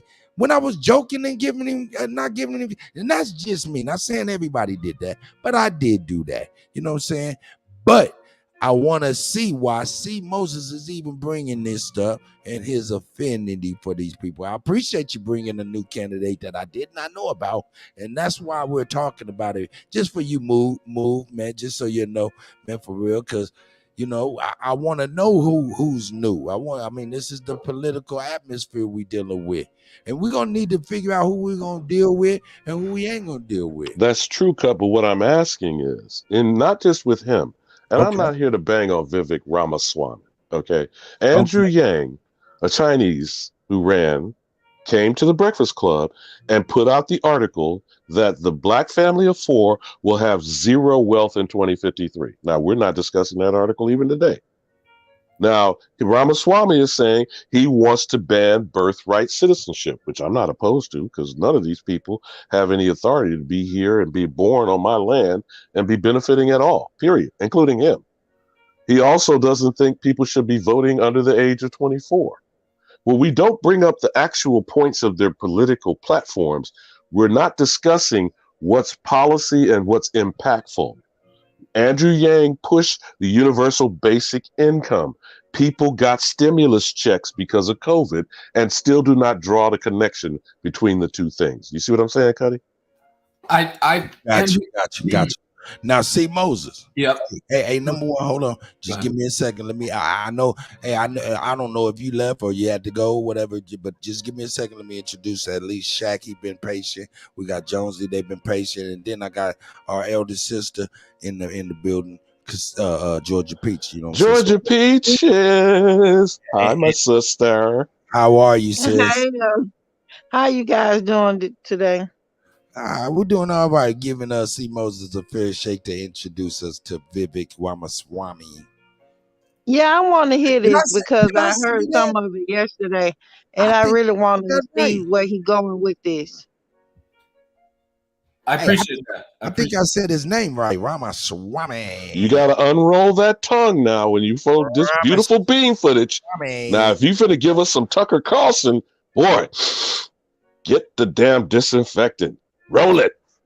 Go to 1640. Someone said, what does this have to do with us? Look at your boy. Look at your guy.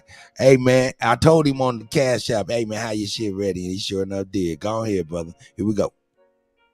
And Shaq, man, yeah, and you and Move, and y'all can go on ahead and build after this, man. Y'all just try not to talk over each other, man. Be courteous of one another. And Red Squid, fuck that shit. Them lowercase don't look right. Them lowercase don't look right, man. Get the uppercase jumping back off, man. Go on here, man. Just, big case on us, nigga. We need the big letters. Here we go.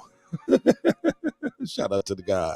Some ways we are, because we let it get there. But one of the things I've been convinced of, I've changed my mind on, is that I don't think we're nearly as divided as we're taught to believe.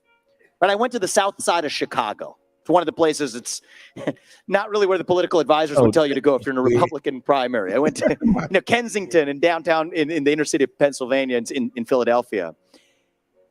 And I'll tell you, the people in those rooms, especially in the south side of Chicago, where they're converting South Shore High School into an encampment for migrants who they're spending $7,000 per person per month on. This is the supposedly far left, nearly entirely black, Democratic voting bloc. And I have never heard more eloquent cases for securing the border and actually prioritizing the interests of Americans than I heard in that room. What did they say?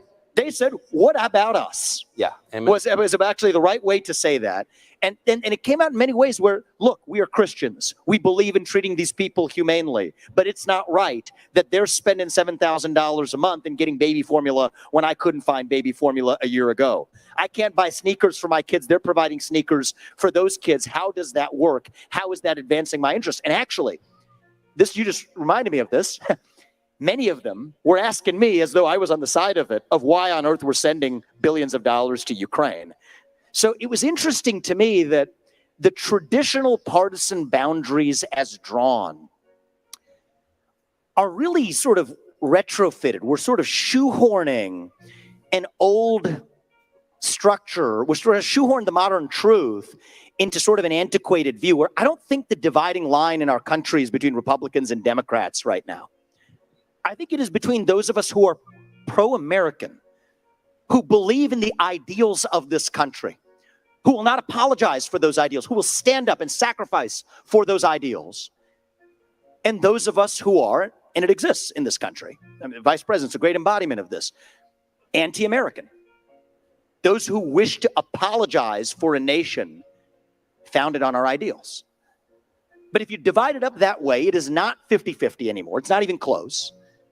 It's easily 80-20 in our favor, and half the 20 are people younger than me who never learned what those ideals were in the first place. We're going to bring them along too. And I think we have an opportunity to do in this country in 2024 what Ronald Reagan did in 1980, deliver a landslide election, call the bluff on the division. Much of it is artificial.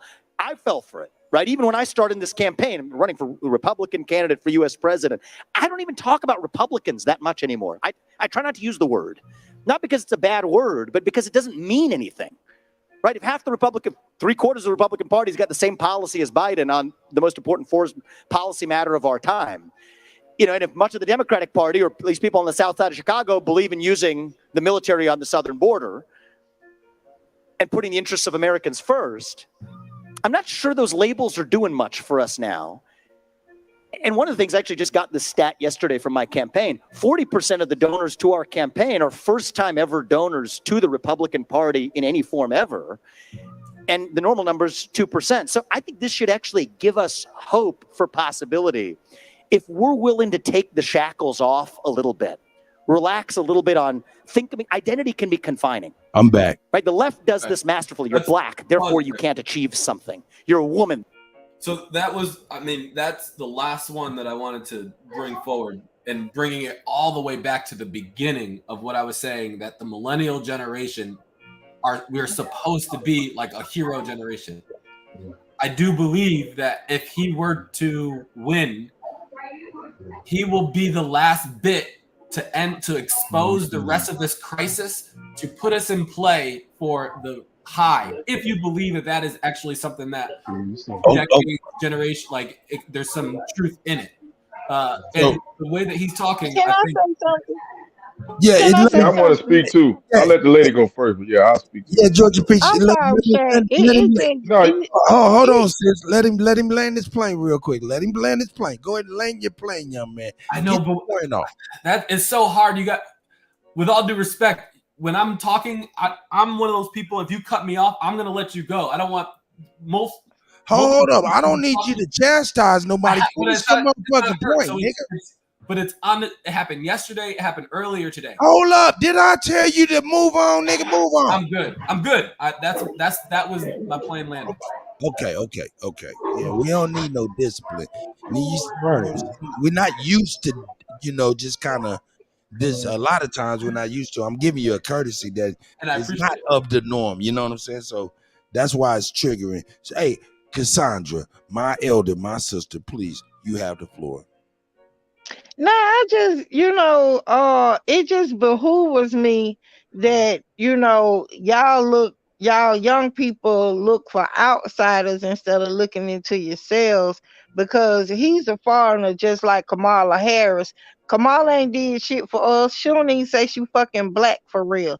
She's a fucking Indian, just like he's a goddamn Indian. Indo-Caucasian, to be And exact. he identified Kamala as being someone completely different than him. So why did your mind go there? Wait a minute, him and Kamala is the same. What is you talking about? Let us This guy right here on the screen. Let her talk, C. Hold on. Moses. Stop cutting her off.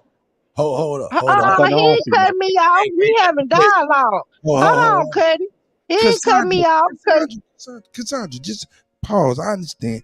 Let's take a deep breath. I got this. I'm gonna be a young man.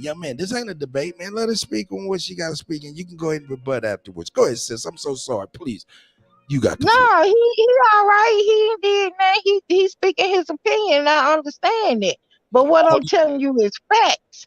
The fact is, Kamala is not a black woman. She's an Indian, just like he is. That's a fact. And they coming with the dark skin to goddamn throw us off. And we thinking that they gonna come and help us. They ain't fucking coming to help us because she ain't did a motherfucking thing for us. That's right. That's right. Period. All she did is stand there and fucking smile. That's all she have ever done. They come around telling fucking lies. Stop that shit, boy. Y'all need to realize who y'all are and start trying to help us band together and get these motherfuckers up out of here so we can get our children to stop trying to kill each other.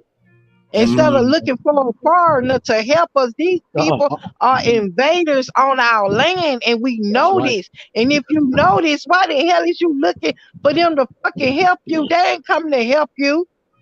They coming to trick you like the white man did, but they coming with black skin. Y'all need to stop it, for real, because this shit is crazy. Shout out to Georgia Peach with the 10 toes down perspective. Can I say something? Real quick? Hey, hold up. Red Squid, if I see another lowercase letter out of you, nigga. Yeah, no, go ahead. And then afterwards, is that Move trying to speak? No, I'm trying to speak. I wanted to say Kamala Harris is Hindustan. She's not Indian, she's Hindustan. So your point is valid, but she's not Indian. She's not. She's Hindustan. But I know she's Hindustan. They call themselves Indian, so I give it the proper term for it. Right. The whole point is they're foreigners, and they're foreigners, and they're not for us. They're not for us. They're for themselves. They're gonna help themselves like they have been doing since 1865. And I'm gonna tell you right now, we ain't for no outside help, because like Malcolm said, anytime you rely on your enemies for help, you're in worse shape mentally than spiritually. So no, I ain't about that. I'm about the help. I'm about the help. I'm about indigenous aboriginal help. We're gonna help ourselves, and that's exactly what we're gonna do. We don't care about what they're saying. That ain't got nothing to do with us. It's just another trick. Wish, voting me wish. We don't need no wish. We're gonna do for what we can do for ourselves, just like we did, and keep on building. And I'm gonna lay my plane right there. Right. Again, speak to the panel, man. Salute. See, hungry ass niggas won't even let me sing. You don't have to put out the red light. There we go. Y'all supposed to be my backup. God damn it! Nah, fuck with. Go ahead, Elder. I'm just playing with you. No, Shaq. I want to hand you this alley-oop, man. Study the wealth of Vivek Ramaswamy and Andrew Yang. No one asks why they prominently came out of Silicon Valley and what are their companies' backgrounds. But go ahead. He's Soros funded that he wanted to get distance from. I got 2 points to that. I want to see Moses if you want to rebut or have any opinion to. You want to dialogue with the brother? Go on the dialogue. Yeah, I want to dialogue with him because these are the young millennial generation, so we got to pick their minds and see what they are. Yeah. And Wolfman, I want to dialogue with him. So yeah.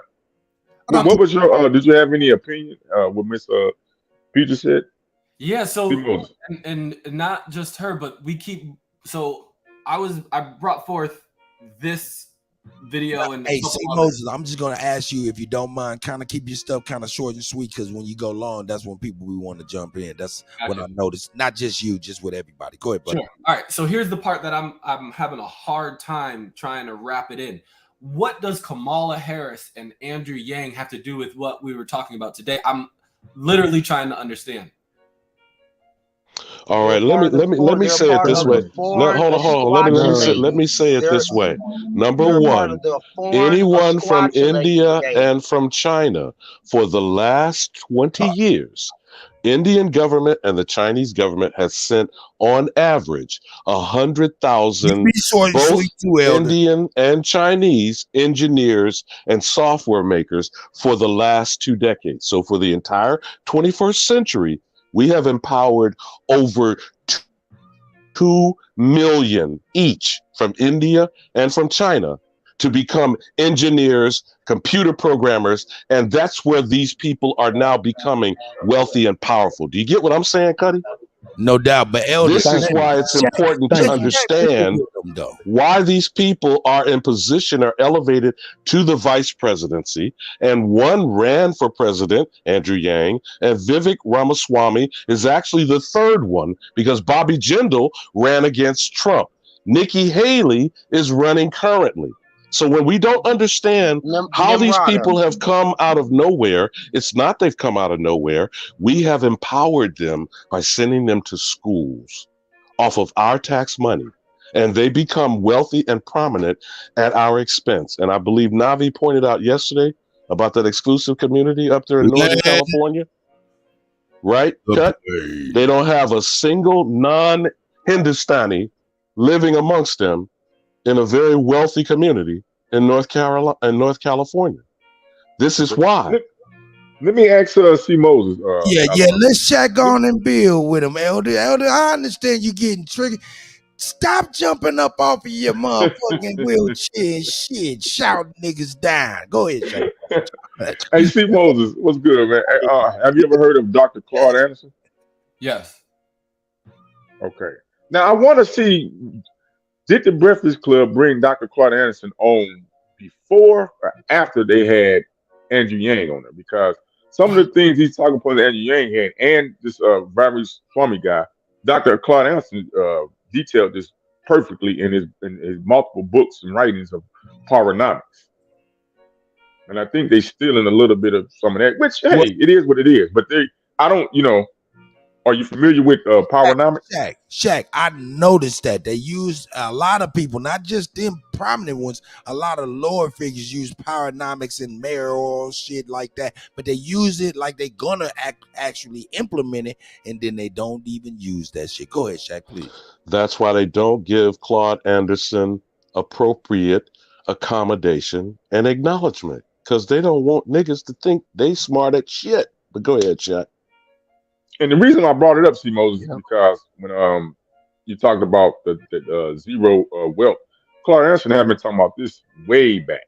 Lectures he's been talking about the so-called Black America being the fourth coming up into these future generations. They want us at zero, of the fourth, what's the name? Fourth class in this nation, America. So I want to ask C. Moses and any other young gentleman, why don't you throw your head in the goddamn race? Ooh. Or influence somebody to do that. Hey, shout out to A1, man. A1 in the building. Peace to the God. This is C. Moses mute. Did he drop? No, he in there. I'm here. This is just an interesting response to what I thought was going, because I thought the first two videos with the fourth turning and the crisis and how we need to take down some of the system, and Vivek saying he wants to open up the Epstein list, he wants to do this, he wants to shut down the FBI. Everybody be saying that. That's not true. Get in there. Who is going to be in his cabinet? That is not okay. Good question. I would never trust a foreigner to have that kind of know, especially when we have an Aboriginal running for president. So absolutely, that's on the lines of treason. Even considering that when you got somebody of the bloodline of the land, no doubt, historical record before any reconstruction and all that shit. So with that being said, he almost disqualified. Like he almost doesn't have standing. You know what I'm saying? Over here, like in Aboriginal law, Vivek Ramaswamy really doesn't have standing. You know what I'm saying? So his shit kind of gets discarded a little bit as far as I'm concerned, because he doesn't have nothing that's convincing, and he ain't gonna say nothing convincing because that's not where he comes from. That's not his training. We're what, a year and a couple months out. So this is an introduction to something that just got to play before our eyes. I am not going to be the person to stand in front of his bullets. If y'all don't believe him, or if you need to hear more, if you want to know who's in his cabinet, those are. We don't want to know none of that shit. All that shit is told the fuck out.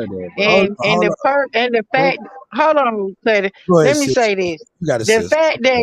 The fact that he came and talking about the black people and how they was this, that, and the other and third. See, all these politicians know if they don't come to us and get approval from us, they ass ain't gonna fucking win. And that's period point blank. And that's what the fuck he doing. And he coming with black skin, same as Kamala.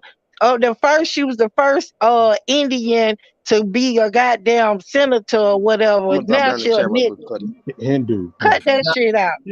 And young man, hold on. Let me say this. Let me say this too. Please.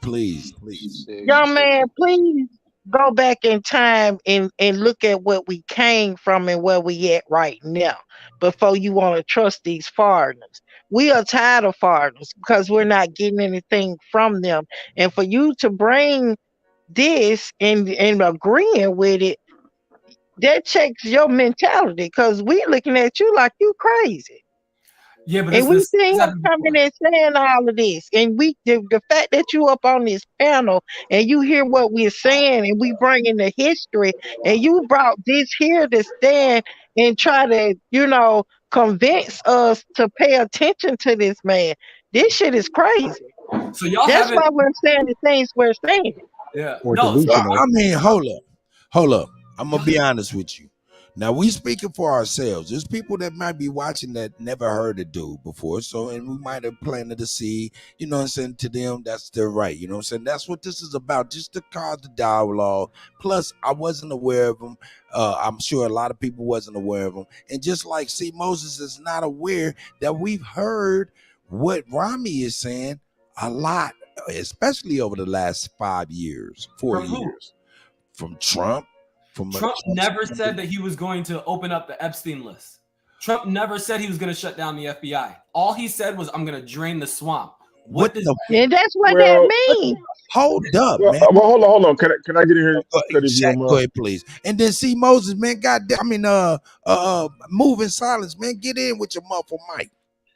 Trump was one of the ones sparked the reason why this deep state is being public in the fake news. The reason why he is the reason why a lot of these sex trafficking rings was all broken up. The reason why Epstein and all them, the other one, the witch, all of them was getting snapped up because of Trump. So I understand where C. Moses is coming from. You know what I'm saying? And we do need young people. Me too. Aware and innovative.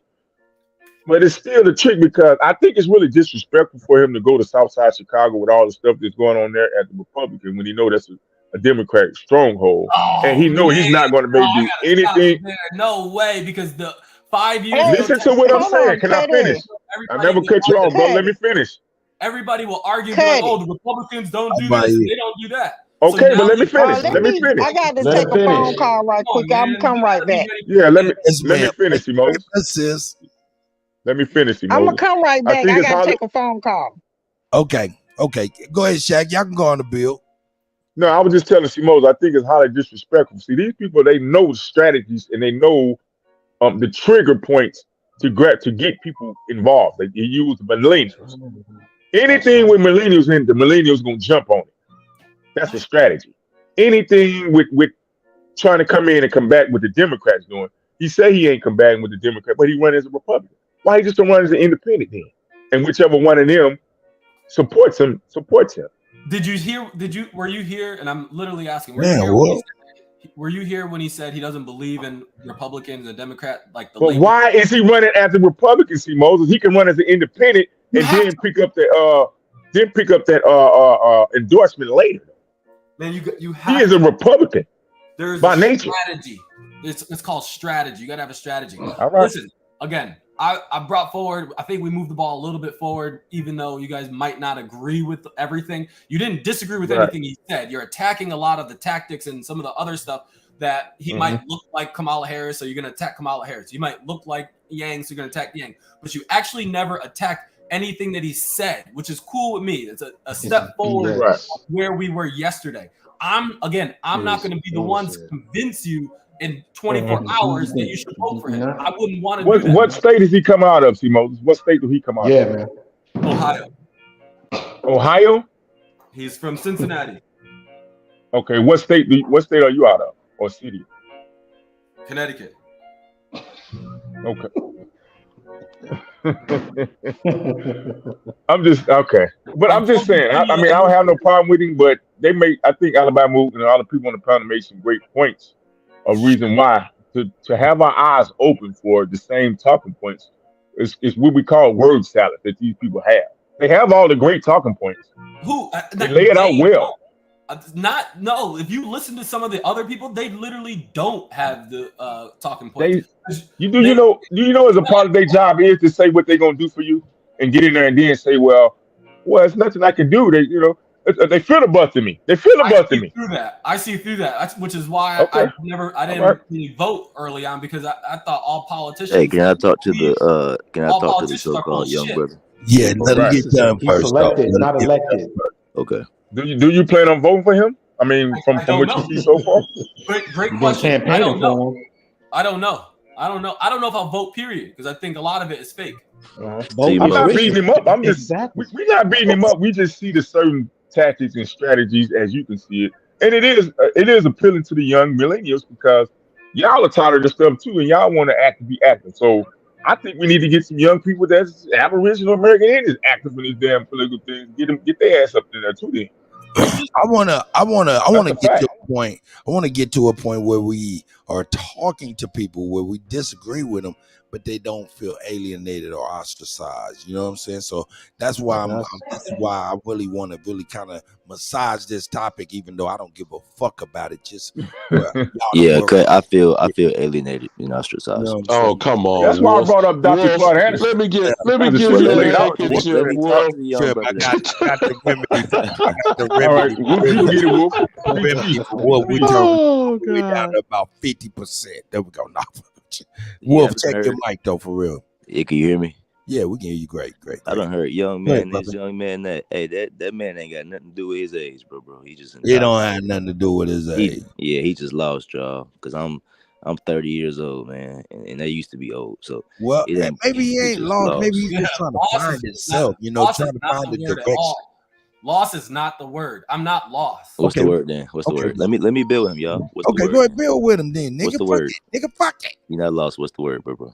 Intelligent. I'm a free thinker. There's a lot of things that I would use. You got. Hold on, y'all. I don't have to think like you.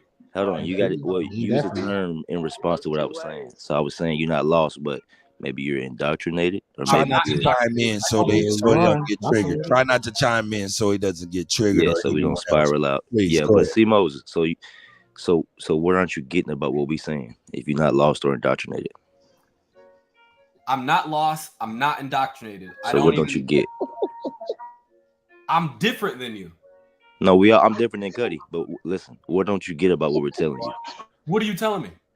We're telling you we're not voting for no foreigners, bro. Everything you bring into us. Hold on, don't cut me off. Don't cut me off, buddy. Hold on. I got you, because I ain't gonna cut you off. Everything you bring into us, we understand that he has good talking points. We never disagree with you, but you're continuing as if you're not hearing us say multiple times, we're not voting for no foreigners, bro. So you've never voted? I never voted no. And you will never vote?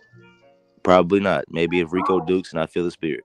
So then why are we even having a debate if you've never voted and you probably will never vote? This conversation is not for you. No, I'm telling you why I'm not voting. Listen, I'm telling you why everybody's giving you backlash is because we're not voting for a foreigner. Even But the you votes can't on say we because it's not a collective one Sir, vote. Everybody has I've their been own listening to people, and the people you're talking to on this panel is telling you they're not voting for a foreigner. Stick on topic. Okay, but I believe Talk about that.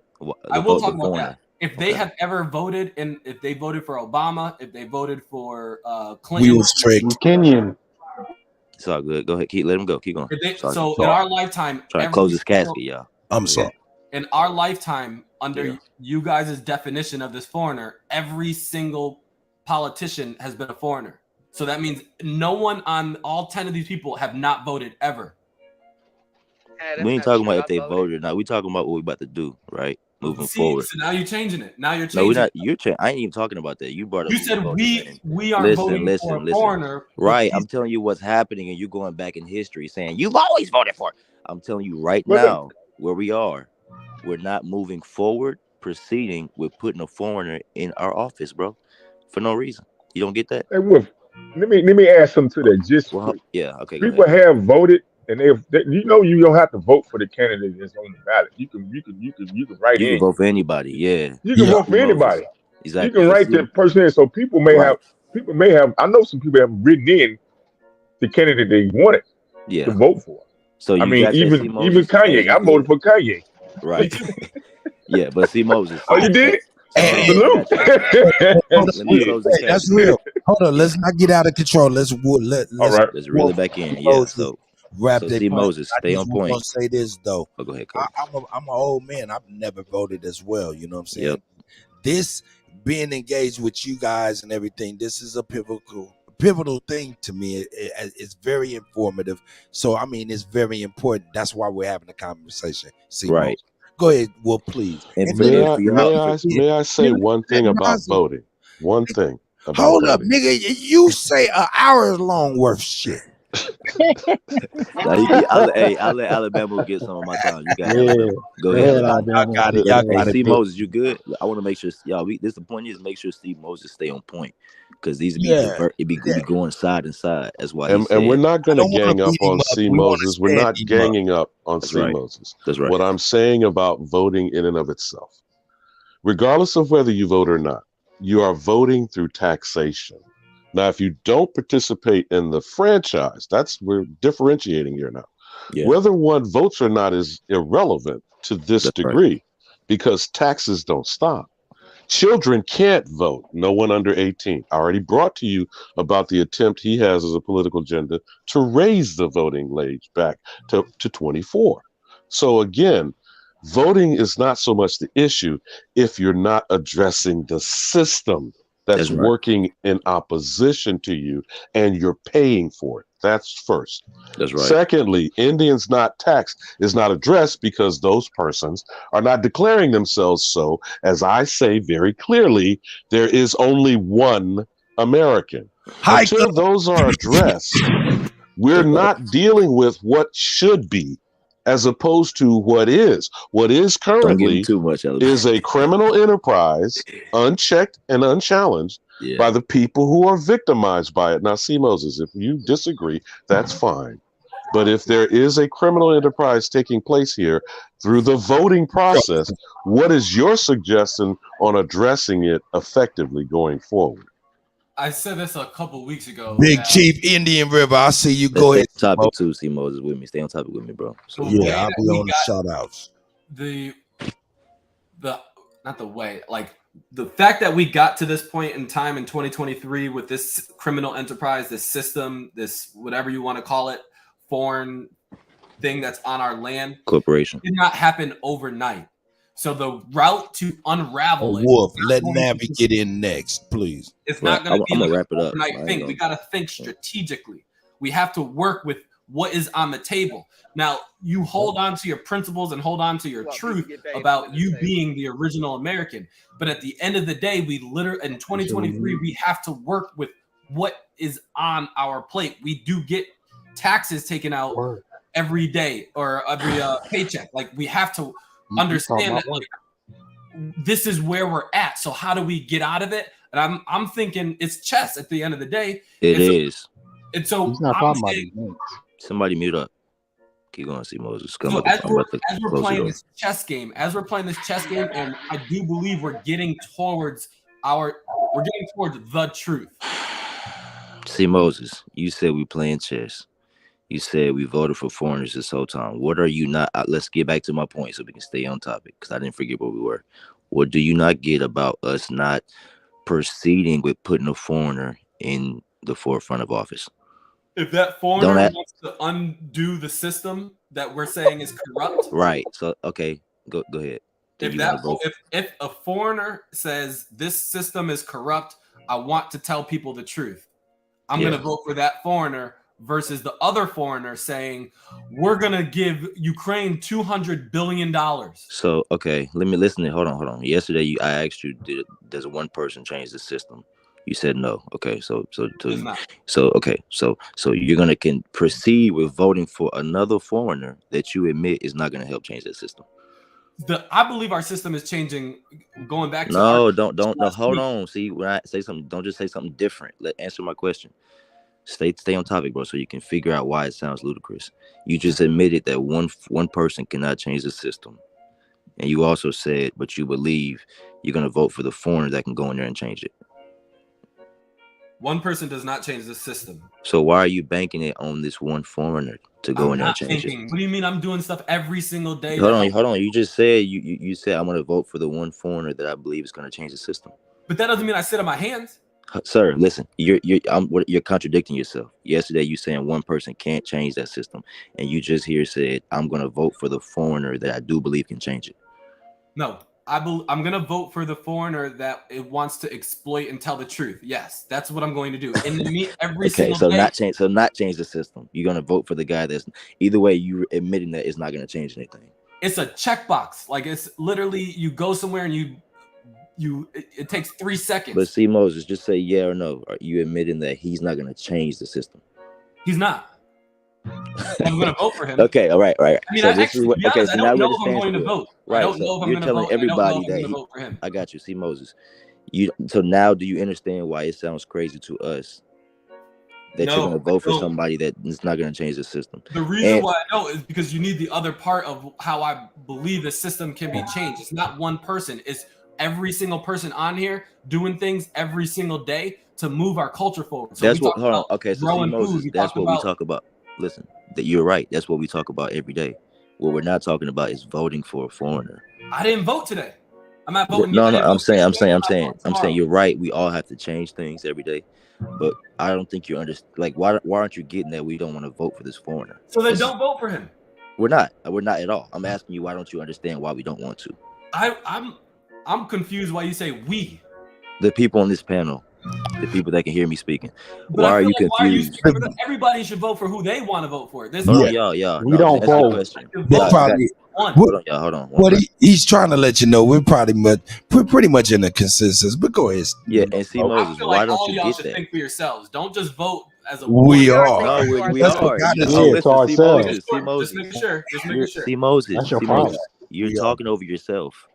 You're telling let Nobby get in here. I'm gonna close go ahead. I'm closing his casket very patient. Y'all see his casket closing because I walked him down. So listen, see Moses, you're saying, hold on, you can't close my casket because I think for myself. So that's why I want you to. You clearly don't because you're talking about another man. Hold on, see Moses, you think for yourself. I'll think for myself. Everybody on here should think for themselves. See Moses. That's the problem. You're missing the whole thing. You're missing why I even brought him up. If you think stop rambling. Stop rambling. You saying you saying right? You on punishment? I'm your cousin, nigga. You on punishment? Listen, y'all talking in a circle at this point. You saying you thinking for yourself, but you're presenting that's a man to us.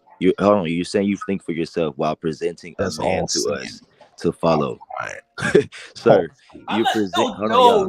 You're presenting a man to put in office, but you saying you think for yourself. I didn't say follow him. I didn't say. No, you saying put him in office. I'm sorry. Okay, you. I didn't even say put him in office. You saying vote for? Stop saying what you. I ain't stupid, nigga. You saying vote for him? Silly. That's was it Alabama? Someone asked me if that's putting him in office. And when I asked you, we already had Obama. What changed? You said nothing.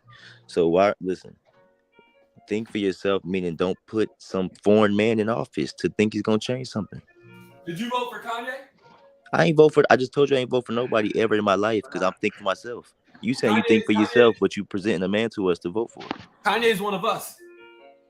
Sir, I don't care about that. I ain't talking about that. So now you don't even care. So that's what I'm saying. I don't care. I never cared about this shit. Yeah, he triggered y'all. He triggered because he's saying random shit. But see, Moses, do you understand?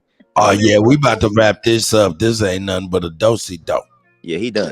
Listen, double see, Moses, do you get it I'm now? sorry, I ain't never voted. Yeah, hey, let Nabby get it. But see, I just want to know if he gets it. And Like, then are you getting what we saying? Oh, you a golfer? You a Tiger Woods nigga, huh? Shout out to that nigga, man. Shout out to you, though. See Moses, man. Hey, man, no matter what, man. I mean, you know, the way you think is okay. You might be a clone, see Moses. Did you ever read the book Black Skin, White Face? The reason why this nigga, think about it. What up? Not what up. Hey, have y'all ever heard the quote, every revolution was once a thought in one man's mind? That's right. Let Navi get it, man. I mean, if you think about it, Navi, I'm gonna let you get it right here, but the revolution wouldn't be televised because it was gonna happen in your mind when you decided to change your mind. Go ahead, sis. How are you today? Hey, darling, I'm okay. Pull Peace out to the your bag of panel, tricks. peace to the chat. Pull out your bag of tricks. Let's get it. Let's get it. In here. Okay, I got about 4 things, and I'm gonna hope I remember all of them.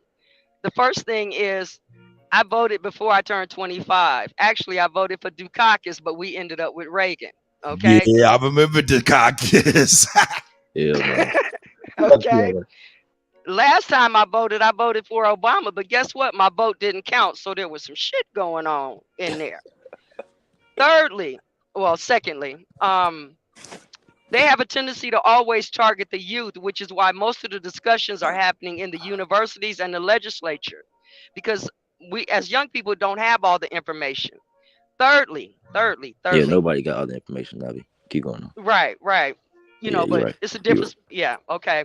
Yeah, so the other thing is, look at the beginning of the country. How old were the people who started the revolution? They were pretty young, weren't they? Mm-hmm. And look where we are today. Come on. Okay. Mm-hmm. One more thing. 2 more things. I'm sorry. 2 more. The next one, someone mentioned that I talked about Yuba City up there in the mountains. It's actually not in the mountains, but it's up around Sacramento. Okay, just northeast of Sacramento. And I bring this reference because if you look at that somebody called it a gated community. It isn't gated. It's just they're dealing with their people. Now, the closest big city to that is Sacramento. When you go and look at Sacramento, there's all kind of problems. This is what's actually going to happen because the people that you're trying to vote in that are foreigners are beholden to their constituency, which is their bloodline. Let me show you an example. When Trump got in, most of his cabinet around him was so light and white haired like him. I know his hair is orange, but still, okay? Going for his constituency. That's the same thing that's going to happen with this dude. And they already got a political base. And some other circles, they already got a blockchain, okay? The last thing that I want to say, when I mentioned the Camden York opinion yesterday and the Pratt York opinion, did you look at it, my brother? And I'm talking to C. Moses. Did you go look at? I remember you mentioning that. What is it? It's called the Camden York opinion. This is a clear demarcation line between an East Indian in politics on American shores and an American Indian. I said it yesterday. They used the East Indian to take our land on their protocols because they had a king and we did not. Facts. Please look at the Camden York opinion. And I yield the mic. That's a bomb. Good job, Navi. Boom. Maybe they get through to him. Lady, you be coming with it. Go ahead, Navi. Hey, C. Moses, is that your language, C. Moses? Did you get that? What, the York Camden opinion? She gave you something to look at. Yeah. What you I'm think? gonna read it. I like to read. I know you like to read. Yeah, I hear it in your voice. read that because it'll change your mind. Well, why are you trying to change our mind? I'm not trying to change your mind. We just having dialogue. You are. Yeah. Hey, I think he just like me. I think he like my man. I think he wanted to bring him to the table. I appreciate it. I'm really my whole No, thing but is see like, Moses. He keeping it. He keeping it a look, buck from how he see it, man. I think that's what we really need to learn Oh how to do, shit! man. right. Is, My Let me bad, let me A1. say I let me got you say right this. now. is See Moses. respect It's each almost other as men and human beings, and yeah. let people have their right mind and But see speak their Moses, mind, let me because tell it you don't what you're seem doing. like anybody talking out of pocket. And at No, the yeah, we end of the good. day, Here you go, God. we can't really debate over a foreign entity. Who's going to pick which foreigner to represent us in a foreign entity on our land? All these people are foreigners. Everybody in office is foreign, damn near, if they ain't a so-called American Negro. But that's what we Foreign, saying. foreign And on we top also, of and I'm foreign gonna land right here. inside of foreign. I'm gonna land right here. You have to present options. Y'all want to sit up here and go back and forth and say what not to do. If you take something that a nigga eating off his plate and say he can't eat that, he still got to eat. So what you gonna feed him? Nigga, he gonna fast, nigga. I ain't broke. But the options should not be within the context of other than self. Yeah, I'm See, not eating our it. option is we're not on the table at all. Exactly. Well, That's it's for a foreign one. government. Secondly, you talking about a foreign government. you're We right. want to be Huh? represented in a foreign government. That's right. That's what Okay, I'm so talking now about. is that not that's an oxymoronic statement, right?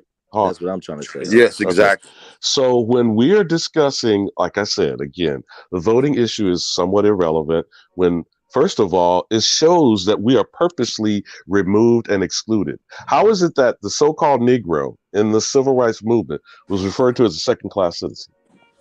I don't know if any of y'all saw some of what Lost Confederacy and Chief Alligator has been putting out, but the Indian Civil Rights Act of 1968, because it has said that, it has stated that clearly, and inside it, it defines Indian and Indian rights. But we're still being called Negro, colored, and black, none of which that has been codified in law. The Black Codes were things that came out of South Carolina. The Negro Act came out of South Carolina, and the Racial Integrity Act of 1924 came out of Virginia. Now, all of these things were to tag and describe the American, the only American, in a false manner. And then, now you talk about this hide the hand, this hidden hand shit, this diversionary tactics of magic, to deprive us access to something we weren't supposed to be in anyway. So then we keep trying to pursue joining it. Isn't that what's going on now? When we need to take control of it, dictate its existence, and extract tribute, because you need to have rendered unto Caesar what is Caesar's. And we don't understand we are Caesar.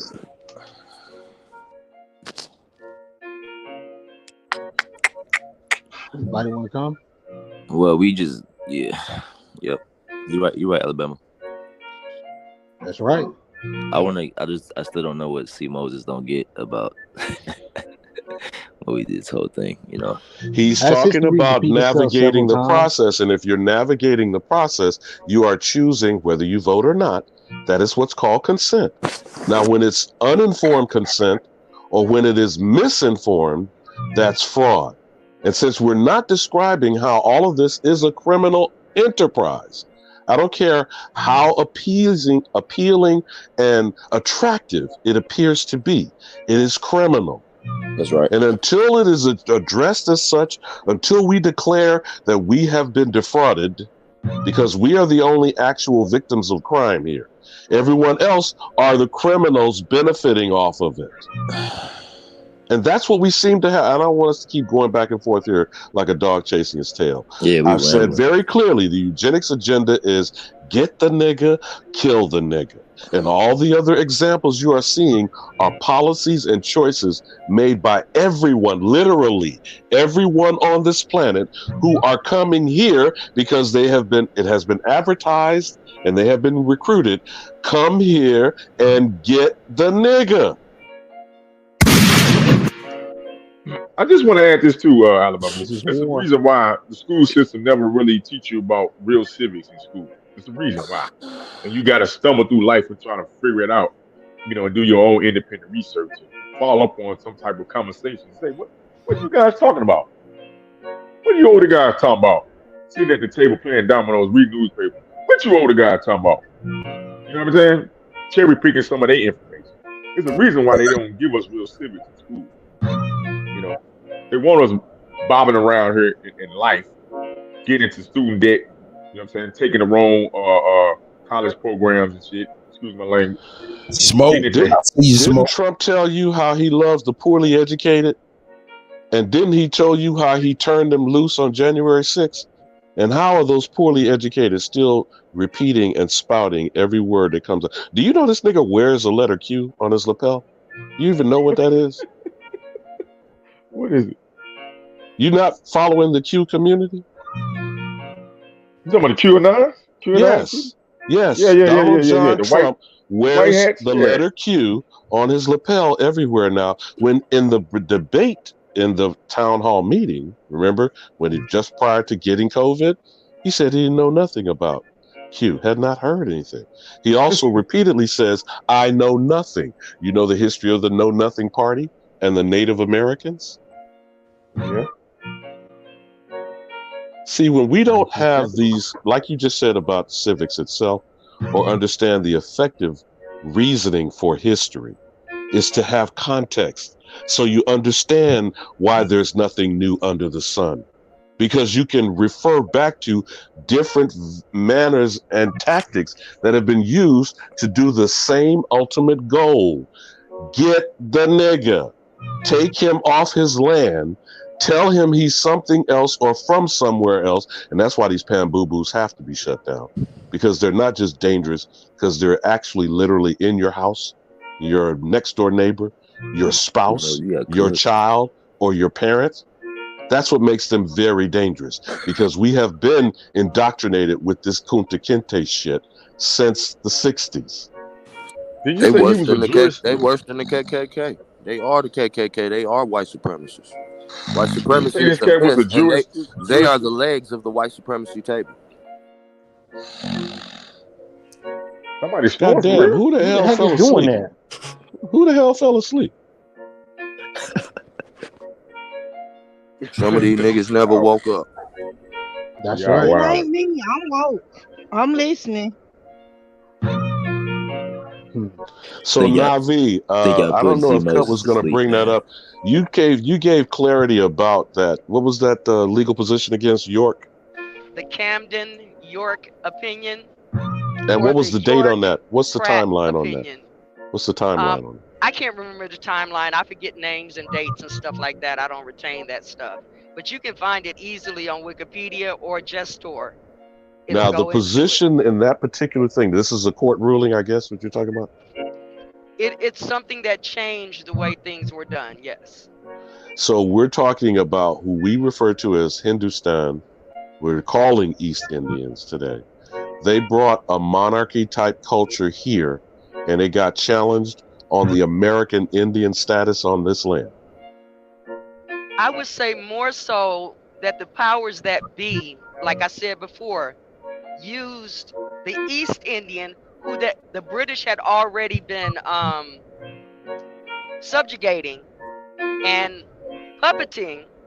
They used their system to override our system in certain areas here. Now, we specifically meaning the caste system? The caste system. Okay. Navi.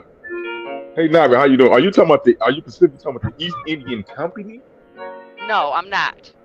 Okay. She's talking about Hindus, man. She's talking about the Hindi people. That's why I asked if people know Bobby Jindal used to be the governor of Louisiana. Nikki Haley used to be the governor of South Carolina. And now you got Vivek Ramaswamy. Now, we already have been pimped by Kamala Kamami Harris. Who do all these Brahmin wannabes have in common? But go ahead, Bobby. Yeah, everybody's trying to get a turn at the wheelhouse. These are the next ones. You remember the Mexicans were actually working, no offense to the Hispanic or Mexicans, but they were working to get their turn at the wheelhouse. And it was said by Dr. Claude Anderson that they were going to get there before we did. Or somewhere in that era when I was listening to Anderson back in 2014, that they were going to get a turn at the wheelhouse and push us back because they were able to galvanize their group under their language, their nationality, but you see how they can keep pimping them at the border by showing these fake crises, while at the same time, did you see what Kutty showed about them Chinese coming in on their backs yesterday? I saw some, not all of it. I came Hey in kind man, of late. don't make me show you some shit if you want me to show you some shit. But I did see y'all talking about the immigrants that they were dropping off. Like today, he was talking about the elderly that they were just dropping off, coming from that one brother's channel. What Nabby, dropping them off on what the the elder is talking about is what they're doing is the Chinese nationalists are actually actually the Chinese Communist Party sending their soldiers over here through through Ecuador, through Colombia, all the way up, and they got like a nice little route. They got a plan, a whole little diagram. They give them a whole little road map and shit how to get to America through this shit, man. It's crazy. Oh yeah, it's crazy.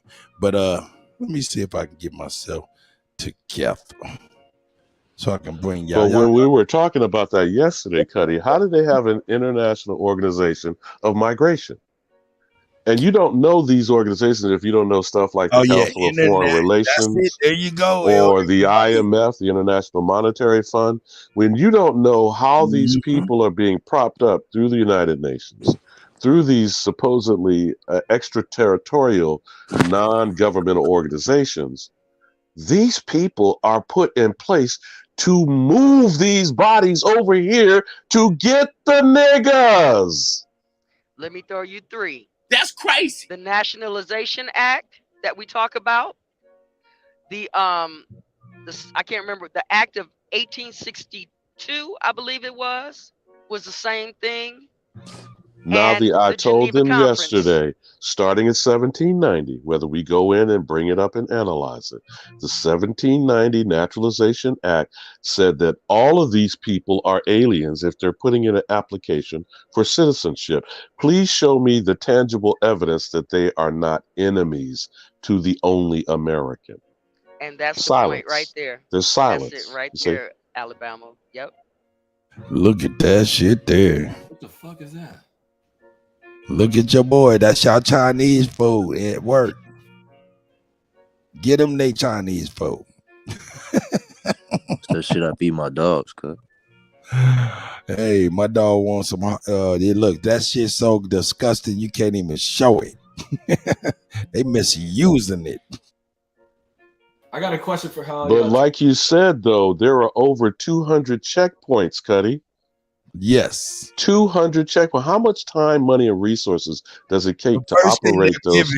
Hey, Nabi, check this out. The real. You want me to play it real quick for you can see it? The first thing that they giving when they get into Colombia, going into the jungles, is a green grape kits. Yeah, for the ladies and men, because you may be victim of grapes. Hey, so let me take this. You just reminded me of something I wanted to say. Like I said, I'm out here in this truck, right? And I run into East Indians all the time, and I don't have a real big problem for them. But this is something that you need to know. When I'm walking out here, because of their culture, their society, their religion, their whatever it is, they don't speak to me. So when you talk about putting one of them in office, think about what you're getting ready to do to your sisters that out here, based on Kutty's statement about the grape kit. Man, I mean, come on, let's keep it real. They own the corner stores where niggas get backwoods. That's why I said that slick ass shit, but I was being funny. There's grains of truth in it. The motherfucker that he want us to check some out. Nuts right there. Look at them nuts. Hold up. But culturally, we never address how they handle women. Hold up. Elder, you cut me off like I ain't saying shit, huh? Listen to me, testicles, man. testicles. Hey, man, look. Y'all try to calm down. Ew. Yeah, I shouldn't have showed this video. Yeah, good. Hey, them boys seen the nutsack and went wild. Yeah, I was forgetting what I was saying. Forget what you were saying? Yeah, he was going on testically. Nah, all it is I'm gonna start kicking that old ass nigga out of here, fucking up my rhythm, dog. Hey, nigga, DJ. you fuck my thought up. What? Watch out, Alabama. You gonna get moo-mooed. Don't put me in the hockey hole. Don't put me in the hockey hole. I put a video in the back of some shit that's going on in Australia and the Aboriginals. It's only like 3 minutes long. Okay, is this another motherfucker we need to vote for? No. This is what's going on between the Aboriginals and the invaders. It's actually called Tasmania. Hey, Sue. Guess who was down there at the beginning of the year? Guess who was down in Austria? Michelle Obama and Mr. Obama.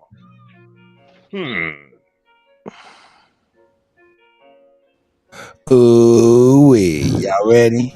We're gonna see what's happening in the down under. Amongst WA farmers concerned over new cultural heritage laws. Now, 10 School, man, I ain't even heard from you. Please pick this down under shit apart while this people blowing this shit. Would give indigenous groups the power to rename. Now that motherfucker look like he fresh out the Hobbit. That's hot school ancestors. You see what I'm talking about? This the type of female shit I got to deal with. This is that. These motherfuckers be looking like trolls for real. Here we go. Roads, bridges, and public spaces. For more, we're joined by Mayor of West Wimmera in Victoria, Tim Meyer. Tim, good morning to you. Thanks for your time this morning. Yeah, what does this deal entail? You missed the beginning. Go all the way back to the beginning because that's the key part. Okay, he want me to go to the beginning. Let's check it out. We're going to the beginning. We missed some. All right, let's listen to it. Well, first, fear and anxiety amongst WA farmers concerned over new cultural heritage laws. Now, 10 Victorian councils claim they've been blindsided by a sweeping Aboriginal land rights deal. Mayors say the move would give Indigenous groups the power to rename roads, bridges, and public spaces. For more, we're joined by Mayor of West Wimmera in Victoria, Tim Meyer. Tim, good morning to you. Thanks for your time this morning. What does this deal entail exactly? Look, it's a lot in the detail. There's actually 39 action points the councils have to do. But just to briefly summarise it, there is a lot of consultation that now has to happen between council and the land council, and that includes in the areas of planning, local. I'm not fencing to play the rest of this shit. I know what the fuck they on, and you know what? And it just make me think this. I'm gonna be honest, man. With everybody's efforts, I don't want to disrespect nobody's efforts because a lot of shit people doing, they doing it with their heart and soul. So, and there's some shit I don't even know about. So I don't want to disparage nobody in their efforts. But I'm of the mind, what if these motherfuckers, you do all the paperwork right and they say, fuck your shit. See, this is my thing. Man, we got to, man, hey, man, it's time to pick up the tomahawk, man. Yeah, fuck all that paperwork shit, dog. Cause all we doing, filing paperwork and shit like that, all we doing is what they call early warning sign as to what you want. I mean, it's just my thought. You know what I'm saying? You said you put them on alert, cut? Is that what you're saying? I'm saying, cause look, they over there like, oh, you mean to tell me these people they can rename the streets? We need to get together. This is what the paperwork was, an early warning sign, so they can get together. Look at that guy. Yeah, you didn't let it finish. Cut the man. What the video was saying is any decision they gotta make, they gotta go in front of the indigenous people. They can't name streets. They can't put a post in the ground. They can't. And they mad about that shit, huh? And they mad, but they gotta go. Don't you see how that room is full, Kutty? You don't see no motherfucking Aborigines in that biatch, do you? Because anything that they decide to do, they gotta bring it in front of the indigenous Aboriginal people first, and they blindsided by it. I would ask the question. What rule or law is it that they have over there that forces them to have to go through the indigenous people that we don't have over here? Can we compare? Ding, ding, ding, ding, ding, ding, ding. That part. That's what I'm trying to get to. So, we could talk about it.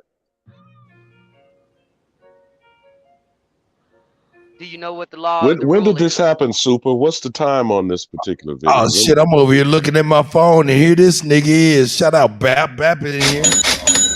Tribe. Hey man, and Hawk, you ain't said nothing not one time. If you did, I didn't hear you. Can you hear me now? Yeah, I can hear you. Yeah, you know I got this off of Bap shit. A lot of talk. So Bap can break this down real good. Wow. Hey, oh shit, he'll be right back. But I'm saying, when is that? This is fresh off the press, Super. When did this happen? When did this take place?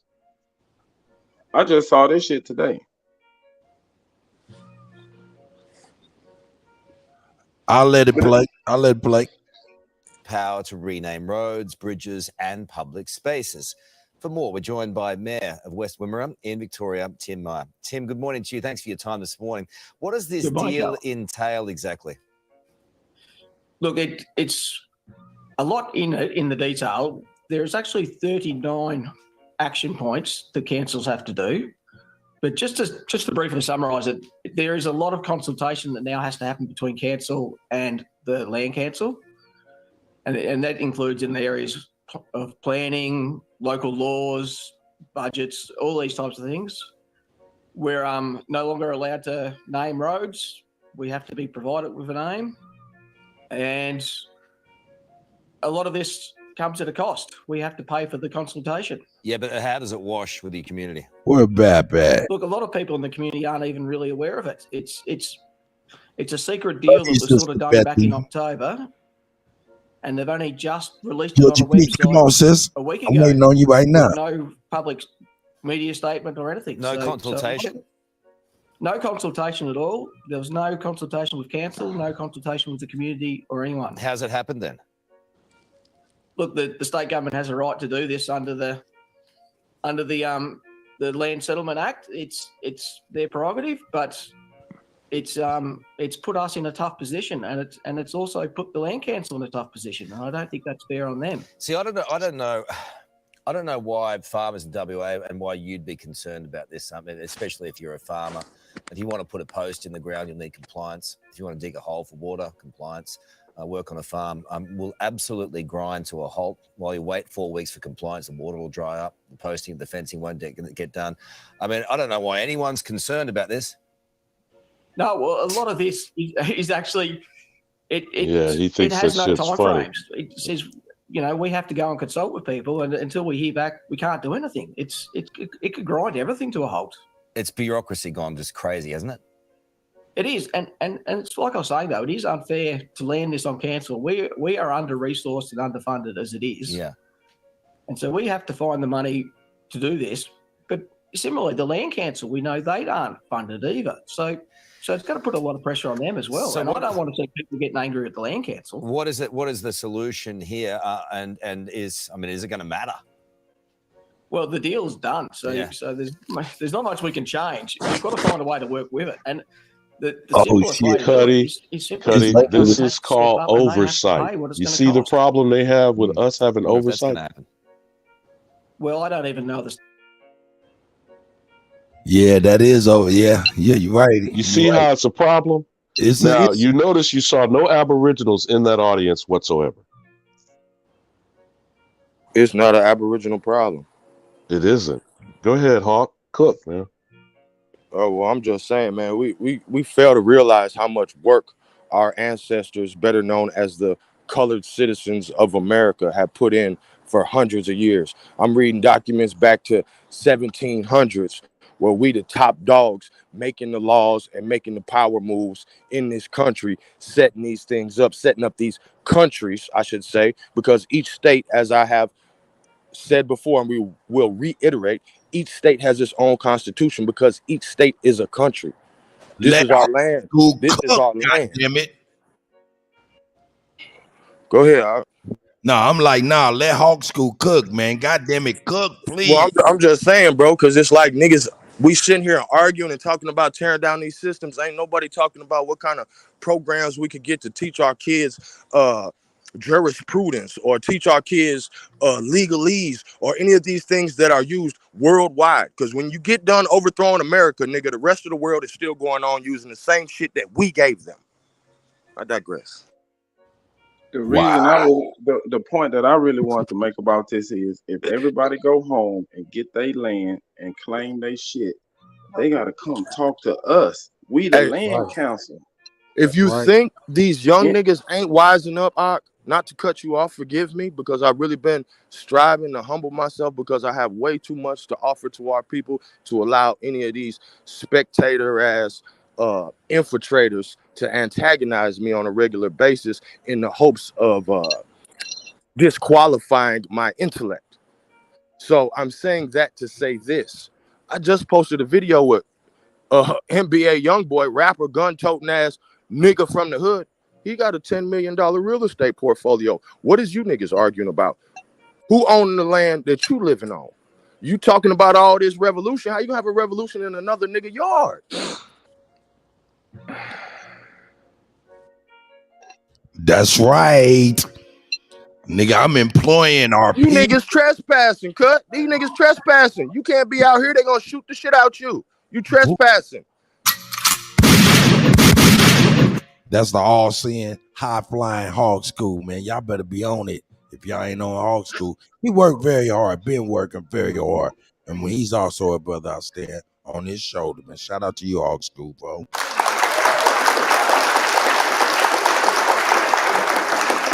That's a fact. So this guy in that so-called moderator, journalist, you're a little bit more responsible than he is, Kutty, seemed to be clueless about how this shit came about. And that's why I'm asking the timeline, Super. What was this law that they referenced? Because they didn't go into details. They didn't show you any laws. They didn't show you a date. He just acted like he was a goofy, giggling schoolgirl. He didn't offer information. Cut. You understand what I'm saying? I'm talking about the host, the anchor. Right. He should have put up there when the law was passed. What is the land council? Not just showing a bunch of squatulating crackers that's going to get treated like them white South Africans. You remember that? You remember what happened to white South African farmers and Robert Mugabe? Mm-hmm. Let's see. Hush, hush, hush.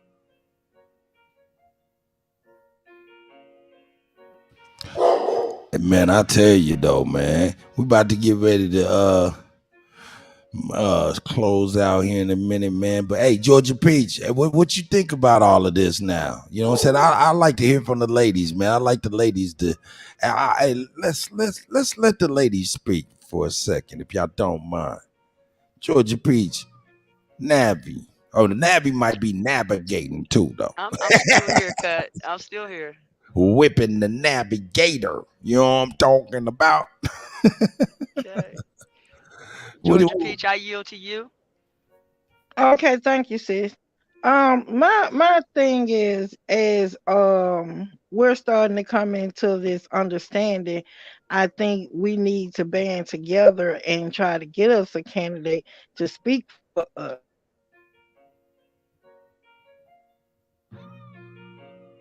At one time, I think we need to get behind him and let him throw his hat back in, because this right here is about to get crazy. See?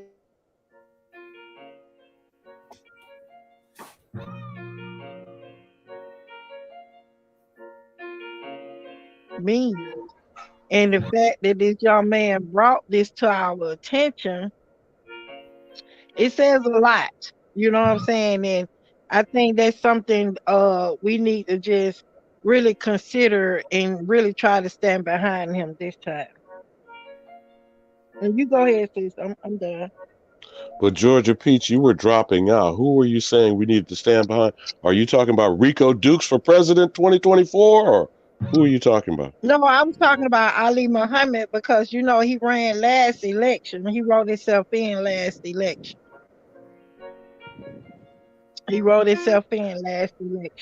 I think, being that he has the village over there in California, You know, he's reaching people, a lot of people, and a lot of people are coming into this understanding. I think we all need to just, you know, in our own prospective states, need to start campaigning for him. I really do.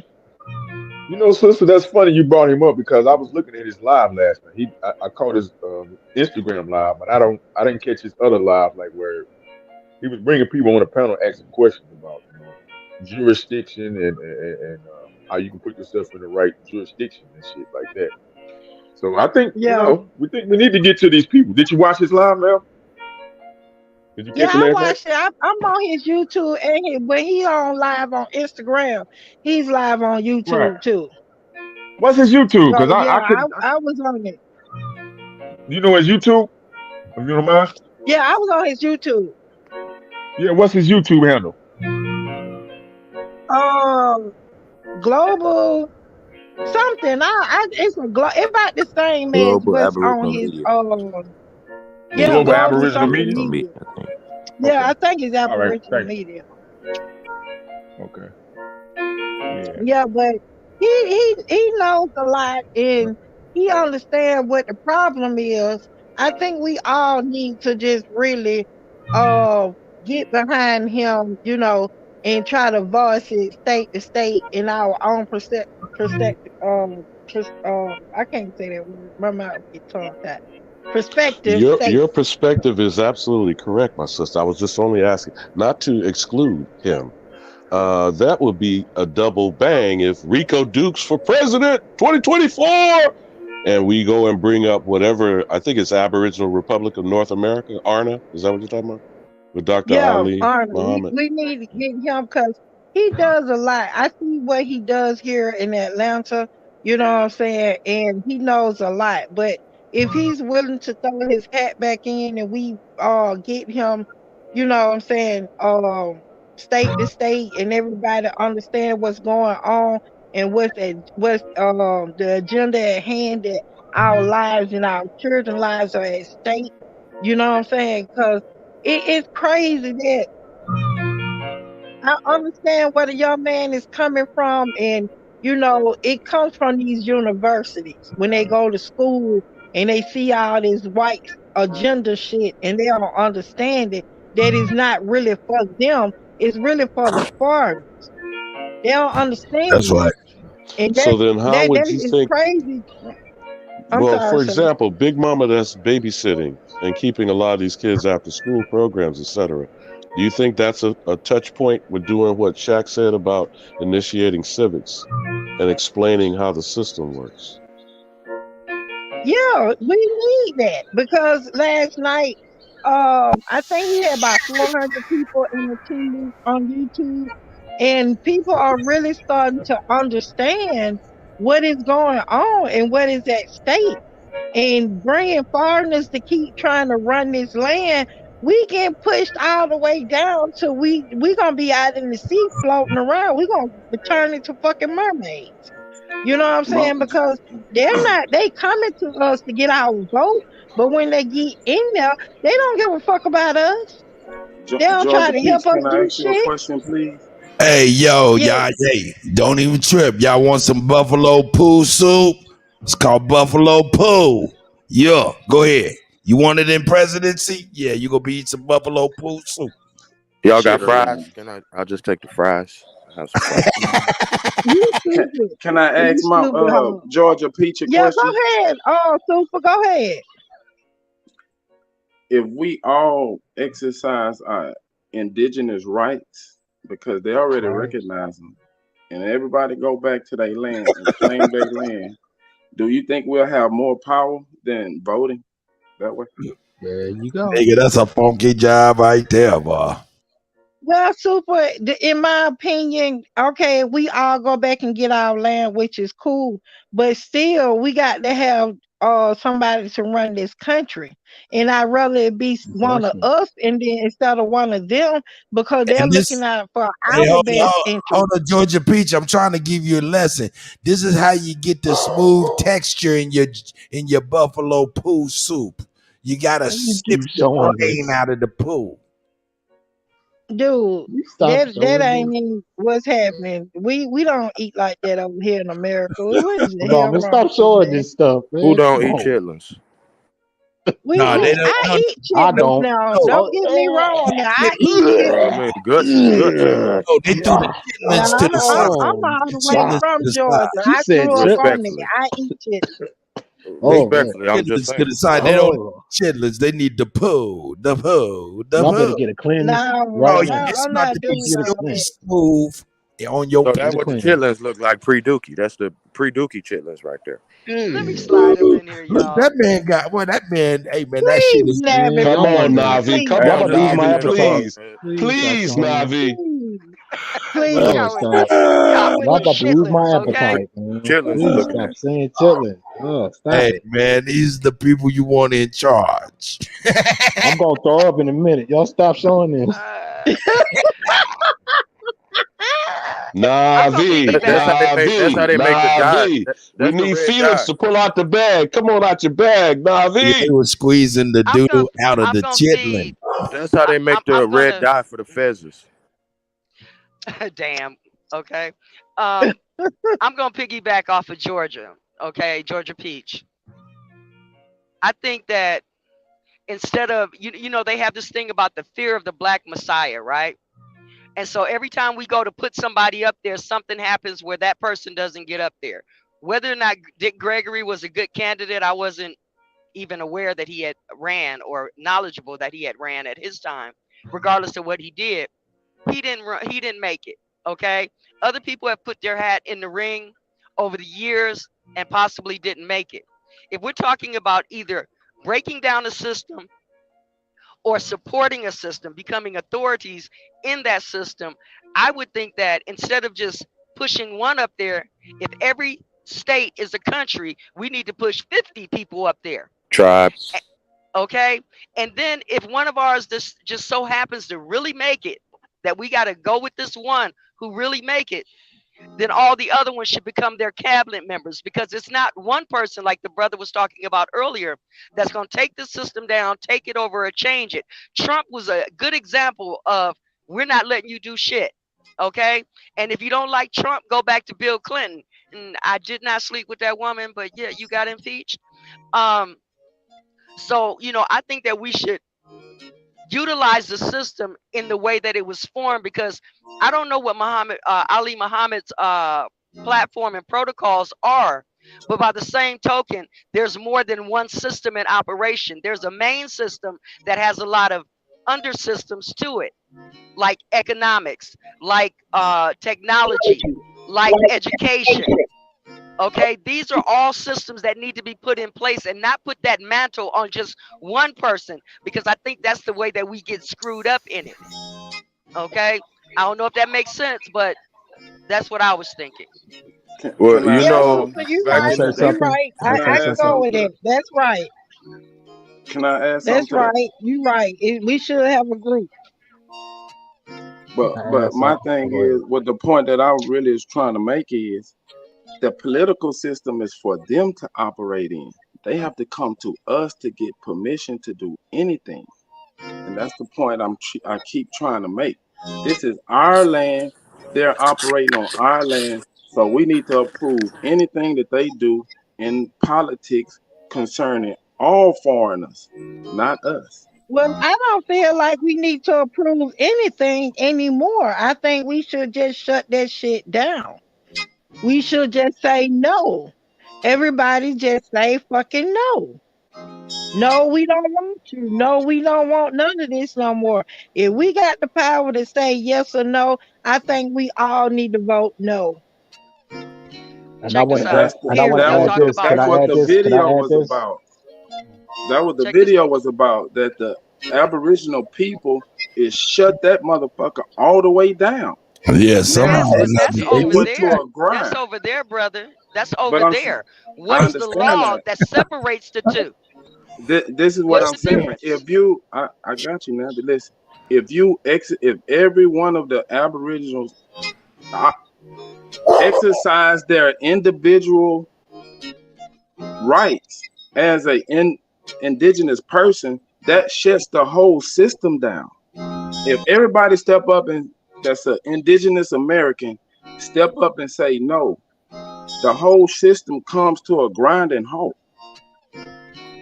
Also to add on what Super was saying, our taxes is practically paying for everything. If we just stop right now, stop spending our money, stop paying taxes, just stop. I was just gonna say, look, if I may add on, go ahead. That everything dies. Okay, yeah, please go ahead, brother. Every corporation that resides on this land owes us a check. But I'm gonna get off on that. Well, I just wanted to concur with what you're saying, brother. When we doing all this, when we saying all this, let's remember everything we're doing is completely voluntary, all the way to going to prison, my nigga. We are signing ourselves up for this shit.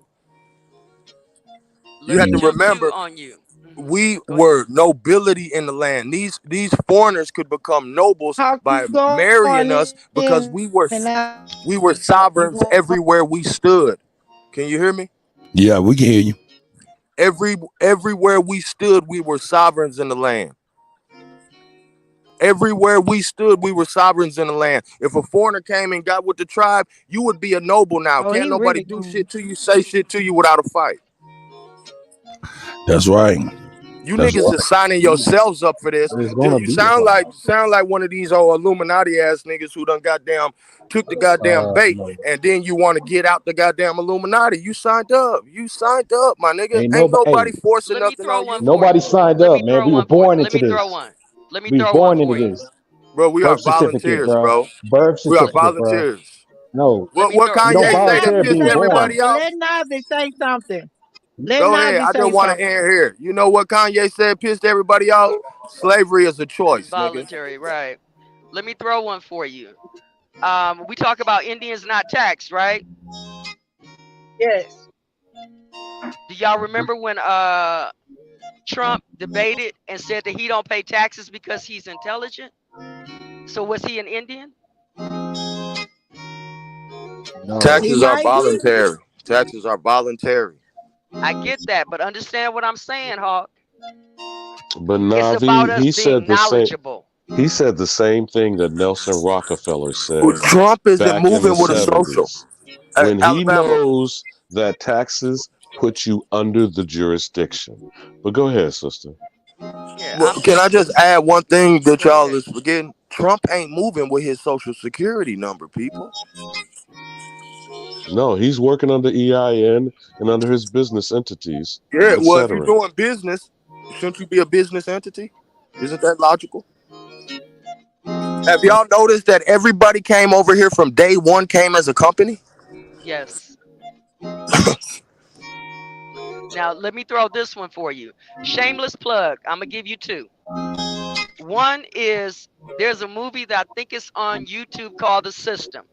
Now, it's about some people that are in prison. Tyrese is actually starring in this movie, and he talks slow as hell, okay? Overemphasizing his position. But there comes a part in the movie where they have to overthrow the system that's going on in the prison, which is an illegal system operating within an legal organization. Y'all should go look at that and analyze how they overthrew the system, because you can apply that.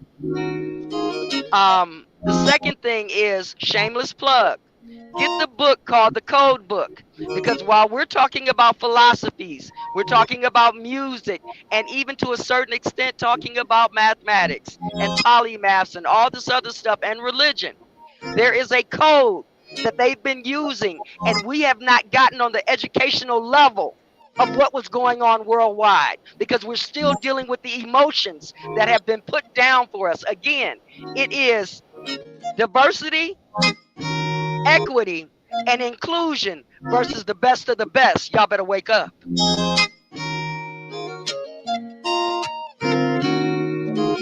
Navi, that one point on diversity and multiculturalism, that is diluting the whole process by these people. Novus ordo seclorum, e pluribus unum.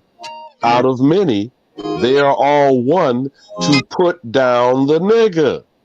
And that's why, as you just said, every time they talk about diversity, that's bringing more boatloads of motherfuckers over here to try to outnumber and displace us.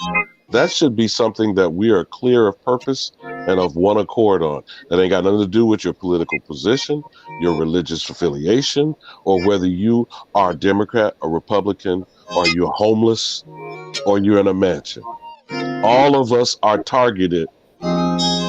That's what we need to be of one accord on. Let's stop getting into them participating in divide and conquer, encouraging us to join them.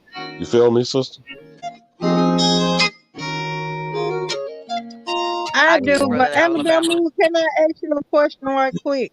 I know the other night we was I think we was looking at the debate or whatever.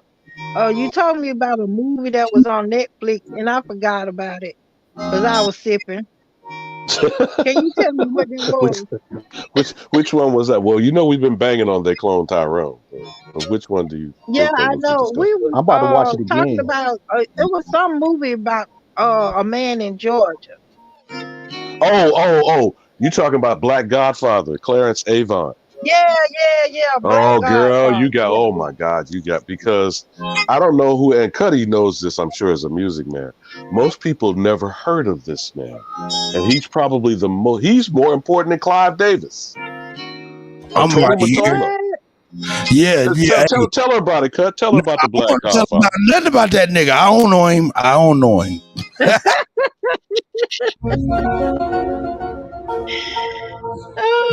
Just one example, when the Soul Train was being attacked by Dick Clark's American Bandstand, he actually tried to pimp out a black version. Same shit going on right now with BET, Negrio, and all this other kind of bullshit. This brother came and cut the knees out of this white man and defended Don Cornelius to keep shout him out to from 13 going down. No, I know you. And shout out to In addition, for your backyard, you know Hank Aaron was ignored by Coca-Cola for decades. Clarence Avant got him the contract before he broke Babe Ruth's home run record. Those are just two examples of the eminent influence and power of Clarence Avant, the Black Godfather. So yes, go check that out on we Netflix. got Avon Street. We got a series of Avon Streets in Atlanta too. That's Avant is his last name. Clarence Avant. Hey, look, check it out though. Hey, I don't mean to cut y'all, man, but I need everybody on the panel, everybody on the chat. Don't worry about it. I'm about to redirect y'all over the BAP. We about to get over the BAPs, man. You know what I'm saying? So, hey, man, shout out. Hey, everybody on the panel. Hey, please tell everybody say peace, man. We'll see y'all over the BAP. Peace. Cut. You kill him. What's the BAP? Hey, Kutty, can I ask you a question, Kutty? Yeah. Do you have the email to AP? AP, you can go right over there. Big Aboriginal Power. That's what I'm talking about. We're going over the BAP. That's how do you get on there? Can you send Hey, don't trip. If you watching on YouTube, I'm gonna redirect you. I'm out. Peace. Shout out to everybody. You killed him.